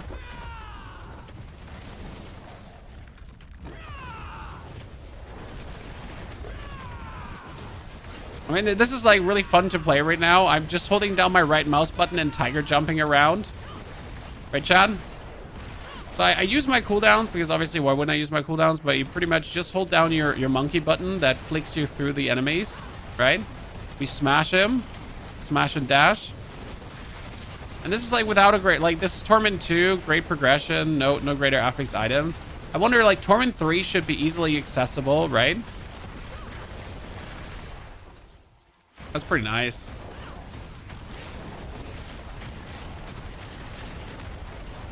You want the loyalty helm? I'll probably come back to you at some point for that loyalty helm, my friend. But the same as with Neil. I don't want to like break the progression, if that makes sense. Like make it too crazy. Because that loyalty mental will give me so much damage.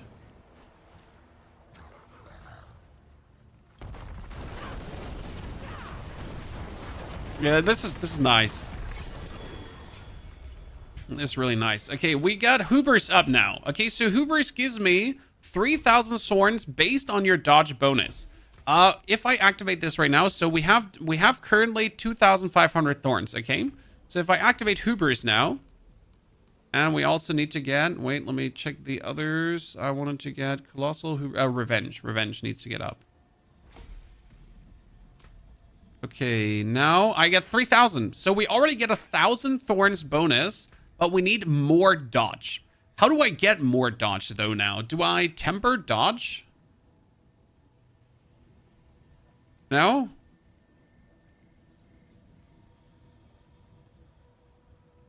How do we... Like, wait, do we not have an ability that gives us more dodge? Wait. Because if I use counterattack... So if I use counterattack now... Counterattack... Dodge all direct hits. So technically, if you do counterattack, then your thorns bonus. Oh. Woo! I mean, for like that's a lot of thorns bonus. Okay. Dodge all direct attacks for 3 seconds per cast up to 6. Okay. So do I need to cast it twice? I probably need to do this, then that, then this, and that, right? To just boost it higher, so I can have like that for longer.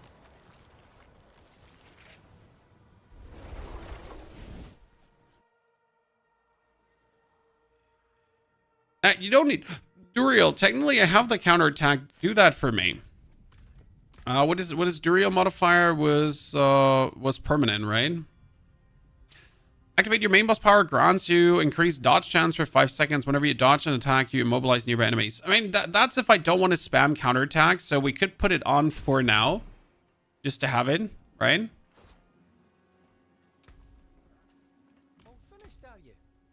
We got a ring with Vigor on kill. Yeah, I'll Vigor on kill myself in a second.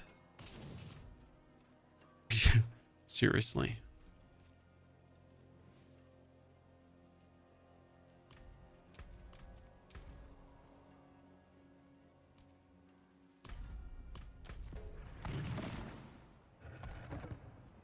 Okay, we're pushing our reputation forward that we can start doing Belial. And then we can farm like greater affixed weapon.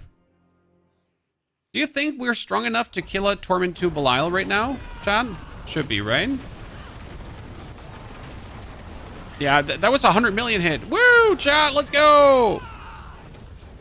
Okay, with that activated now, we should hit higher hits because we now have the bonus thorns, so that's nice. Yeah, look at the damage. The biggest issue is that we're a bit limited to the Zan rune. Okay, so like with more attack speed, I would do more overpowers because you notice this is like I need to cast 6 basic attacks to overpower 1 time. 6 basic attacks, 1 overpower. 6 basic attacks, 1 overpower. Which probably also has me then cast my ultimate in that exact moment, right?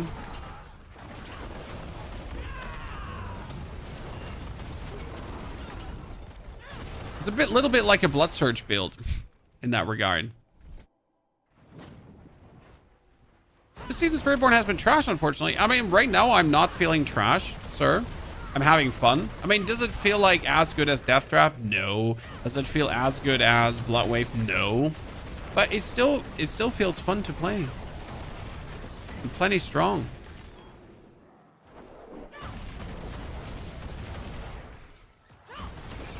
Need more Thorn scaling now?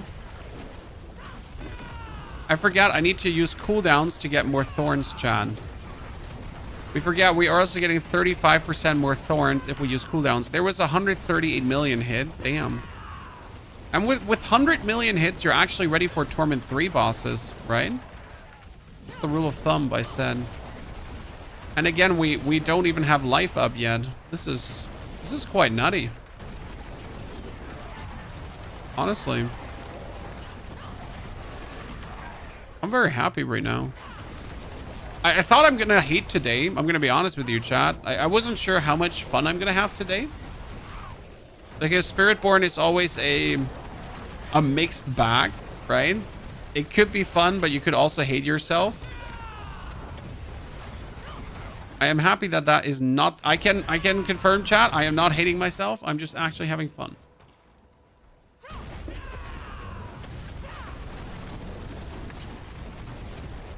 Boom. He just gets smashed. Smashed. Okay, we need to level up Revenge.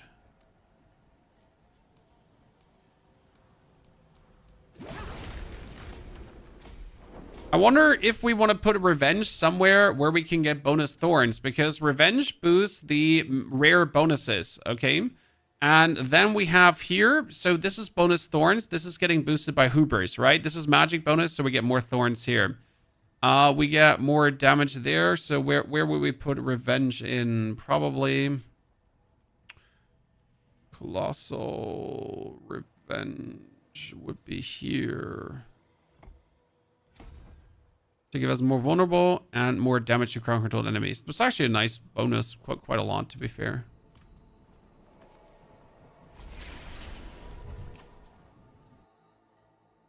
I have GA. Oh no. So thank you, chat, for all for offering your stuff. Like let's try to not like break the bank, okay? What? Oh, what in the hell? What in the world? What is this?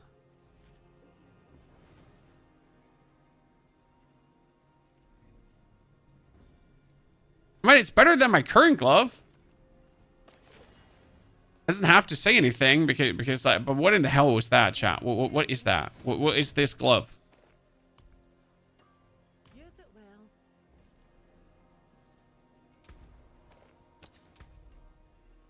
Okay, we have another. Could I play Unyielding Hits technically? Because Unyielding Hits says casting Gorilla skill increase weapon damage by of your armor for 3 seconds. We could scale armor. No, there was a block chance damage. Block. Wait. Redirected force. Gain critical strike damage equal to of your block chance. Block chance doubles this bonus for 10 seconds. And the thing is, I get 100% block chance with the armored hide. So wouldn't that be worth it to have?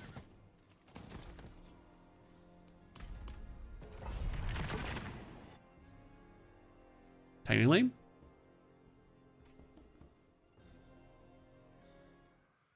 Mr. Ren Fitness, good to see you there. So this is now Torment 3, chat. As I said, I'm not sure if we're Torment 3 ready yet, but I think we are. I mean, I just jumped with, like, look at me, chat. I mean, we have Seppa Sontak, we get the Razor Blade, right? And here we are. Like, we're just waltzing into Torment 3. Okay. I have no complaints. I feel like a lot of my damage is right now conditional, so we need cooldown reduction. Because there's a lot right now that relies on me, using my cooldowns. Because if I use a cooldown, I have more Thorns. If I use my Armored Hide, like, I have more things. So I guess I want a wholesale cooldown reduction, kinda.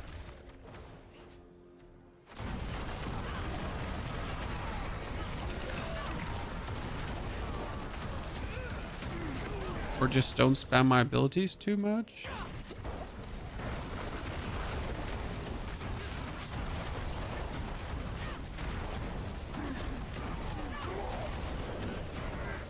I guess like every 5 seconds I want to press a cooldown. Right?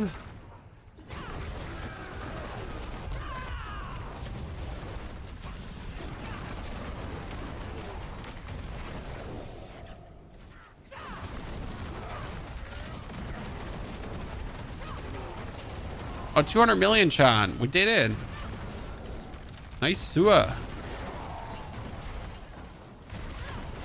I don't remember how hard Torment 2 bosses are, Chan. Can I with 200 million kill a Torment 3 boss? When I can kill a Torment 2 boss, that's for sure, but I'm just not sure how it's going to be with Torment 3.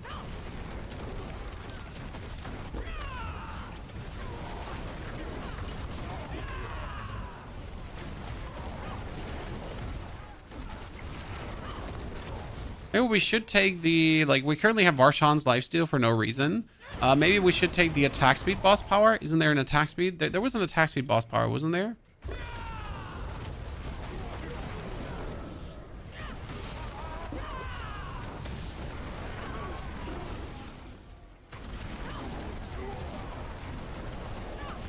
Does this build benefit from any unique? Yes, we need Sepasontak, Loyalty's Mental, and the Razor Plate.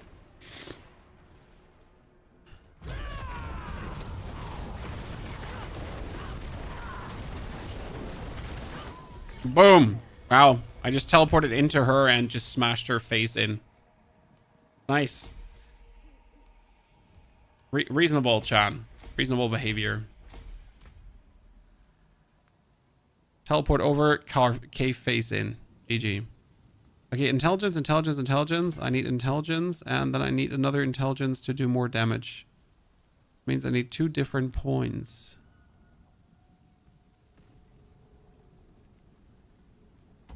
Thank you for these points. I humbly offer them as a tribute. Okay.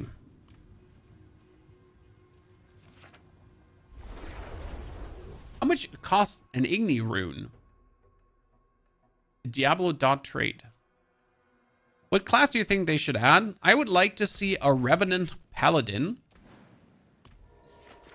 Because we have all these lads that came back from hell with Inarius. Uravar's order. They're all a little bit delulu. And I kind of would like to see some Revenant Paladin army. I think that would be kind of cool. Or a Templar. Well, see, a Templar cannot exist. Templars cannot exist because there's no Templar order right now in Sanctuary. Inarius is gone. The church is gone. Like, I mean, the church is clinging to remnants of whatever is left, but technically there's nothing there.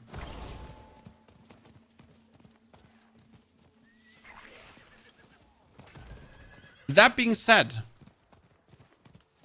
I mean, maybe we could get a corrupted paladin because technically Mephisto's back. And Mephisto is running around as Akared. So there could be a new order forming around him. Uravar is a knight of the church who is a little bit like random crusadery now, but evil. Kind of evil.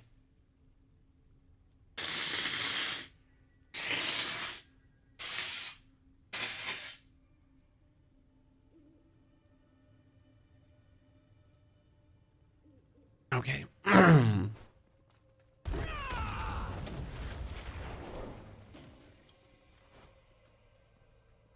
Is no one? I mean, he was the main antagonist. Well, the second main antagonist in What is reality? the campaign. I mean, the man was hunting you down.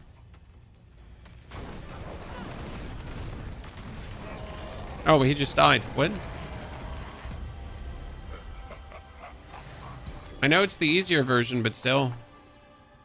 Didn't expect him to just fall over. Okay. You just dropped a 4J Starless hacker. Ladies and gentlemen, we got him. Officer, take him. He just confirmed all his crimes.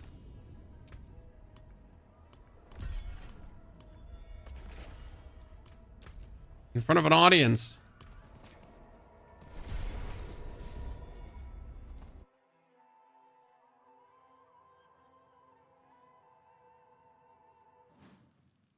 Okay. Wee woo, wee woo.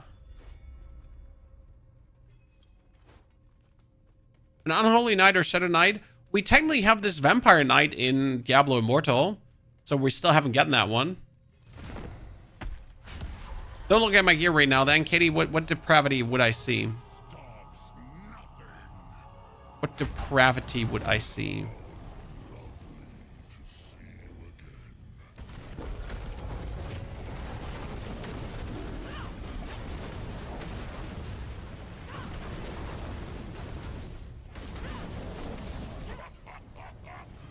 We do good damage. Not crazy damage, just good damage.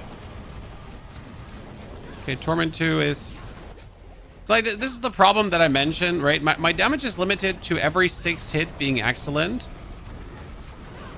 Right? So I'm pretty much like, the only thing I need right now is tons of attack speed. To win.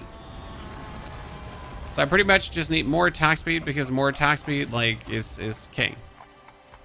And Dariel, yeah. What are we looking for? We're looking for a greater Sepasontak because my Sepasontak is not greater right now.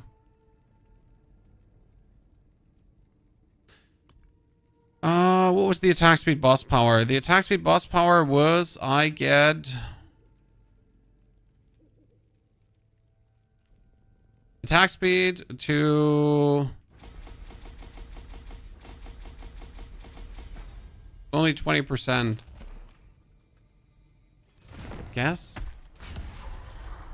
I mean, I'm sitting only at like 40% bonus, so I guess 20% is good.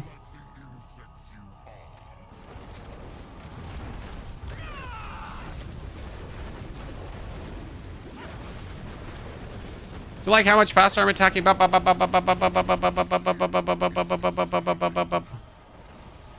Actually worth it.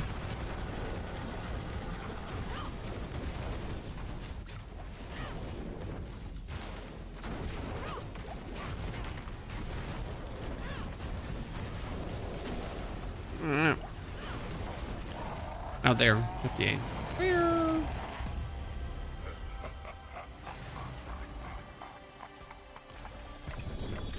Quarter star with a greater affix. It could be a chat.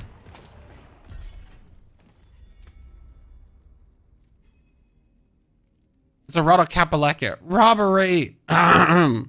Robbery.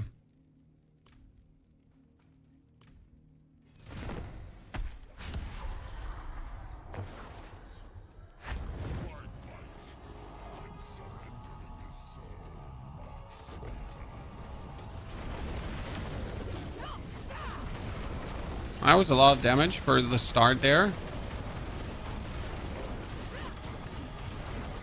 So we can do tier 2 right now, chat, but we obviously need to we obviously need to get items. Because right now we need attack speed. Like I don't have attack speed. I need greater affix stuff. So do I have to do Infernal Hordes? Probably, but Infernal Hordes also don't really give us anything, right?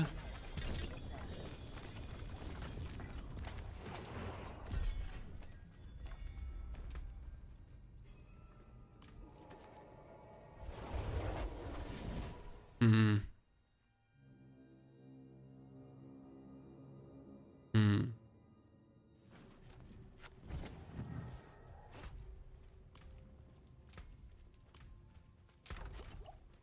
See some steel you need. My hammer sings on your return. What do we have? Ring.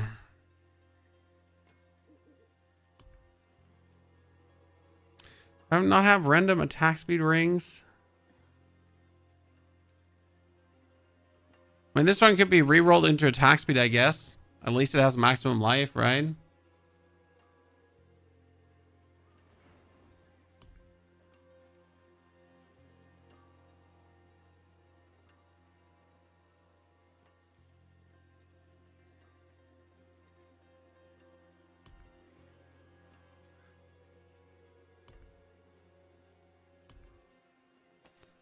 Here.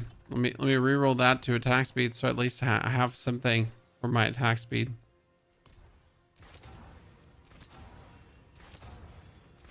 Because obviously I can get attack speed here. 8%. I'll take it. I not take it. I need 10%. We know happy with low value. We want high value. At least slightly higher value. Anyone finding the re-rolling being extremely laggy right now? There we go. Ta-da.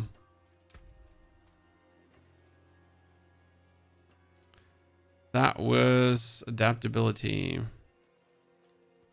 The wonders of sanctuary at your fingertips. How many Adaptability.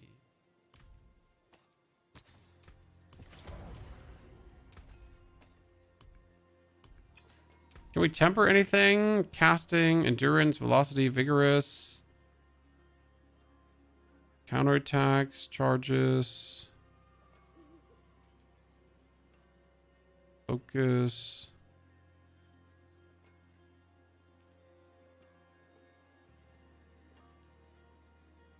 Nothing really good, right? I guess I want Hunter cooldown reduction. Yeah. To get my ulti more often.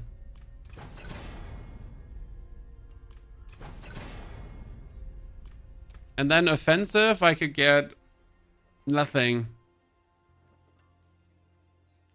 I mean, just worldly finesse, so we can actually get our attack speed slightly forward. Yep, see, that's 14% attack speed. That's what we're talking about, chat.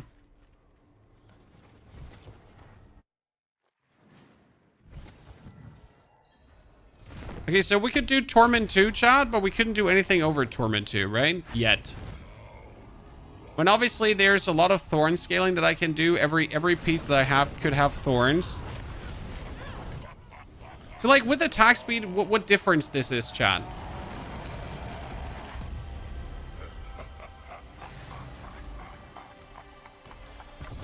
I mean, come on, that was worlds of a difference. Just like absolutely sending him back or not sending him back. Sontag, chance to... Oh, that is a great one. Chat, that's actually a really good one. I mean, obviously, I want a greater affix to follow through, but 52% to deal double damage seems reasonable. So this is already good.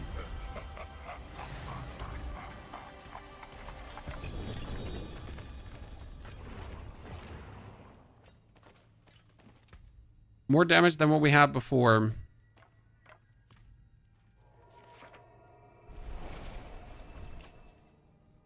Gorilla damage is a good offensive temper by leveling. Tier 3 now? We'll see. And I still... yeah, we should definitely master work up the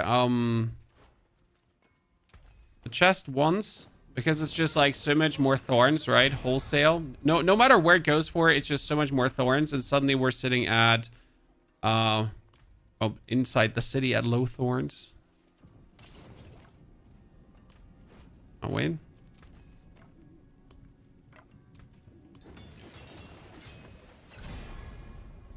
Here, chance to deal double damage. Your way.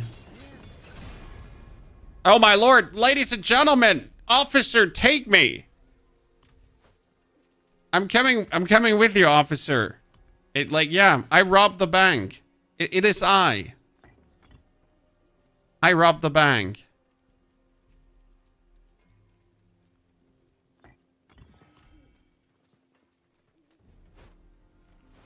We did this, chat.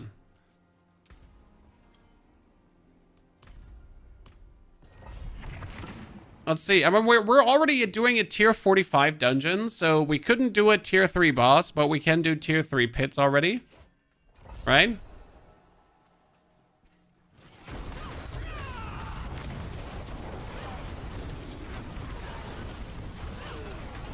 Yeah, there was... Wait, was that just a billion damage? No, that couldn't be.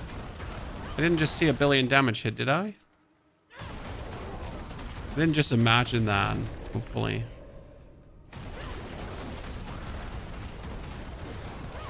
Like, it could be with a double damage. How's it going? Very good. I mean, our Thorns damage build is actually going positively. Boom, boom. 300 million now, too. Yeah, it was 1.204 million, right? So a billion hit. But how? Like, what fortunate gods have to come together to scale it up that much?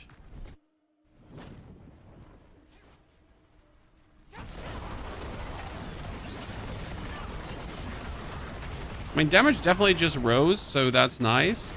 And we have 2 glyphs active, right, chat? 3 glyphs, sorry. There are 3 glyphs active, so there is more to activate.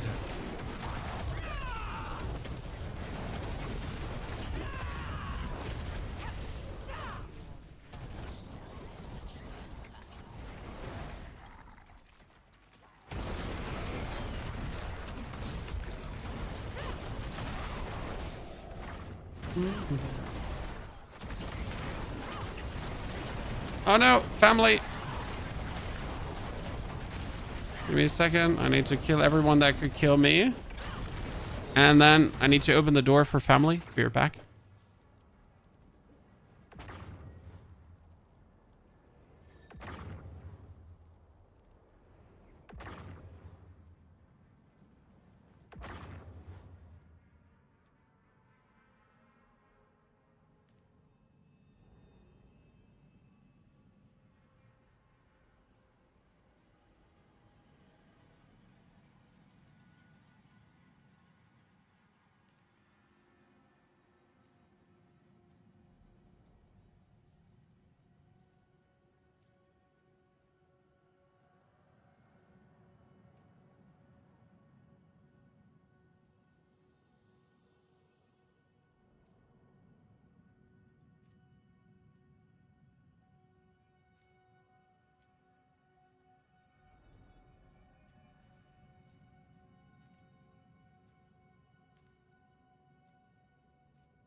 Hi.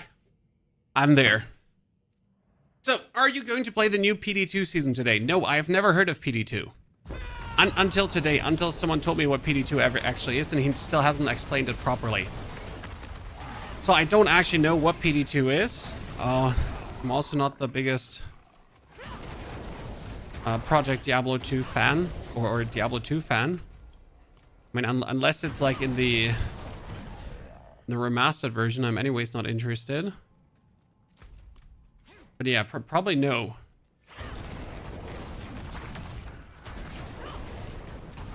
Also, tomorrow I'm actually gone because tomorrow I have a date with my wife at the theater, so we have a long drive to go to theater. That means I actually have to create the planner for this build today, or people are gonna kill me, right? So after the stream is done today, guys, I will make a planner for this build that you already have a planner, but then we'll work on actually fleshing this build out. Because there's so much more we still have to do. I hate the pid. So glad you decided to do Spiritborn. I'm still not sure if I should be glad. I mean, like, damage is great. I'm having fun, right? We're clapping away. We're dangerous. Certainly. You leveled that up. Okay, what do we need now? We need a glyph number 3. We need Hubris. No, Hubris we have. We need Colossal. Colossal would be for stacks of Resolve. Shit, we don't have Colossal. Great. Then we need Revenge. We need Outmatch.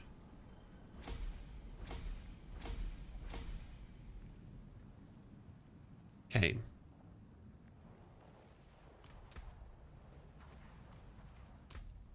But our biggest glyph is missing, the resolve scaling glyph, right?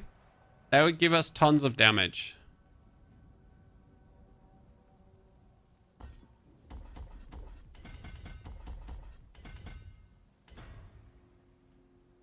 Actually, that's useless. I need to...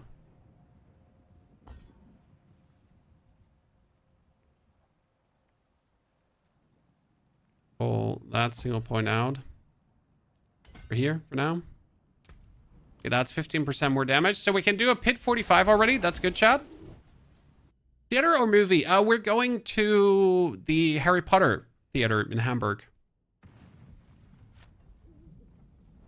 Quite a car ride in front of us. Watch that play.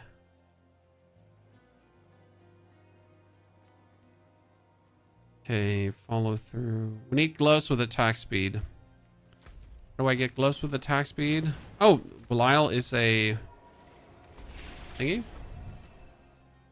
In Hamburg tomorrow, yes. For the day. We're pretty much going to have a long car ride to get to Hamburg. Then go to the theater. And then, like, drive back home in the evening.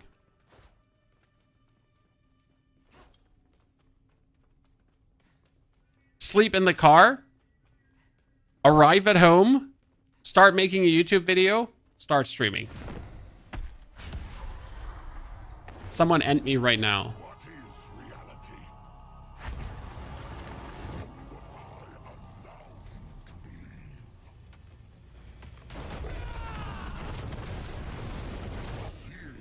I'm 200, like, boom, boom. He just got destroyed. Okay, like, remember how we started this fight, guys? Remember? I do believe Endariel can also drop the Loyalty's Mantle, right? As a greater affix item.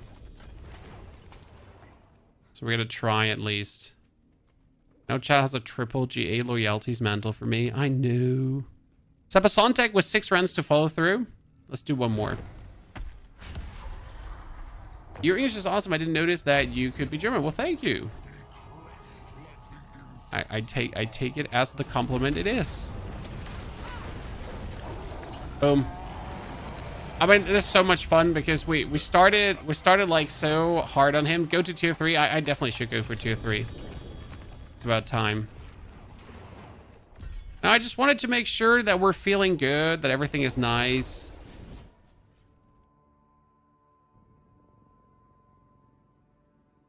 Why not sleep in Hamburg for one night? Well, I can explain that very simple because we just signed a offer from our garden and landscaper for the rest of our property. And our property is very complicated with height meters and everything. So there's no bonus spendings anymore. Bonus spendings are over. So the plan was technically to get a hotel room and chill for one night in Hamburg, but not happening. The money goes for the garden. There's nothing left for anything else. Let's do a 6-star Infernal Horde. Let's just check how well we can do that. And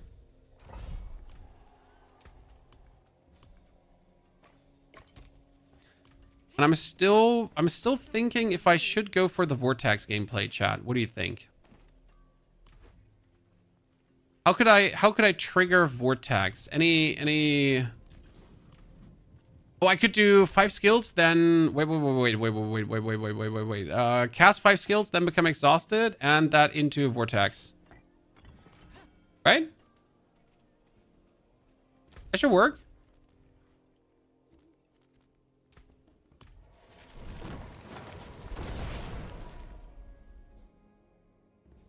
Just had to buy a car because the other was totaled, so I feel you're there, Justin.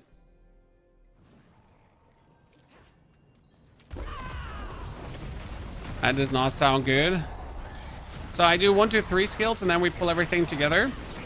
The thing is, if I go for vortex-sized tempers, I could actually get a bigger vortex. See, like, now we pull things together every 6 hits.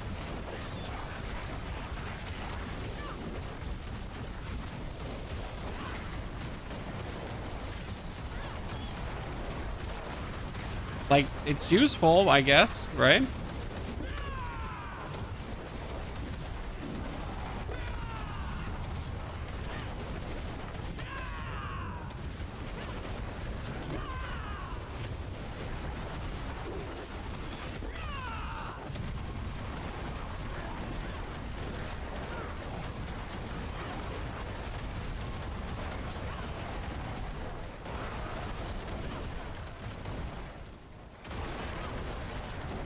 Oh, it feels good so far.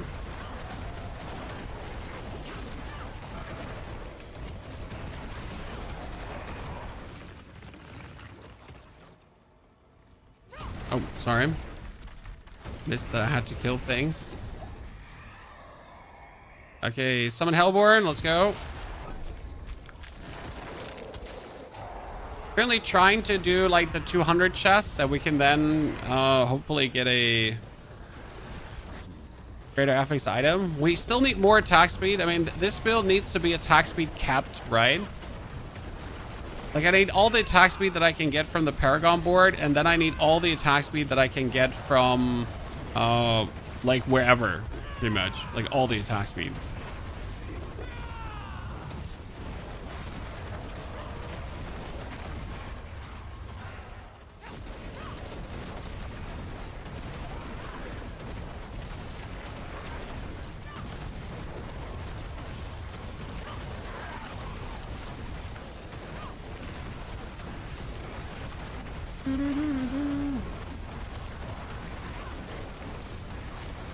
It's when you know you're not a kid anymore, when you appreciate your neighbor's immaculate lawn. Hey, like, you know, things just matter different.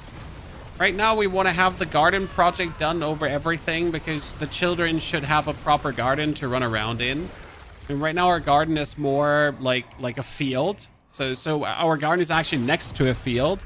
And that means that all these field grasses are like just growing. It's a mess. Let me tell you this, it's a mess. You can't use it. Also, we want to have chickens, chat. If I get chickens, I'm going to give you a chicken cam, okay? Ladies and gentlemen. There will be a 24/7 chicken camera happening. No problem. I'll make it happen. So yeah, we want to have chickens. Tiny ones.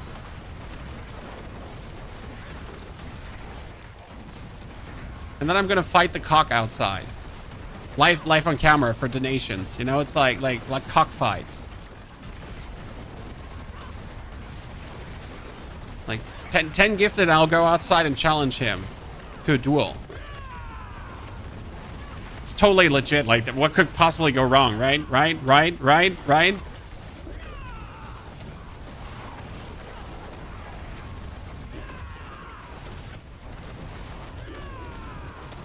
Oh, I'll get their consent, Eric Walters. I'll have them, like, put their paw on a printed paper. The paw, their foot. What is it, a foot?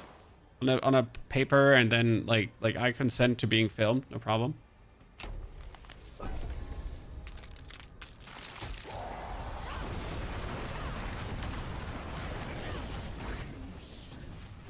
The pet pick of ether? Pet picks of ether. You don't have to. That would be crazy. Imagine. Is it chicken feed? Chicken claws? Chicken, like, is it just feed? They call it, they don't have paws, obviously, right? Is it just feed? Really? That sounds so wrong because they like, you know, they have claws. No, you can't call it paws. Paws is like furry. Chicken legs. Yeah, do they even have feet, or is it all leg?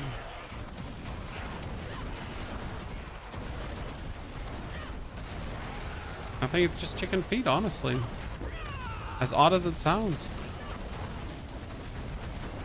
Is Hordes the best way to farm GA items? Well, you get a guaranteed GA item, okay? I mean, the best way to get GA items is technically push pit, get obols, use obols to obol gamble. That's the most reliable way with a 100% guarantee. Right? Frizz, thank you for the subscription gift. Also, Fucktop, thank you for the brand new Prime subscription. Appreciate it.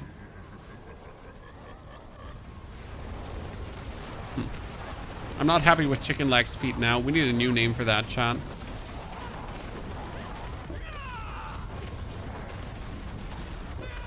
My easiest way right now would be pushing my reputation, my Belial reputation, and just opening these caches, probably. This build is very relaxed. I hold down my right mouse button and, like, circle my mouse over the screen, okay? And then I press my cooldowns. That's the gameplay loop, by the way, right now, chat.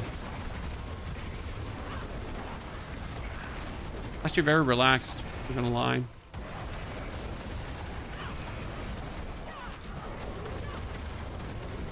Didn't expect to deal this much damage. We need life though now, because with more life comes more damage automatically. I don't actually have to do anything else but push my life now. So I need a greater affix life pants. I need a greater affix life like boots, and then we're just good to go. Can you solo bosses with Spiritborn in tier 4? I can't tell you yet, Raven Knight. So we can do tier 3 bosses definitely with this setup right now, because I do like, you have seen like up to 400 million damage already. So that's definitely tier 3 boss material. The character is now 4 hours old, so I cannot speak for what happens in like the next 3 hours, right? How much stronger, how much bigger the character gets. It is surprisingly powerful already. I'm not sure how much we actually need the Thorn stuff, because you got to consider that the Thorn stuff is kind of fun to use, but how much of our damage is really the Thorn stuff, right?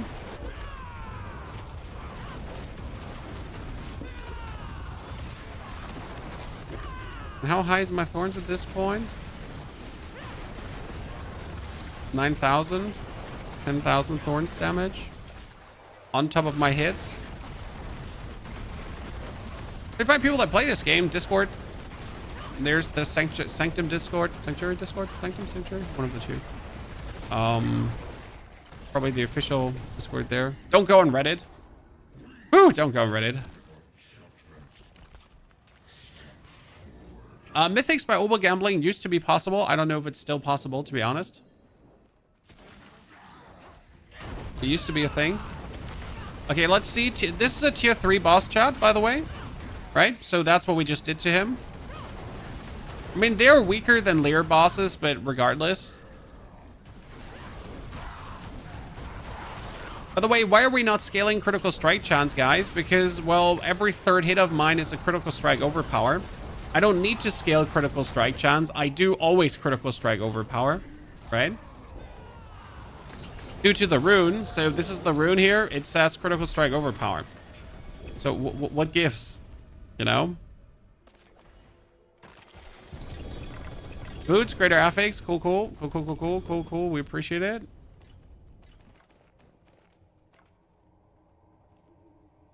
Need a greater affix to maximum life.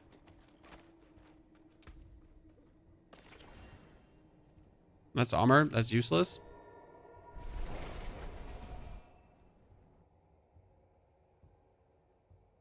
Technically, you want to have thorns, right?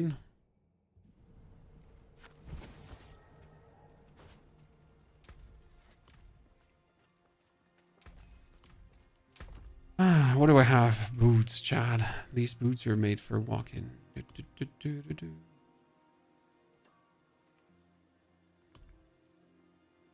he doesn't even have good maximum life boots, just flying around there. That's kind of disgusting. Here, boots cost me 25.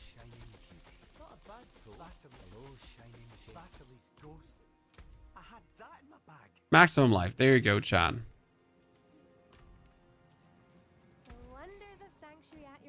And then I can re-roll the shadow resistance into movement speed. There you go. Ta-da. Then we're going to temper. Well, what you could temper, this is a bit weird. There's Armored Hide active Thorns bonus. So when we active Armored Hide, we get 400 Thorns. And we could get more Thorns.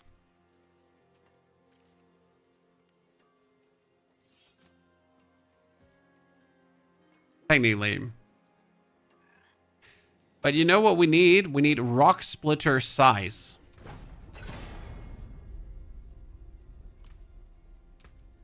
I'm going to keep that Thorns bonus for now.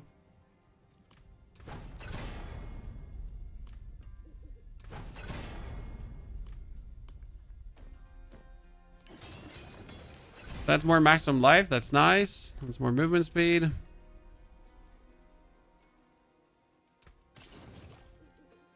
What do we need? We need it. This one needs to be called again Duelist. Hopefully that one we have in better. No, we still don't have that one in better. We have Pans with maximum life. Pans.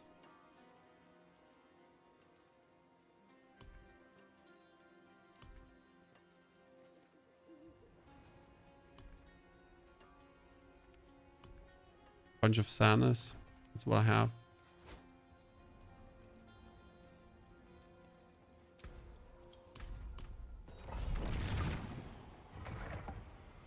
Been watching all your videos recently. Great help. May I ask why you're Spiritborn after all? Elviker, I don't like Spiritborn. I don't think Spiritborn is good this season, but, you know, I provide a service. I'm a content creator, and I am making a build for the people that like Spiritborn. And I don't have to like something 100% to still make a build for you, because that's just how it works. When you're a content creator, you do also things sometimes for content. That doesn't mean I hate myself right now, because I'm surprisingly having good fun with the build. But it's not in my, you know, #1 things I wish to do. Still though, I'm really happy that we can make a good Spiritborn build, you know? Call it a challenge to myself that I believe that, you know, I'm cocky enough to make good builds for every class, no matter what. You know? So here we are. On the flip side, if I wasn't making a Spiritborn right now, okay, chat? If I wasn't making a Spiritborn right now, I would actually have to play, like, stop playing Diablo, because I'm kind of done with this season, right? I have leveled up a Barb, I have leveled up a Necro, I have leveled up a Druid, I've leveled up a Rogue and a Sorc. So all the classes are leveled up. All the classes have cleared pit 75, which is the maximum pit I'm willing to clear this season. So I technically don't have a reason to exist anymore.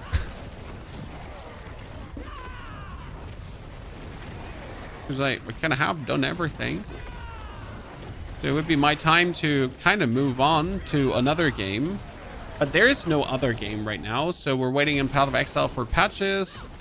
We're waiting in Diablo for the next season. Last Epoch just recently got their patch. Player Obscure is done. There would be Doom, but I kind of like Doom is for me more a private play game at this point. Maybe we're gonna add like 1 or 2 days of Doom if I feel like it. But I could still make a Lightning Spear Sorc if I then want to kind of explain to people how it works on a budget.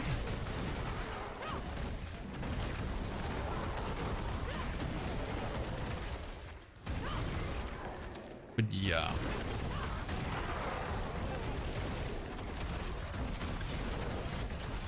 For Diablo, a lot of people will play it now. Well, I mean, there's definitely going to be people that are playing it. Definitely going to be creators that are playing it. But I, for myself, have never heard of Project Diablo before I saw a post today from a fellow creator and chat asking.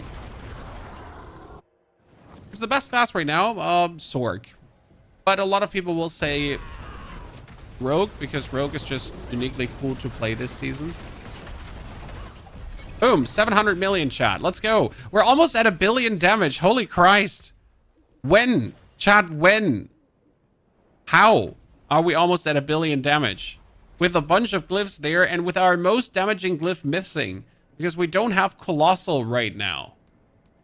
Okay. I need to level up the Hubris the most, because Hubris right now is boosting our Thorns. Damn. Okay, like, I don't know how we're almost at 1 billion damage, chat, but we are going for it.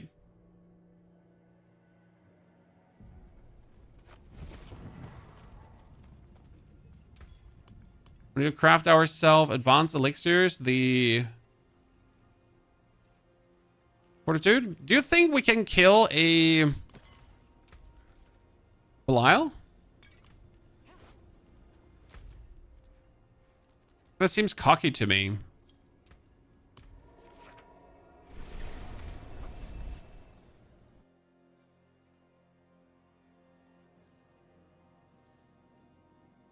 Well, we definitely need to look into our Paragon board, activate key search attack speed, and then really take everything attack speed related. There's another attack speed I haven't taken.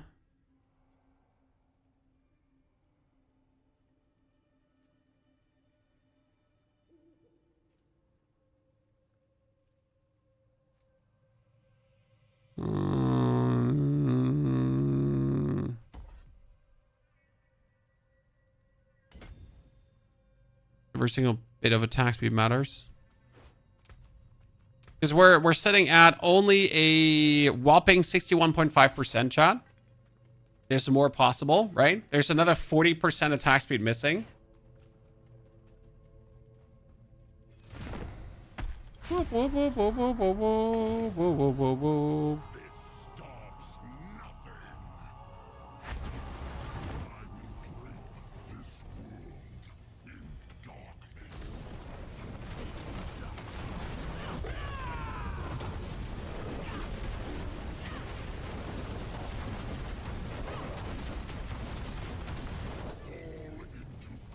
I mean, can certainly kill him, but it's going to be like it's not decisive enough right now, correct?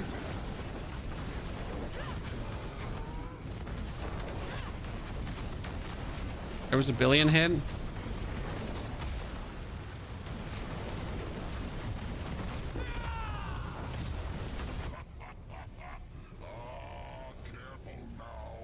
So good damage, but not enough.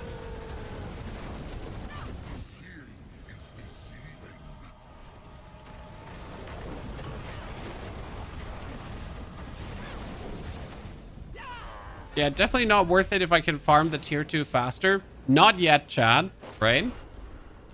Okay, so we're not doing this yet. I have to do more whispers. We have to probably do more compasses. I need to let's re-roll the glove to also attack speed. Even though the glove is like shit. Wait, I might have a glove with attack speed. Wait. I have a glove with attack speed.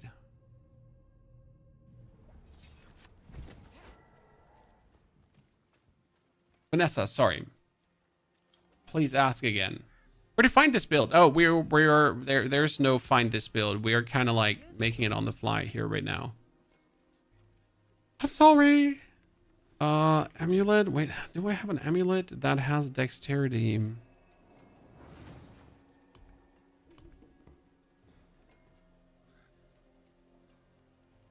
I was pretty sure I had a dexterity amulet flying around.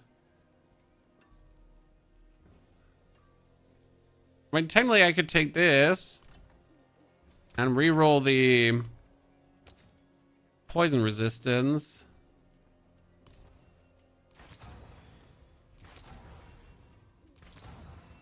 Into dex. I guess. The wonders of Sanctuary at your fingertips. And then have Plains power.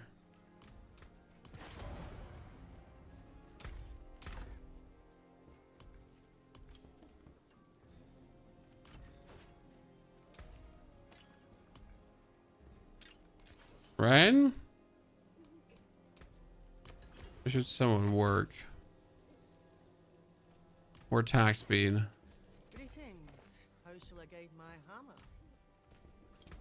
Then we take these gloves.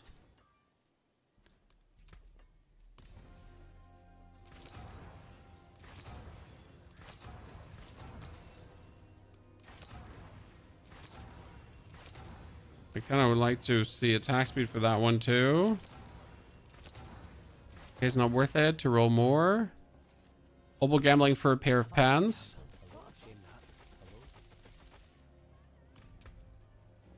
Rock Splitter. I mean, I was not looking for that, if I'm honest with you. But here we go. Better than what I have currently. Because we'll take it, right? Wanted to temper Rock Splitter size still. Because that should help immense if we have 45% Rock Splitter size to actually, like, really hit things, right?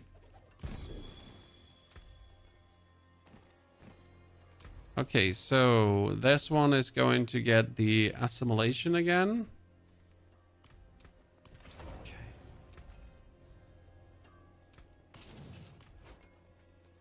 Wear the stars around your neck.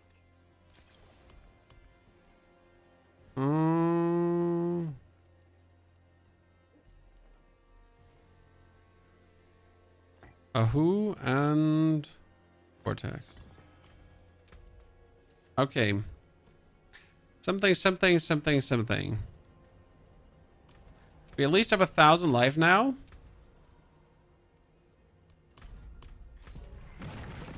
Oh, there. Wait, we need to clear her for the Whisper. Because we're still missing the recipes. Ooh. Is Better Swords not good for you with the attack speed and life? I am not using resource. Bouncer. Punish Lords is only good when you're actually using up resource. And do you see me using up resource? Because I am using a basic attack. Rock Splitter is the basic attack.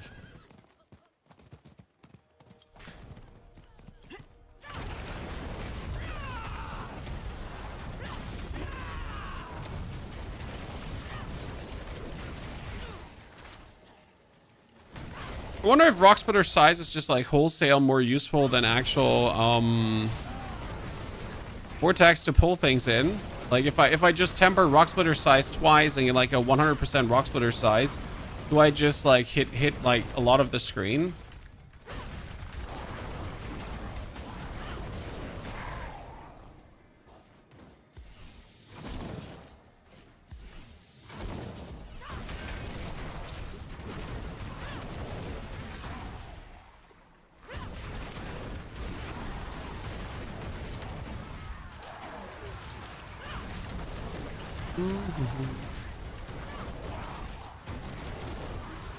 I need a few more damage points. Okay, so we're sitting at 5,000 thorns. If I activate things, we're sitting at 10,000 thorns. Right now, Thorns is being dealt with a Spirit Hall. We need the Colossal Glyph because the Colossal Glyph scales with our resolve stacks. And currently we have, when I activate this, we have like what? We have 11 Ferocity. And we have like 12 resolve stacks, right? 12 resolve stacks is pretty good because that would be, I think, another 60% damage multiplier. That should bring us right away to the billions of damage then. Or the regular billions.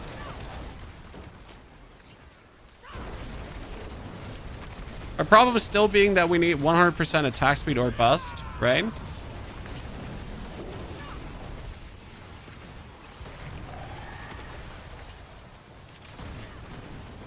Because if you don't have 100% attack speed, what are you even trying to do?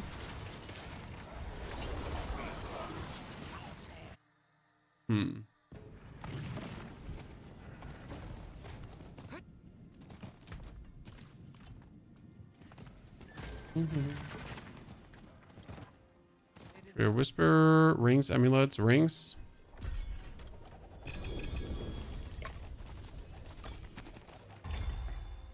Another attack speed ring is needed, right?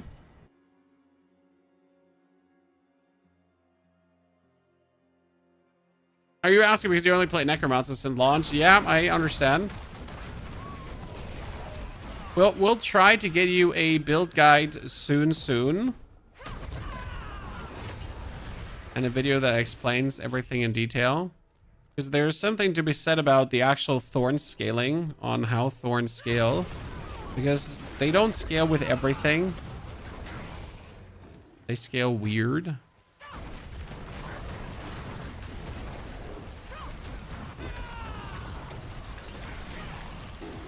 I guess we're gonna open the chest of amulets. See what we could get.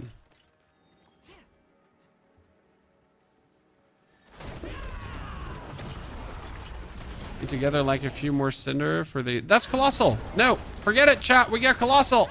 It's on! Gonna speedrun that to the next level. So, Spiritborn, it might... Like, this is fun, Vanessa. But it might still not be the time to do Spiritborn this season. Because Spiritborn kinda works. But it's not, like, super strong.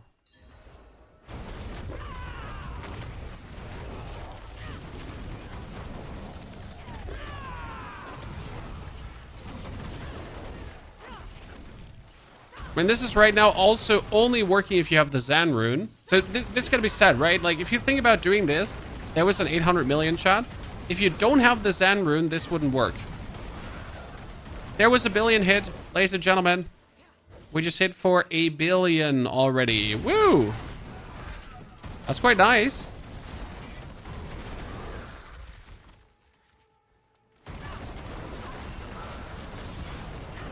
I generally don't know where the damage is coming from in this like I don't understand, if I'm honest with you, Chan, how we're doing this much damage. Where this, like, I don't feel like we should be scaling this high, but we're kinda.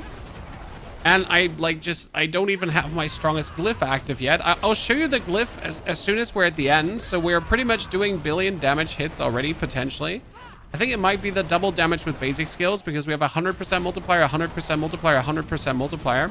There was a 2.4 billion hit.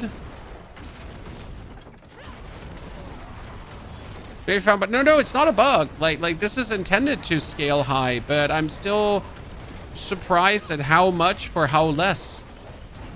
I'm also unsure how the how to say this. I'm unsure how the thorns is calculated on top of the damage. Yeah. There's another 2 billion hit. How that is all calculated on top.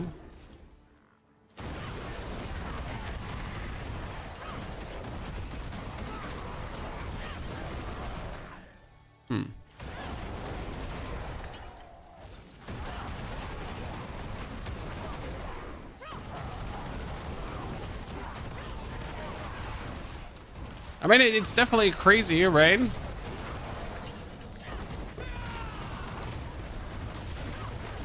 Straight love what we're seeing here. I mean, I can't wait to flesh this fully out. So to level like everything up. I'm getting tired of cool stun, so look forward to this build guide. I assume it's using razor plate. Yabba dabba do, sir.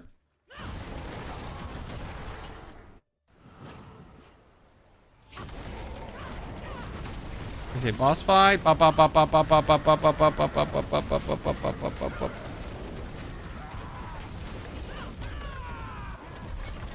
Billion hit. Dunzo. Okay, so the glyph that we're looking forward to is this one. It is called Colossal. Colossal says you deal 2% increased damage for each stack of resolve you have. And that's actually really nice, and it also scales our gorilla skills. So this one, right away, as we get it in, needs to get activated over strength. So we need to take strength. Strength. Strength. And there would be another strength. Good. So now we get 11, we have 11 resolve stacks. So it's another 22% bonus damage, just like that. On top of what we do already. Okay, I like it. Give me a second, the wife called.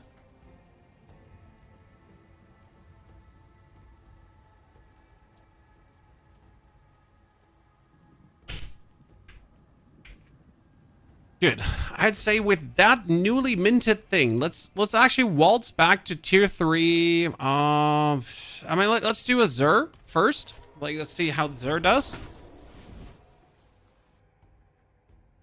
Which boss power at the moment? We're using Lilith boss power. Even though I'm not sure if that is what I want, because the Lilith boss power does its damage itself, but it doesn't trigger as much. So we'd be probably better off using a different boss power that makes the Belial's I-Beam trigger on every single hit. So we always get the 30% bonus. Now I still just have the Lilith boss power because it actually gives us some bonus damage and I kind of like to have it. Right?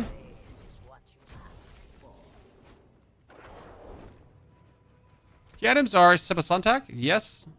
Razor Plate and Loyalty.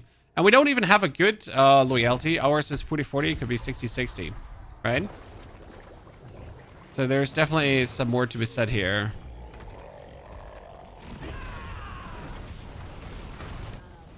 Oh wow, that oh wow. Holy. Why? When? How? Okay. I mean, he just got his face kicked in, chat. I mean, considering how it was just like a second ago, right?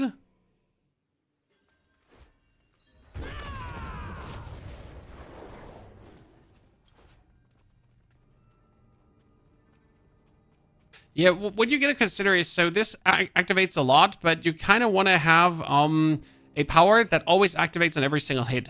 So something like the Alex Talon, like as you say, that you then really get the Belial's Eye Beam with every single hit.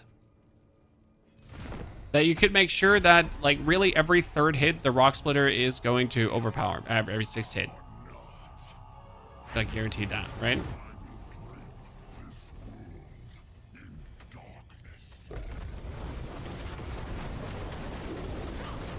Yeah, we're doing so much more damage suddenly. I mean, seriously.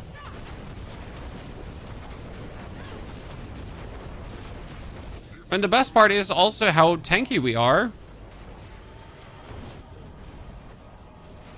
Up, up, up, up, up. So we couldn't kill him just like 5 minutes ago. We couldn't kill him. Right? Now we're here.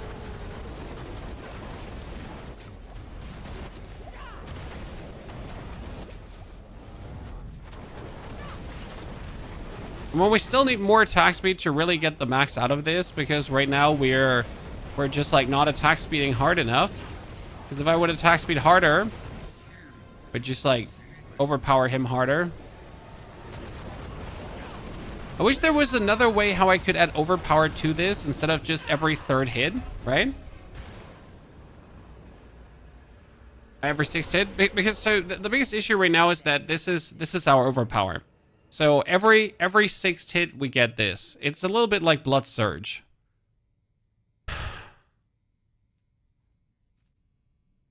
don't think there's a better rune. There's like Buck wouldn't do it. Cooldown wouldn't use it. Ultimate spam wouldn't do it. There's nothing. What we could do instead of using Vortex though is we could use the cooldown reduction. Because I kind of need the cooldowns of all my abilities, right? So what I'm asking myself is, would it be opportune, Chan, to maybe use something like this one, the cooldown here. All cooldowns, cooldown reduction, sorry, here, reduce your active ultimate, no, not the active ultimate cooldown, the all cooldowns. Which one is it here? Reduce your active cooldowns by 0.1 seconds. It's 100 offering.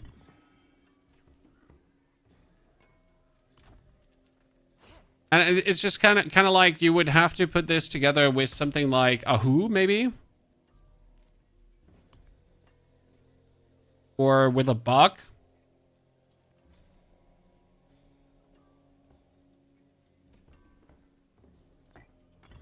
Avoid taking damage. I'm not taking any health damage ever. Does that work?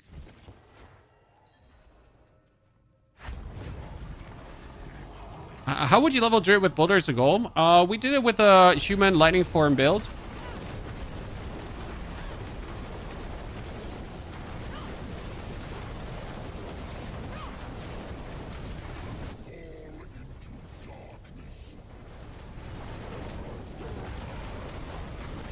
Oh, I was out of that beam. Okay. We do the damage, chat. This is good. This is working. We need to scale it further. As you can see, no master working really going on. We have a lot of life that's missing. I will have to run now, though, because the wife has been calling me because food is getting cold.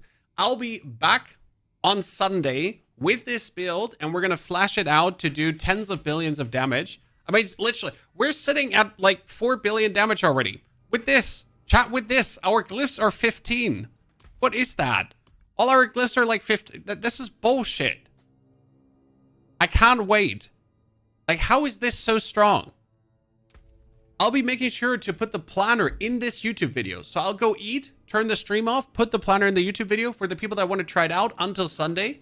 Then on Sunday, we are flashing this out, okay? But planner goes into the YouTube video. Just go on YouTube, live streams, and you'll see it. But it's going to take me like an hour to put it there, okay? Until then, take care and see you soon.